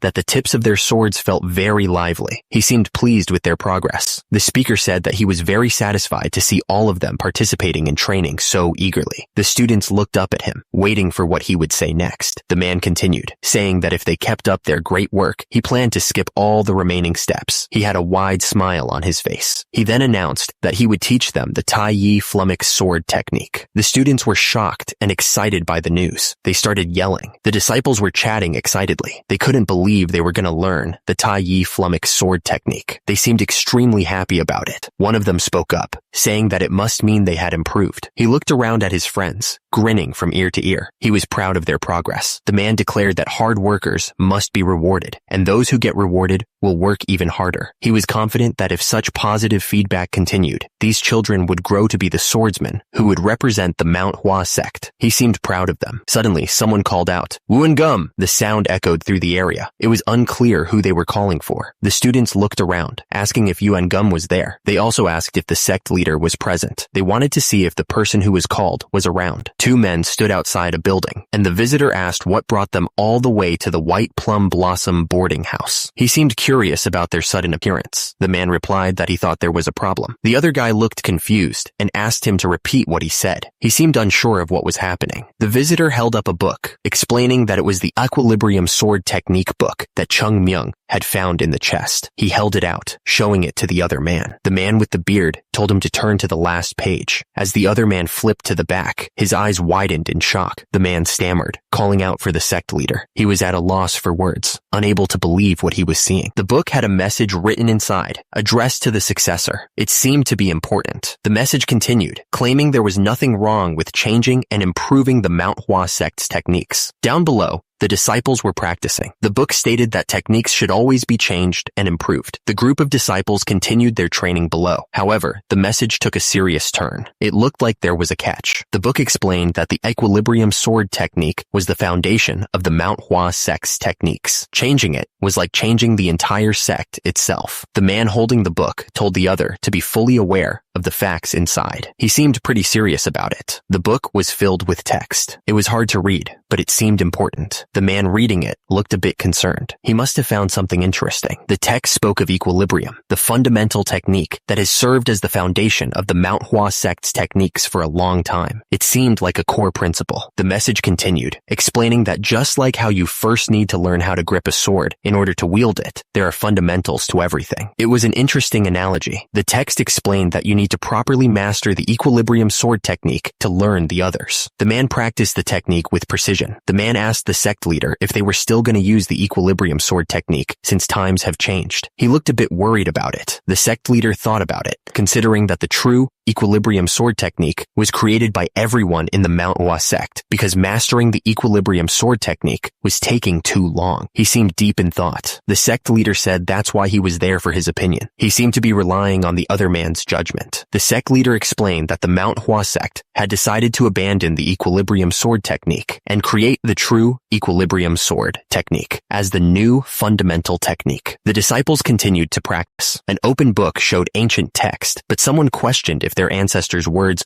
were just as important. It seemed like a fundamental question about respecting the past. The man stared at the book and said that the words of the ancestor are the path their successors must follow. He seemed to be emphasizing the importance of tradition. As the man walked along a path, he explained that every sect tries their best to follow the path laid out for them by their ancestors. He was pointing out what everyone already does. Someone held the book open, asking how they could possibly deny such a clear will of the ancestor. The speaker was clearly stressing the importance of following tradition. The sect leader told Ungum that he was in charge of teaching the children in the Manhwa sect. He added that he thought that he had to take account of his opinions, especially on the matter of the fundamental technique. Ungum looked at the sect leader and asked him to please tell him his honest opinion. He seemed very serious about whatever was being discussed. The book was held open, showing the ancient text. It asked if they were to follow the traditions that had been laid out for them, or should they pursue changes. The text continued. A group of disciples were training hard with their swords in the background. The sound of training echoed in the air. At the same time, the beautiful cherry blossom trees of Manhwa swayed gently in the breeze. The sect leader was listening intently to Ungum. Whatever the answer was, it would change the future of Manhwa. Ungum was looking down at the book. He explained that the reason they created the true equilibrium sword technique was because they didn't have much time at the Manhwa sect. Ungum continued, explaining that they didn't have enough time to gradually train the disciples. As a result, the disciples were forced to train harder to catch up. He added that the sect could have collapsed at any moment. The sect leader agreed with him, nodding slowly. Ungum looked up, his expression serious. He said that he wanted to ask something important. Ungum asked the sect leader if he thought the Manhwa sect even had a future at this point. The question hung heavy in the air. Ungum stared into the distance, lost in thought. The silence was heavy as he considered the weight of his own question. The camera panned out, showing the Manhwa sect buildings nestled against the mountains. The words, future, appeared on the screen, expressing the uncertainty of what's to come. At the same time, the image showed a treasure chest and gold bars, representing the progress they had made. But the text reminded everyone that they had only solved one of their many problems. Ungum looked down, his expression troubled. He admitted that he didn't think he could answer that question easily, given the many challenges still facing the sect. The sect leader looked at Ungum, his voice soft. He asked for understanding, explaining that he couldn't answer the question properly at that moment. The book seemed to speak for itself, stating that it was against the idea. It was clear that the contents within those pages held a strong opinion. Hyunjong looked at the book with a raised eyebrow. He asked what made it say that, clearly curious about the reason behind the opposition. The tension in the air was thick as they stood there, the weight of their decision hanging heavy between them. It was a pivotal moment, and both of them knew it. The man with black hair looked at the disciples training in the distance. He explained that it was because it wouldn't be easy, his expression serious. The explanation continued, detailing that although both the true equilibrium sword technique and the equilibrium sword technique stemmed from the same roots, they were completely different. The implications of this difference were significant. The instructor continued, explaining that the equilibrium sword technique was designed to build a strong foundation, but it would take time. At the same time, the true equilibrium sword technique prioritized speed above everything else. The man with a beard then said that the children learned very fast. He added that they had already grown accustomed to the way of the true equilibrium sword technique. The bearded man kept talking, explaining that teaching those kids the equilibrium sword technique might have harmful consequences. He seemed pretty concerned about it. The instructor added that the most important thing in mastering it was a sturdy lower body, as well as seriousness. The disciples were training hard, trying to get it right. The man with a beard sighed, saying that it was far too late for them now. He looked like he was regretting something. The bearded man asked what they had just said was the most important thing. He wanted to make sure he heard them right. At the bottom, another man looked up, seemingly surprised by something. The two men turned and walked away, one of them carrying a book. The man with the beard seemed to be leading the way, deep in thought. A sturdy lower body, someone was practicing their kicks with a lot of force. The impact of each kick echoed through the training area. And seriousness, a young man was practicing a sword technique, his face full of concentration. He looked determined to master the move. Back with the bearded man and his companion, the guy commented that it looked like they had been trained well. He seemed impressed by what he was seeing. Yuan Gum said that he didn't really do anything though, looking confused. Both he and the other man seemed unsure of what was happening. The man's eyes widened, like he had just realized something important. He looked nervous, a bead of sweat rolling down his face. Meanwhile, a group of people stood with their swords, ready for training. Chung Myung, however, was busy picking his nose like he didn't have a care in the world. Chung Myung continued to pick his nose, completely unfazed by the seriousness of the situation. It was like he was in his own little world. Yuan Gum asked the other man not to tell him anything. He then asked if he could have a moment to ask the kid something. He was referring to the child. Someone shouted for Chung Myung. He looked up, startled, and responded with a nervous, "Yes." Clearly, he wasn't expecting to be called out while doing that.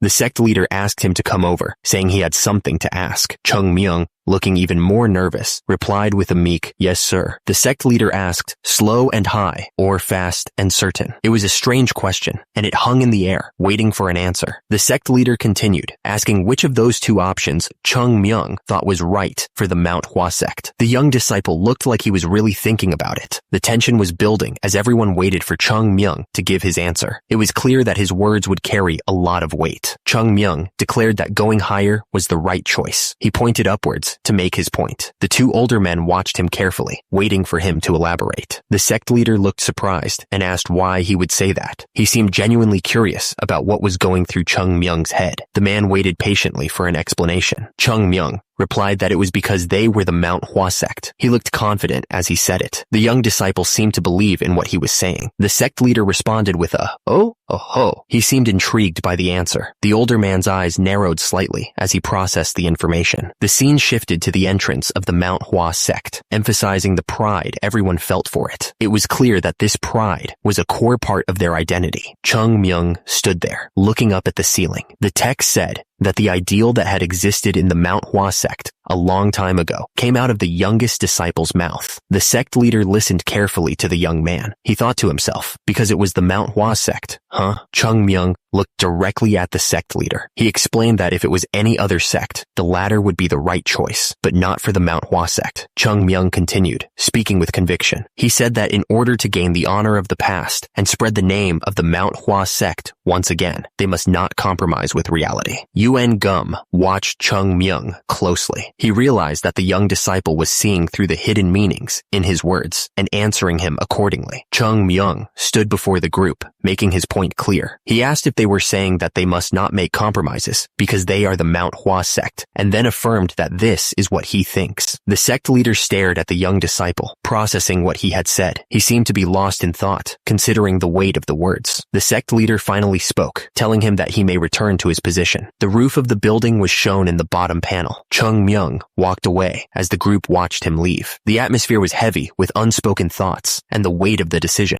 One of the men commented that it was embarrassing, wasn't it? The other man admitted that it was. The sect leader stared intensely, saying that he couldn't believe they were hearing such words from a child. He seemed deeply affected by the young one's conviction. Chung Myung turned his back to the group, walking away with his sword. He was thinking that it was because they are the Manhwa sect. The sect leader continued talking, saying that it might be possible for him to say such things because he is still just a child. He looked thoughtful as he spoke. One of the sect elders added that because he's a child, he isn't swayed by reality. He seemed to admire the boy's innocence. Chung Myung continued to walk away, lost in his own thoughts. He knew that although it may be difficult, he had to try.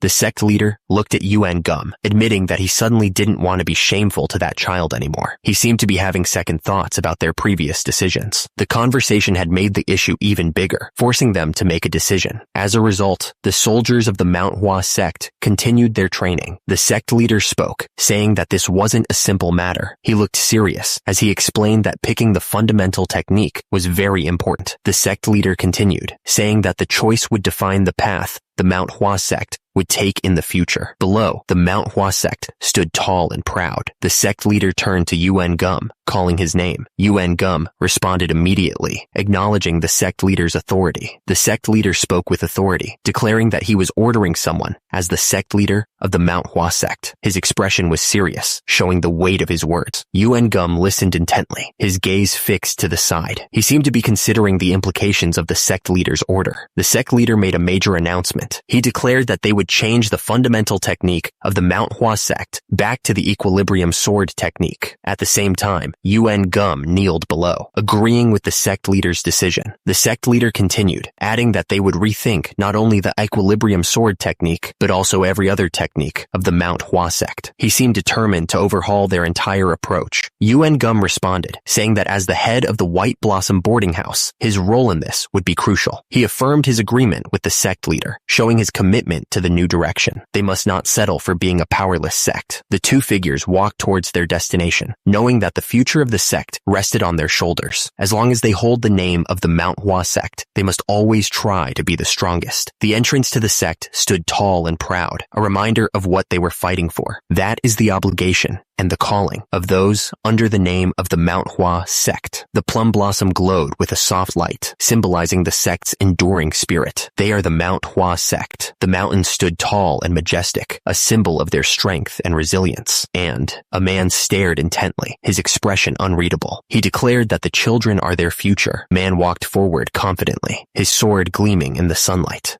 Man walked forward confidently, his sword gleaming in the sunlight. He seemed determined to protect the next generation of the Manhwa sect. He thought that they might not reach their goal in their generation. The man watched the students train, his hands clasped behind his back. He looked hopeful that someday they would reach their goal. The text continued, saying that by the time these children lead the sect, the future seemed uncertain, but there was still hope. Maybe the children would be able to make a difference. It was said that the name of the Manhwa sect might regain its prominence. The words hung in the air, a promise of what could be. The sect could be great again. Someone scoffed, calling it pathetic. The feet continued to walk forward, seemingly unaffected by the comment. The group's destination was unknown, but they were determined to get there. Chung Myung asked if he really needed to be asked that. He seemed annoyed by the question. Seriously, what did they want from him? Chung Myung was getting frustrated. He complained that he put the food in their mouths, and now they were asking how to chew it. The young man looked like he was about to explode. Chung Myung wondered what he even expected from them. He felt that they couldn't even do anything right. The guy was clearly losing patience. Chung Myung assumed that they were probably messing up everything they were doing right now. Whatever they were doing, the disciple was clearly not impressed with their progress. Chung Myung thought that he should probably pay a visit to the Hua prefecture soon. The guy sighed, rubbing his forehead in frustration. Chung Myung thought that they were probably screwing up the businesses in the Hua prefecture as well. He seemed extremely frustrated by their incompetence. The young man was really starting to lose it. Chung Myung then said that the sect really was helpless without him. He looked around at the disciples with a look of utter disappointment. The disciple clearly thought they couldn't do anything right without him. Someone wondered what the hell he was talking about. The guy seemed really confused by what Chung Myung was saying. He had no idea what the young man was going on about.